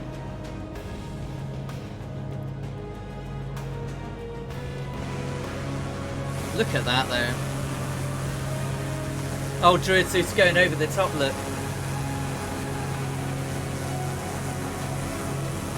Off stream, I will be exploring some of these volcanoes. I'm going to get the aerolite out. Well, not the aerolite. I'm going to get my VGP Power Solo 103 out and go and have a look. See if I can land in some of the craters.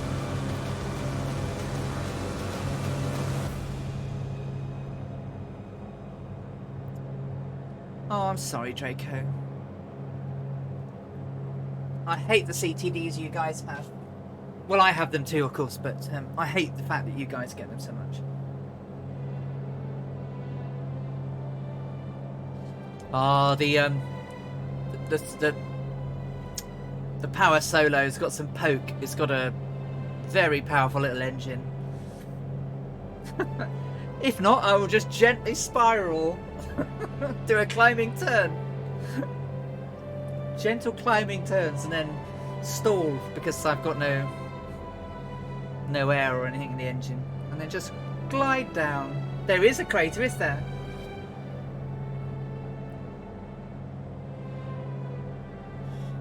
Absolutely, Colonel Falk. We would be celebrating D-Day today. I don't know if you know, but there was a play.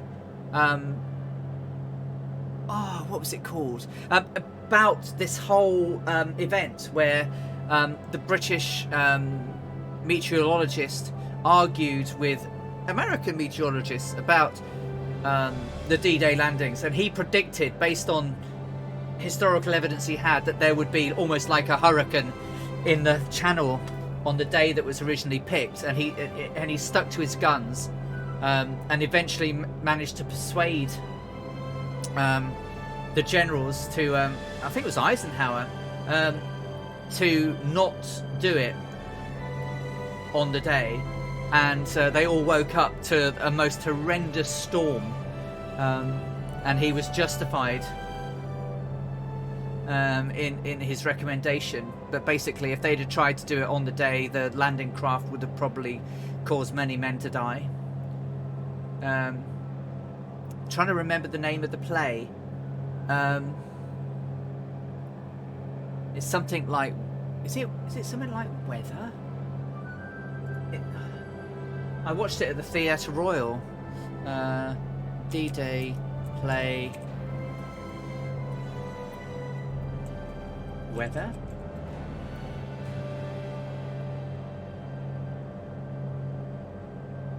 David Haig.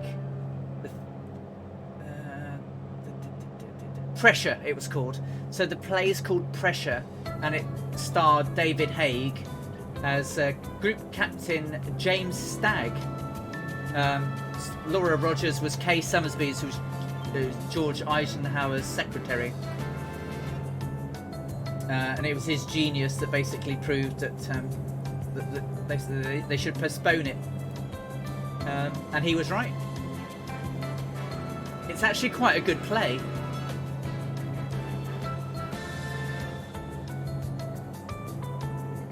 Huge call. But, I mean, basically his career was on the line. If they had woken up to blue skies, that would have been it for him. But he went on to become really well known. $25.25 change tanks.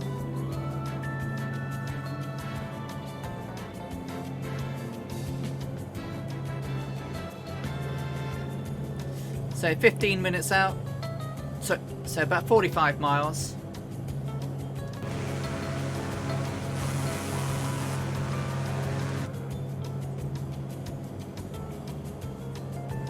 I'm gonna gently come down to about 6,000 feet now.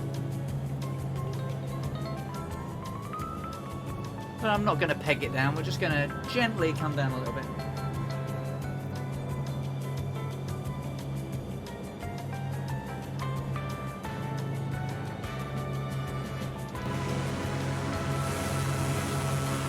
Look at the scenery though. Isn't it wonderful out here? It is lovely.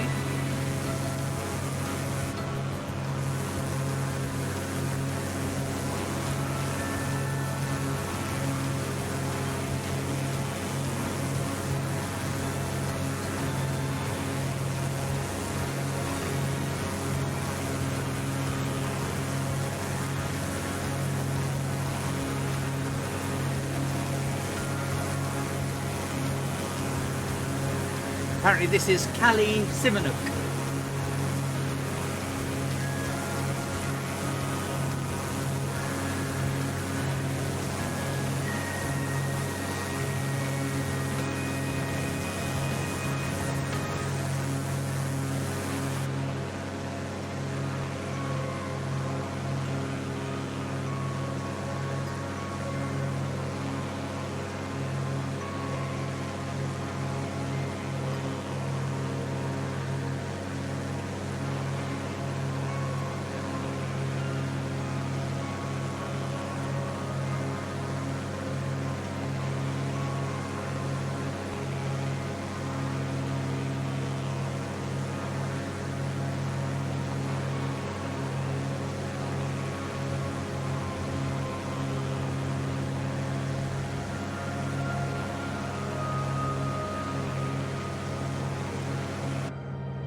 I shamefully didn't know that.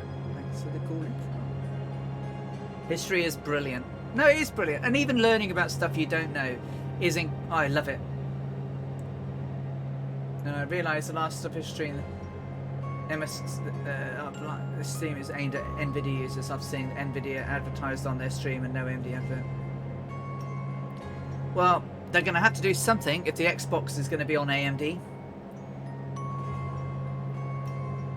No worries, Kazaki. I'm taking the long route around it.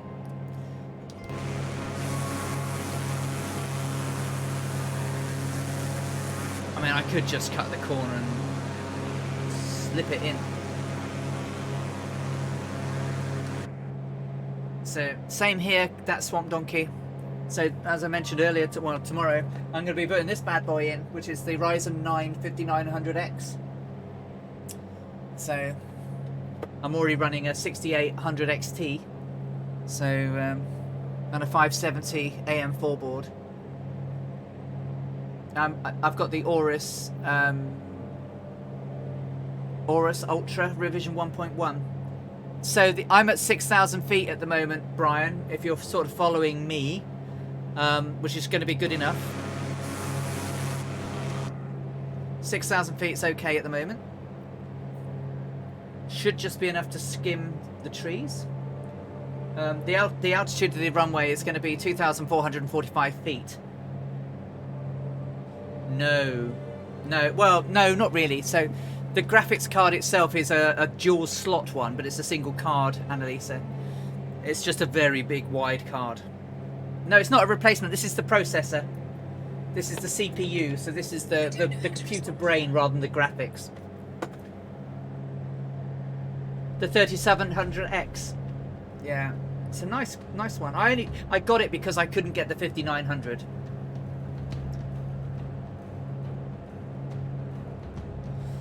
But I managed to get it for less than 500 quid. So saw it was 15% off. Most of them selling it for 550, 550 plus, and I managed to get it for 485. Right now, Annalisa, I'm not convinced. However, there's a technology that, so I'm sort of using it at the moment. I'm running a 3700X.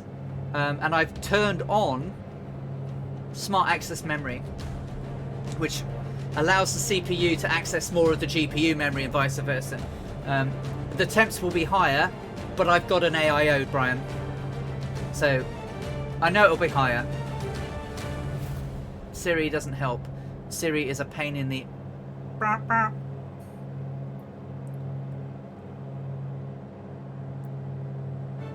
So the 3700X is an 8-core processor, 16-thread. This is a 12-core processor with 24 threads. Should eat DX12 for breakfast when it comes out, but who knows? Yeah. I mean, in terms of, you know, CPU utilization and everything, it's nothing.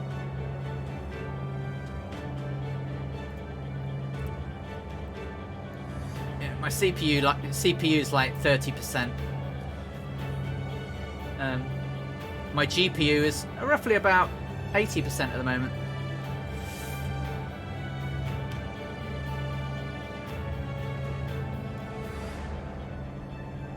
QA Pilot's a super damn computer, still has issues. Yeah, I think so. I mean, it was interesting to read that the next patch has got improvements against crashes. They're trying to make improvements and optimizations.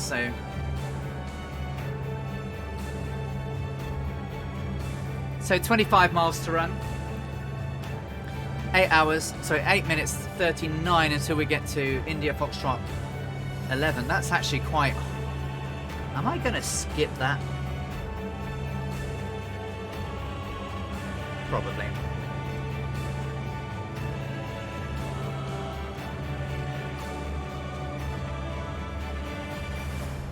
According to my calculations, I should well avoid that, but it looks quite high. Oh well, I'll take evasive action if I need to.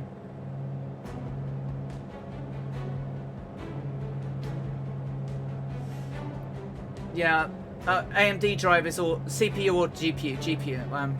So I did all the crazy things this morning. AMD chipset drivers were updated this week.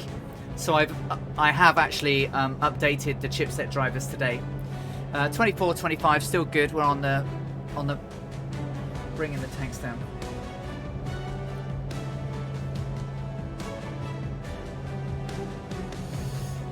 I might regret 6,000 feet actually. No, I might not.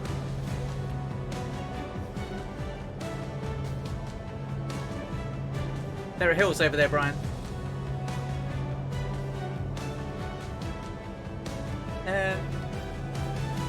I'll let you know. Gonna walk in a day or so. I'll get a few flights under my belt and tell you how I think they are. It's hard to say. This is my first flight on it.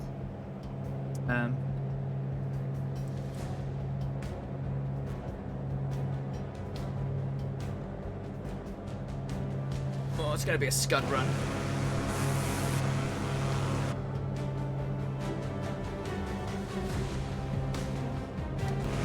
Breaking all the rules. No, he's clear. But I think he had to move.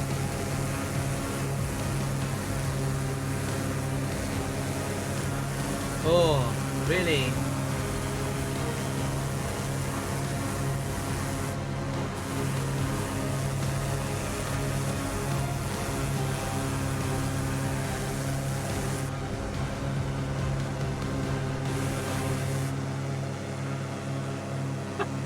I thought that was close. I was like, Brian, there's a hill.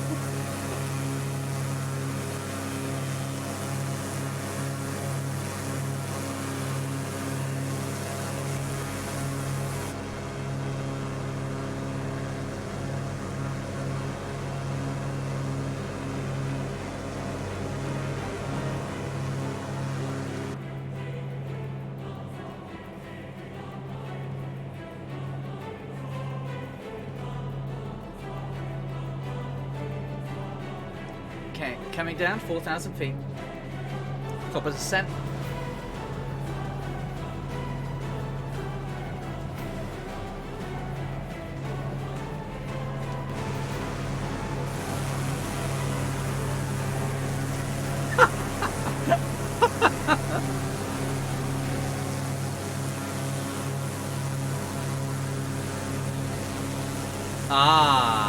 Yeah, so the Acer Tech are well known for that, so I'm trying to avoid it. I think Gamers Nexus reported they've had all sorts of trouble with it, and even J2 cents. Okay, landing lights can come on because we are preparing for landing. 13.5 nautical to run.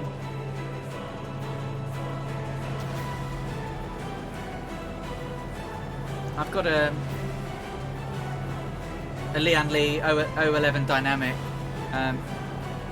She's got 6 fans pulling air in and 3 120 fans pushing out through the AIO. But I'm changing the AIO tomorrow to a Corsair H150i Elite Capellix.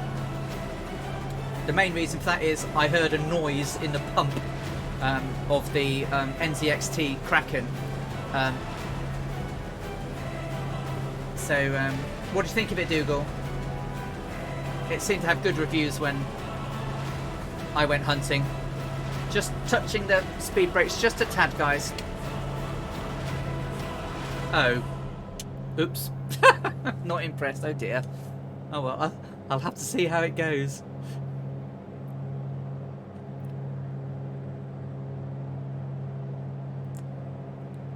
Tweaking my pressures as I come down.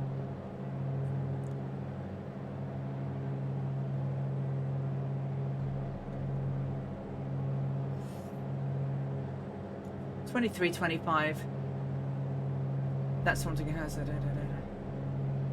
Cool. I'll have a look. But I have to crack it. But it's making a noise on quiet mode. But it's not the fans. It's the pump. And it was like, I don't like pumps making noises. I mean, it's not leaking or anything, but it is making I turn it on to performance mode, I can't hear it.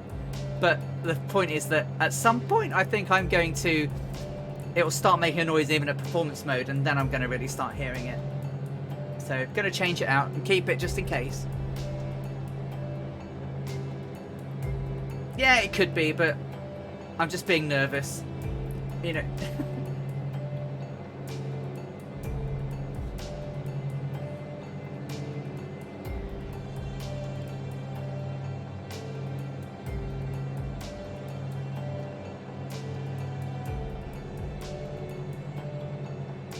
Hello, Bandoeng. One is nearly back in you.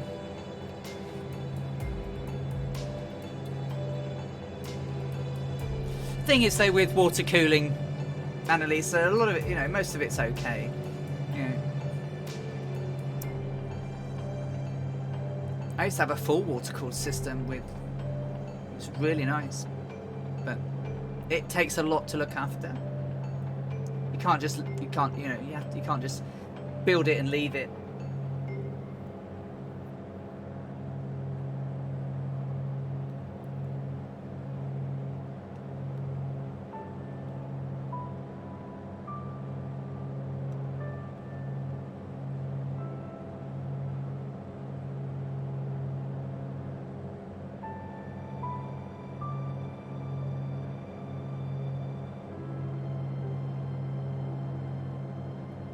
Yeah. To be fair, this is my first AIO. I was air cooled for a long time, but the you know, the i7-5820K wasn't a very hot running processor, and I did have the most humongous power heatsink on it.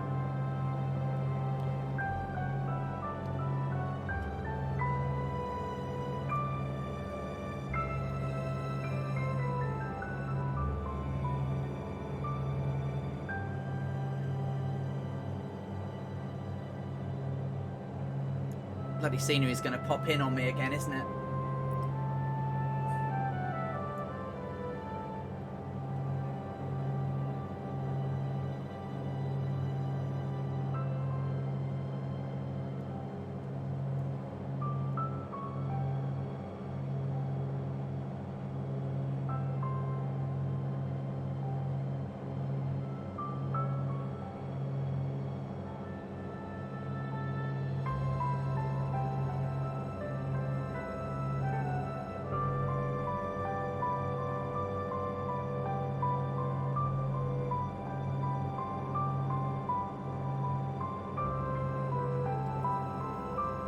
Speed brakes on a moment.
Pixie to see this one, but I've seen it. Runway in sight. Just between those buildings. Winterband's guiding the way in.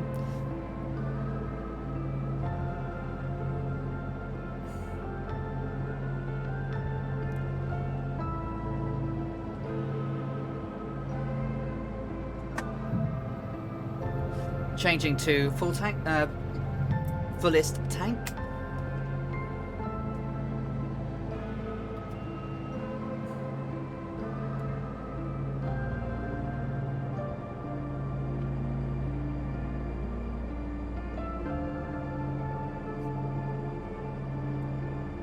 Just gotta watch the buildings. It's gonna make it. Oh, it's bumpy again. Oh, come on, nose. Come on. I wanna go down.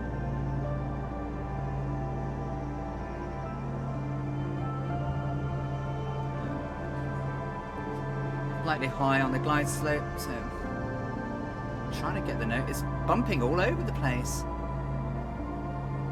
This could be interesting.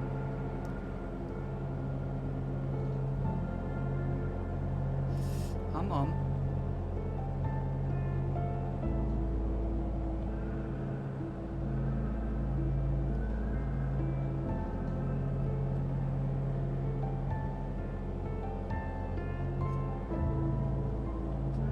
I had a feeling that the buildings jumped out at me last time.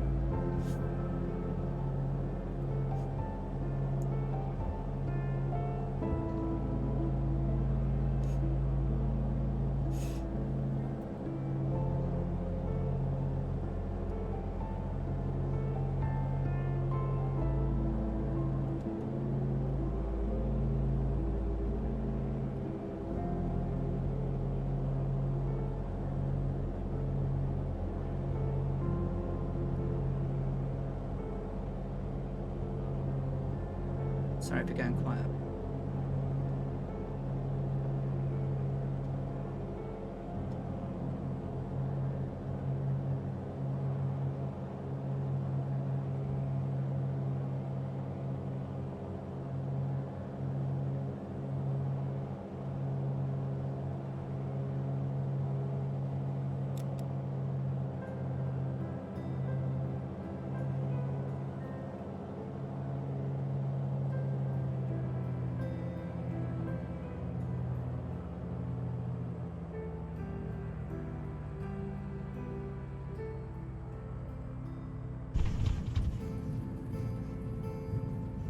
Oi, oi, oi, legs, come on.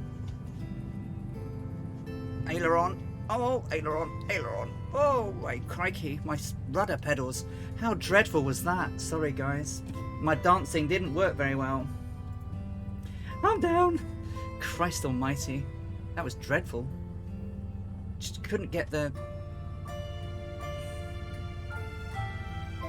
Anyway, I'm down, I guess. It's all good. Just too much breakage. Let's get off before I cause other people to crash into me. Winterband is down. Hey, Winterband. I'm going to quickly turn around and see as people come in.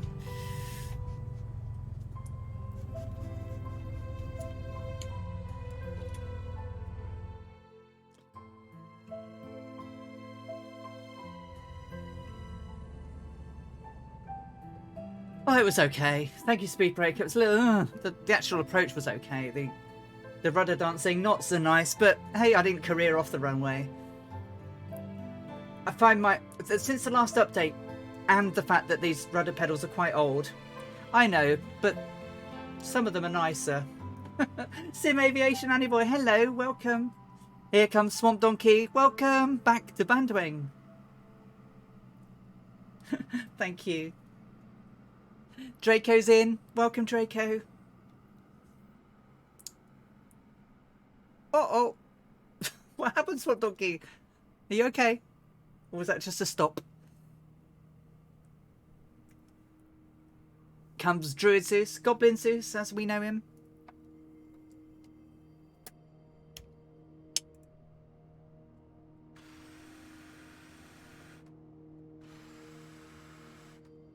Actually, I was really in a hurry for the ladies. I came in a lot faster than I normally do. Druid Zeus, here you come. Yum.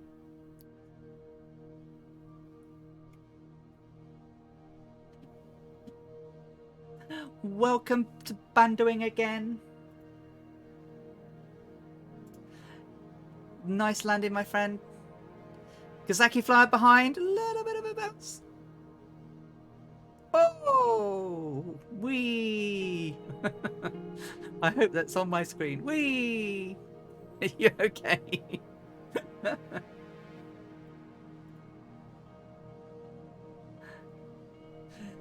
There's XBMF Smurfy. Hello, welcome. Dougal McTavish is down.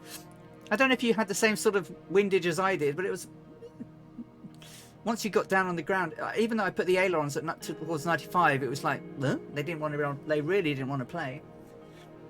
And here's Dangerous Brian on the ground. I think Kazaki Flyer might have had the same issue. Perhaps there's something on the runway, the scenery.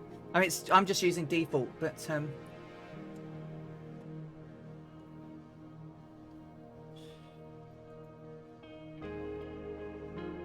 Moonies everywhere.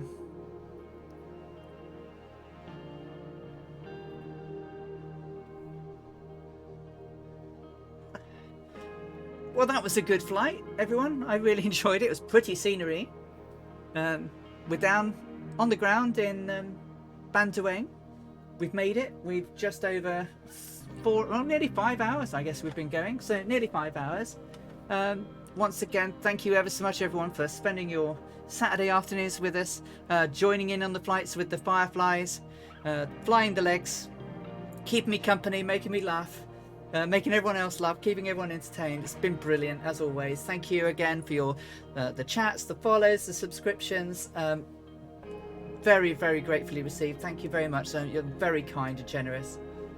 No, you're very welcome, that Swamp Donkey. You know, if you're ever around, you're always very welcome. No problem, Annalisa. I just need someone to find to raid, don't I? Who can I fly?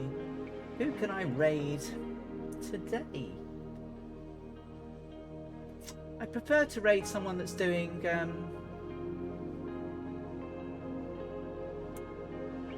VFR. Oh, I know. Let's go raid Foxtrot. Foxtrot comes in and supports me quite a bit. So I'm going to take a nice quick screenshot of everyone so that we've got you. Except I would if I could.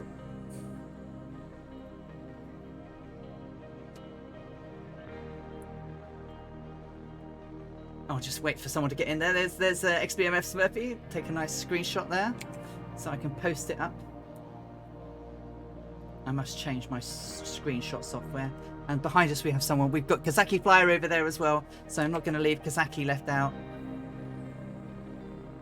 And I'll post them later. So once again, thank you everybody. What a lovely day it's been. I hope you have a cracking rest of your weekend. Have a fantastic weekend, and I hope you see you all very soon. Let me just do a quick. I need to go and do a. It's a raid. I'll never get this right. It's raid. Is it Flox_Trot? Thank you, Dangerous Brian. That's really lovely of you. Flox. What are you, Floxtrot? You are Flox_Trot. Hopefully that works. Let's try that.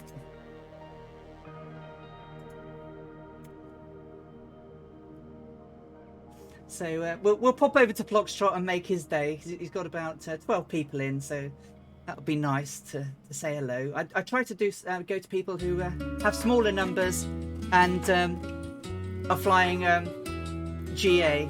So I will see you all very soon. Thank you so much for joining me today. Enjoy yourselves, and I will catch you on the next streams. Take care, everyone. Have a great rest of your weekend. Love you all.